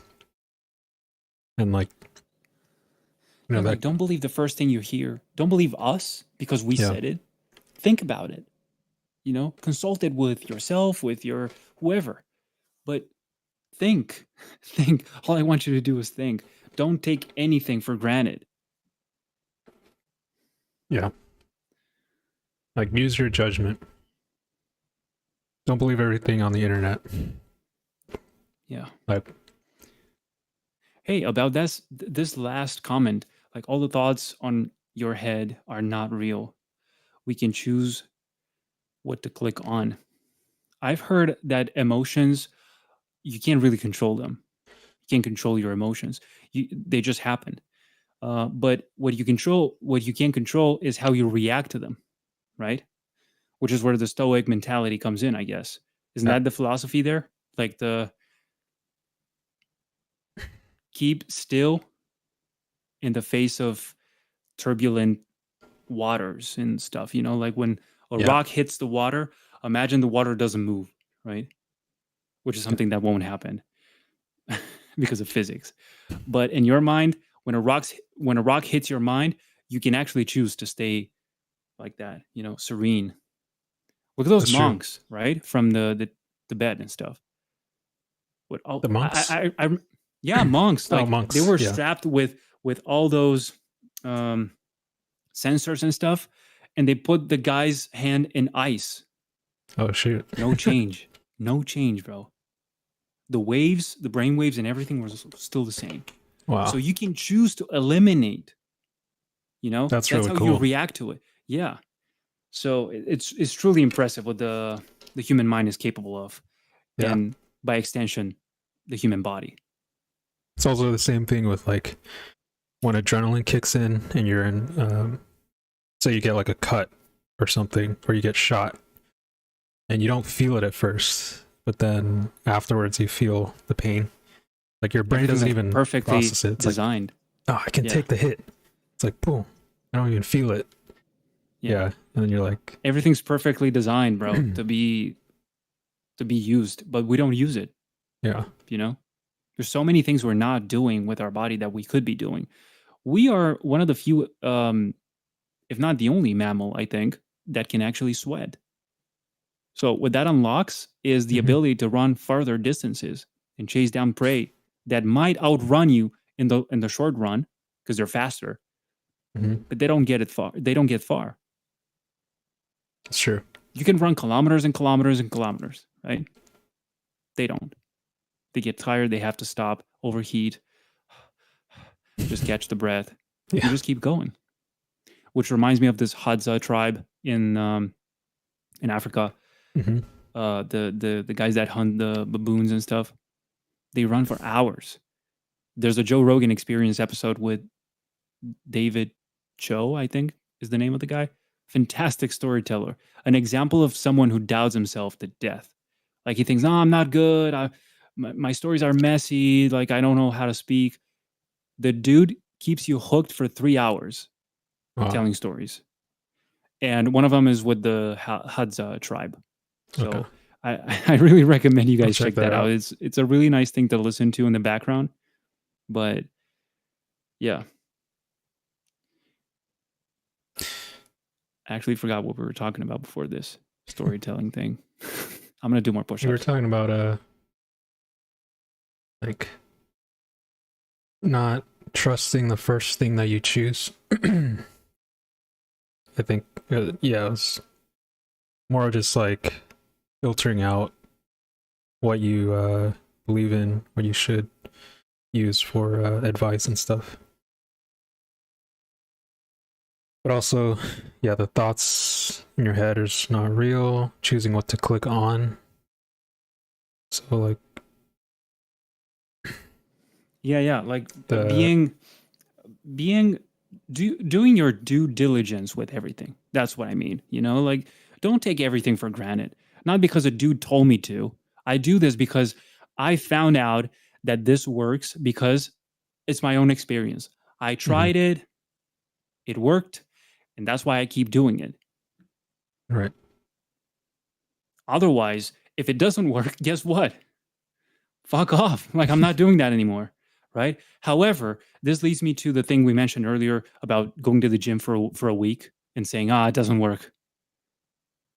No, you have to actually try. Actually commit to the week. Commit. Exactly. Great word. Commitment. That's what's lacking nowadays. No more commitment anymore. Not even to your own words. Yeah, I'll be there at 5. You show up at 7. Bro, you said 5. Yeah. Yeah, but this thing happened, and you know what? Like, I was there at 5 waiting for you for 2 hours. You didn't show up. And in the worst case scenario, they even get mad. Yeah. They get mad. Like, why'd you go? Because you didn't show up. Yeah. Oh, but I was like, they try to justify Why it are somehow. you mad at me for being late? Yeah. It's like, dude, you're late. You're late, bro. You said 5. I said 5. You said okay, and you're not there. And, you know, in the worst case scenario, they I know I already said this, but that was not the worst case scenario. The worst case scenario is this. When you're there at 5, you get a message. They say, oh, sorry, I can't make it. Bro, you could have told me that earlier. Yeah. I did everything. I moved everything around in my schedule and stuff to be here on time. You're now telling me you can't make it? Why? It better be a good excuse. Super disrespectful, yeah. Yeah. And you don't. So guess what? Talk to that person again. Yeah. Next time you can't trust them anymore. And we already discussed this, right? You don't want to hear those words. Yeah. Sorry, I can't trust you. I can't rely on you. Because you're always lying. Yeah. Like, hey, we should do this one day. What about next weekend? Are you sure about that? You're going to show up? How can I know that? I'm a good person. I know I am. I'm passionate. Show it. Show it through your actions if you really say you are. Right? Yeah, I've encountered a lot of people like that who, you know, they don't keep their words. And yeah, it just makes you not want to be their friend because it's like, dude, how can I trust you to be my friend if you won't even show up for yourself? Time for me. Right? So this last comment, see what it says? I have a friend who's always late. He's become so bad, we have to tell him to be somewhere like an hour before. Just so he's on time. Like they have to switch to shift the How sad is that? Yeah. I can entirely relate to that because we had that happen in our group of friends. Right? So it makes you tired, but it makes you almost like ashamed. Like next time they tell you something, you feel like, I don't mean to sound mean by telling them no, because you're not going to show up, because you never show up. So I'm just going to say, okay, but then you don't expect anything, you know? Hey, let's meet up this Friday at 7. You're like, okay. Friday 7 happens, and you get no news from them. Thank God you didn't listen, and you kept on your schedule. Yeah. Had you made the moves and changes for just expecting them to be true to them, to stay true to themselves and to their words, you would have messed out on like, bro, I had to say no to a client to be here with you having a beer. And you don't even show up. You don't even say anything. Sorry, I forgot, bro. Or sorry, my wife said that. Bruh, I made sacrifices when you didn't. Yeah. The equation doesn't work. You see where it fails, right? So, yeah, being creative is the win. It makes us creators be in the moment, the same as meditation. Everything else is stuff we have added on. That's true. That's like the flow state. When you tap onto, it's almost meditative. You know, when you're painting, just vibing. It's a nice feeling, you know? And that can only be tampered with when you add more noise. When you keep shifting your focus from the canvas, in this case, to like, let me look for some other YouTube video. Let me play another song. Let me look for my list, for playlist. Let me just Google this real quick. When you break that focus, it's really hard to get back. And that's so what most people don't understand that. I don't know if it happened to you and your family or your friends, but when someone just breaks that focus of yours, it's not like, just go back to painting now. Come on. You've been doing it for an hour now. You just, you know, bro, I can't just stop that. Attend your needs in the moment. and just simply switch focus and just go back to painting. Like, you have to rebuild that. It's almost like, think about it as a boulder. You keep pushing up a mountain, a rock. The moment you stop pushing, it falls down again, and you have to push again. Gotta keep the momentum going. The momentum, exactly. They don't understand that concept of momentum. Yeah. They don't understand that concept with momentum, with work, with workout, with diet. And that's where I got to do more push-ups, but I'm going to tell you now about You're the almost done. not breaking the chain method that I've always seemed to use. And some people, it makes mad some certain people. Oh, what? You can't even stop for a day? You're so weak, bro. They somehow managed to shift that, to twist it around and make themselves feel better about something you're already accomplishing. Anyway, I'll be back in a second. That's true. I have 6 viewers in here. Cool.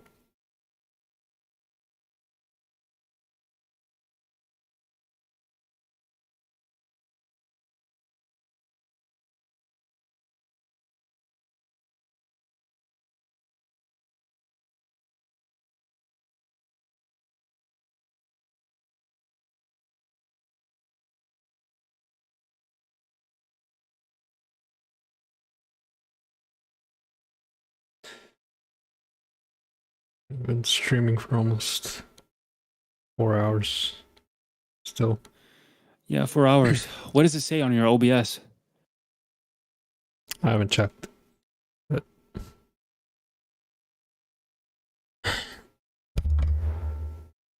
got 50, 60 more.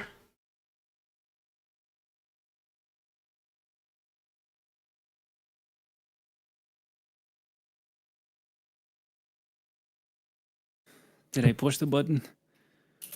Didn't even. Kind of curious. Yeah, I did. Okay, I'll be right back. Yeah, kind of curious if everyone in here is all artists. Because I know sometimes when we go live, there's people who aren't artists who come onto the stream, but which is fine. It's like Lightshare is a collective group of any individual. Doesn't have to be just artists, but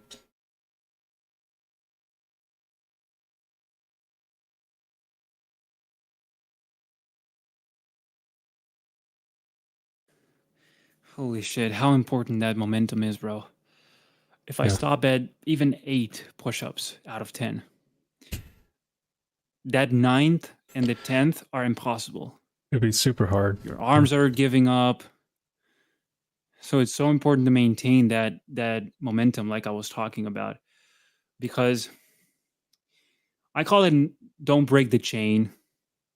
Might have another name. I don't know. It's what worked for me.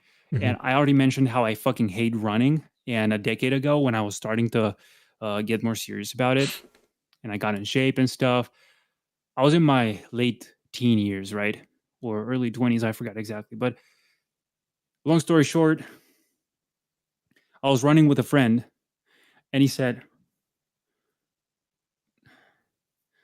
we run to a place and then we have to go back. So when we reach that point of return, he said, you want to sit down, take a little break? I'm like, fuck no.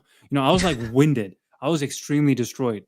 But I was like, fuck no. If I stop now, I know for a fact it's going to take forever for me to engage again. Yeah. So running away from the cat, it's again the same story, right?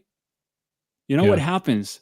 What happens? When you stop. So, yeah, at that point, I no longer wanted the cheese. I didn't give a fuck about the cheese. I just wanted to stay alive, run away from the cat, right? I wanted to run away from the fact that, hey, you've gotten this far. You might have to walk your way back. Like the walk of shame, like fucking loser. You couldn't even run 5 kilometers. What kind of, come on, bro. So that's what kept it at bay for me. And same story happens with fasting. Same story happens with jobs. Same story happens with working out. Imagine I give up now. 950.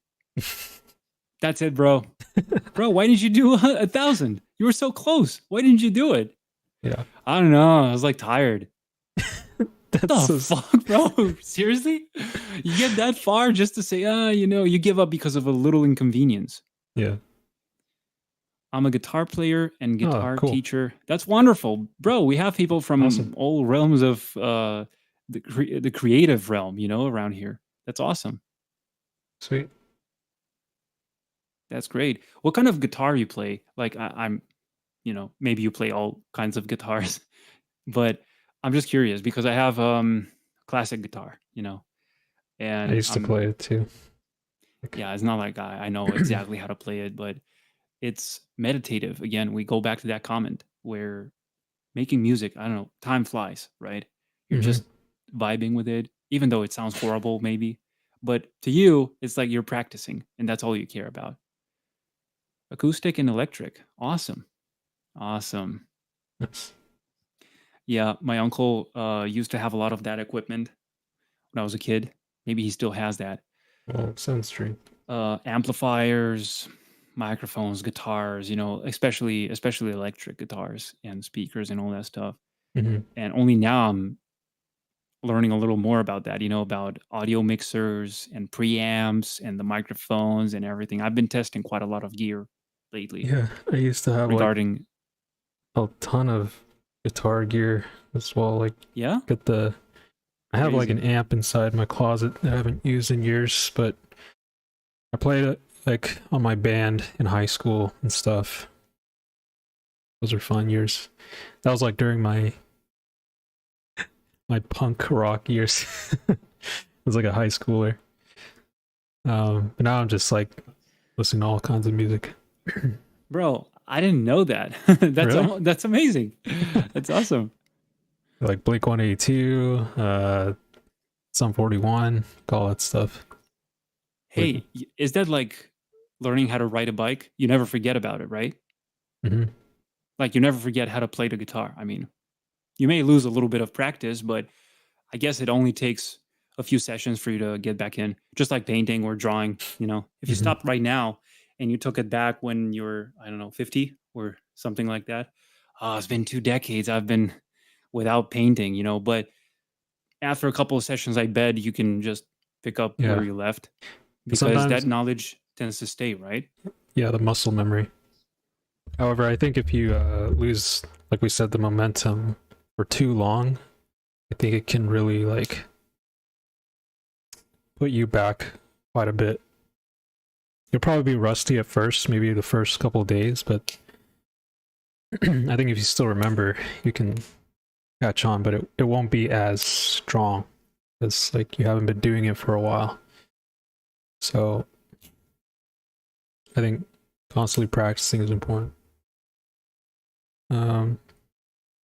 The other comment, back to the island example, if you're stuck in an island, you're always going to find a way to create. Even if AI mastered art, it does not mean you don't have to create. If AI mastered talking, it's true. You'll always find a way, regardless of the circumstances today, right? Because the whole AI thing is like, it's so subjective, you know? Like, not everyone likes this type of art. There's always going to be room for creatives to express their own voice. Because that comes from your experiences, like what we said. AI can't replicate your personal experiences. Like, only you can tell those.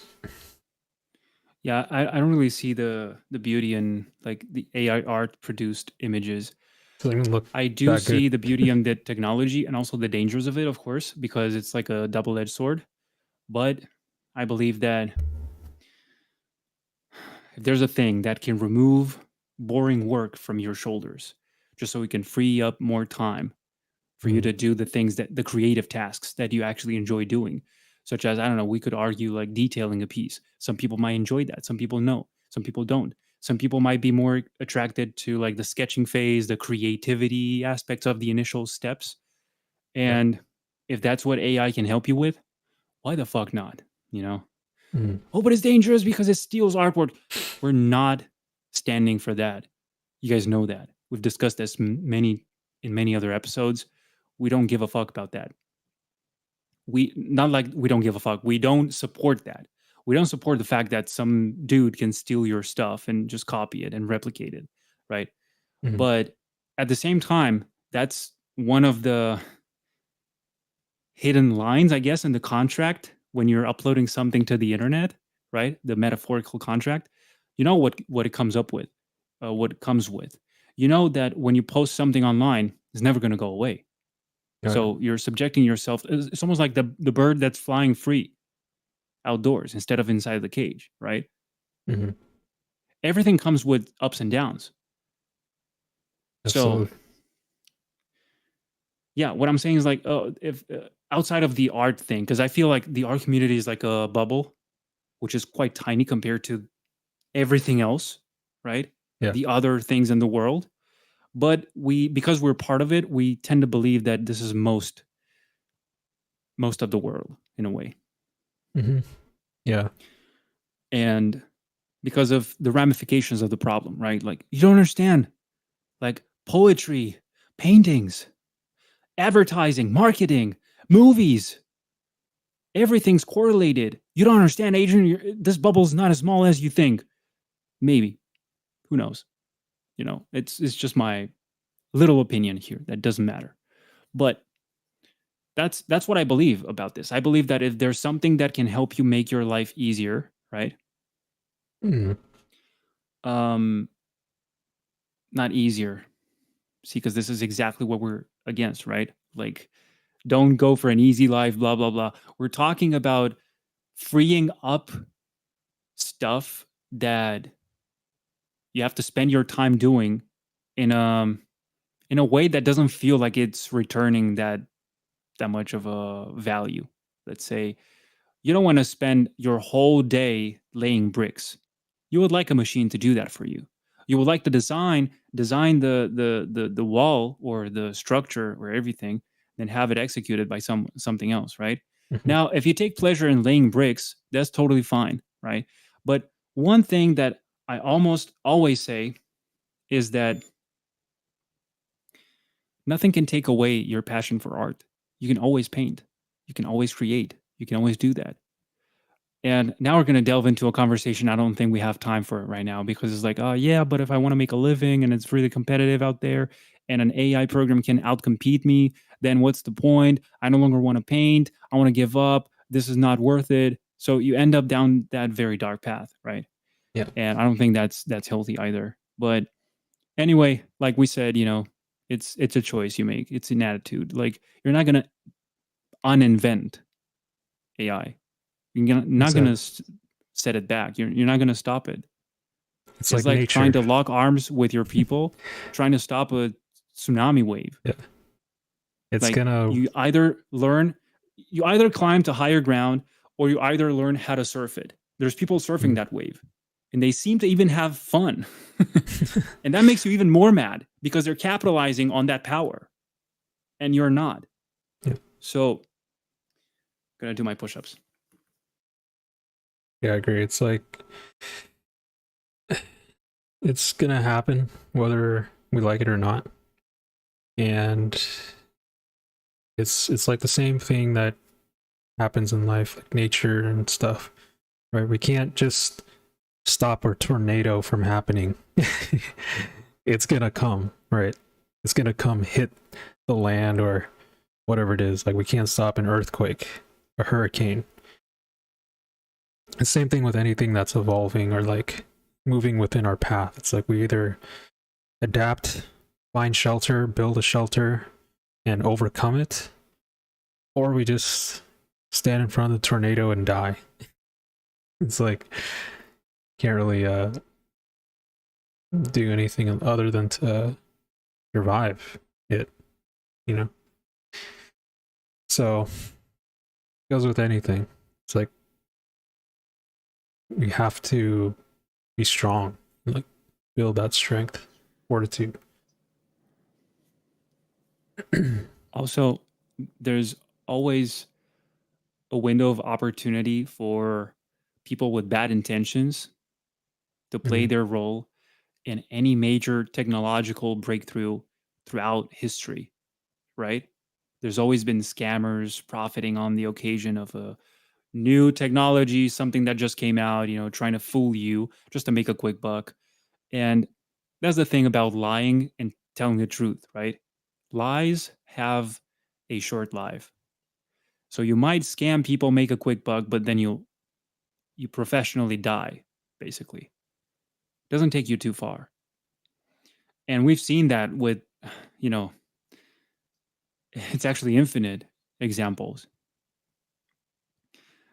It's something with medicine, it's something with the food industry. You can bend and twist reality to your liking and fool as many people as you want because of their lack of comprehension of how that thing truly works. So you're basically betraying the trust they put on you because they didn't have the time to commit to that learning experience. So because they don't know, you feel like you can just take advantage of them.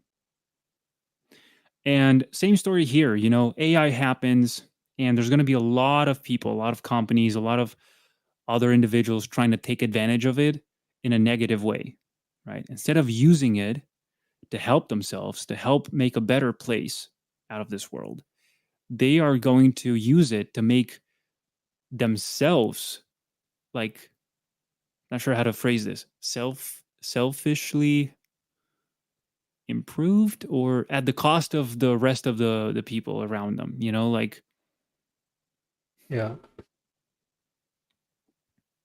I get what you mean. I don't Like care what happens. self-benefit All or I care is about myself, yeah, like benefiting yourself, pretty much. And Like, honestly, that's fine as long as it doesn't hurt other people. Because what you're doing and what I'm doing, what we're doing here is not really hurting anyone. We're just working out. We're just doing push-ups and talking. mhm.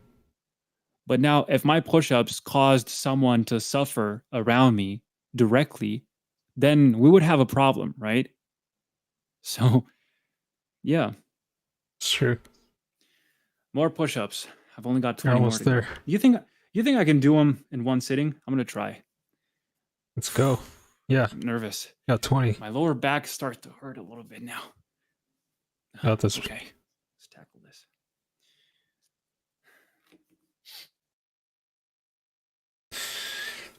Let's go.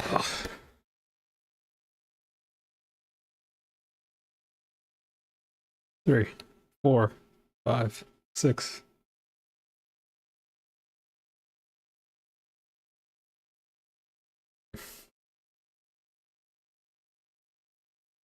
Shit. 3 more.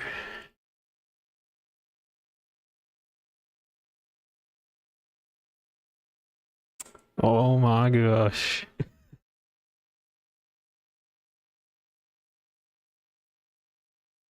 Oh. Did it, bro.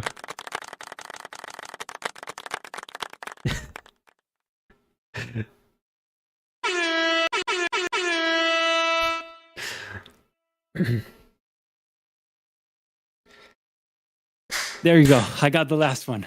Sorry. That Hell felt yeah. very anticlimactic. 19. Oh. But You hey, finished, bro. still counts. Nice. Good job. Okay. Thank you, bro. Did it. 1,000. 1,000. Check out that number right there. The virtual crowd is going wild. Let's go. Now we have to do 2025 for 2025. What? 2025 push-ups for next year. Holy shit. I can't say no. But that's gonna take all day. Yeah. Anyway, maybe one of these days. yeah. Thank you everybody for joining the conversation, especially for this long. 4 hours. What has it been like? 4 or 5 5 hours conversation. Yeah.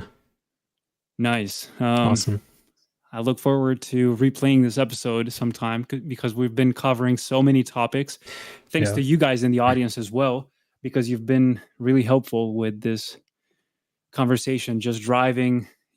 I don't know if you recognize that, but you guys have been driving the topics, but for the most part, with your questions and your replies and everything. So we greatly appreciate this level of interaction, and we wish we could repeat this at some point.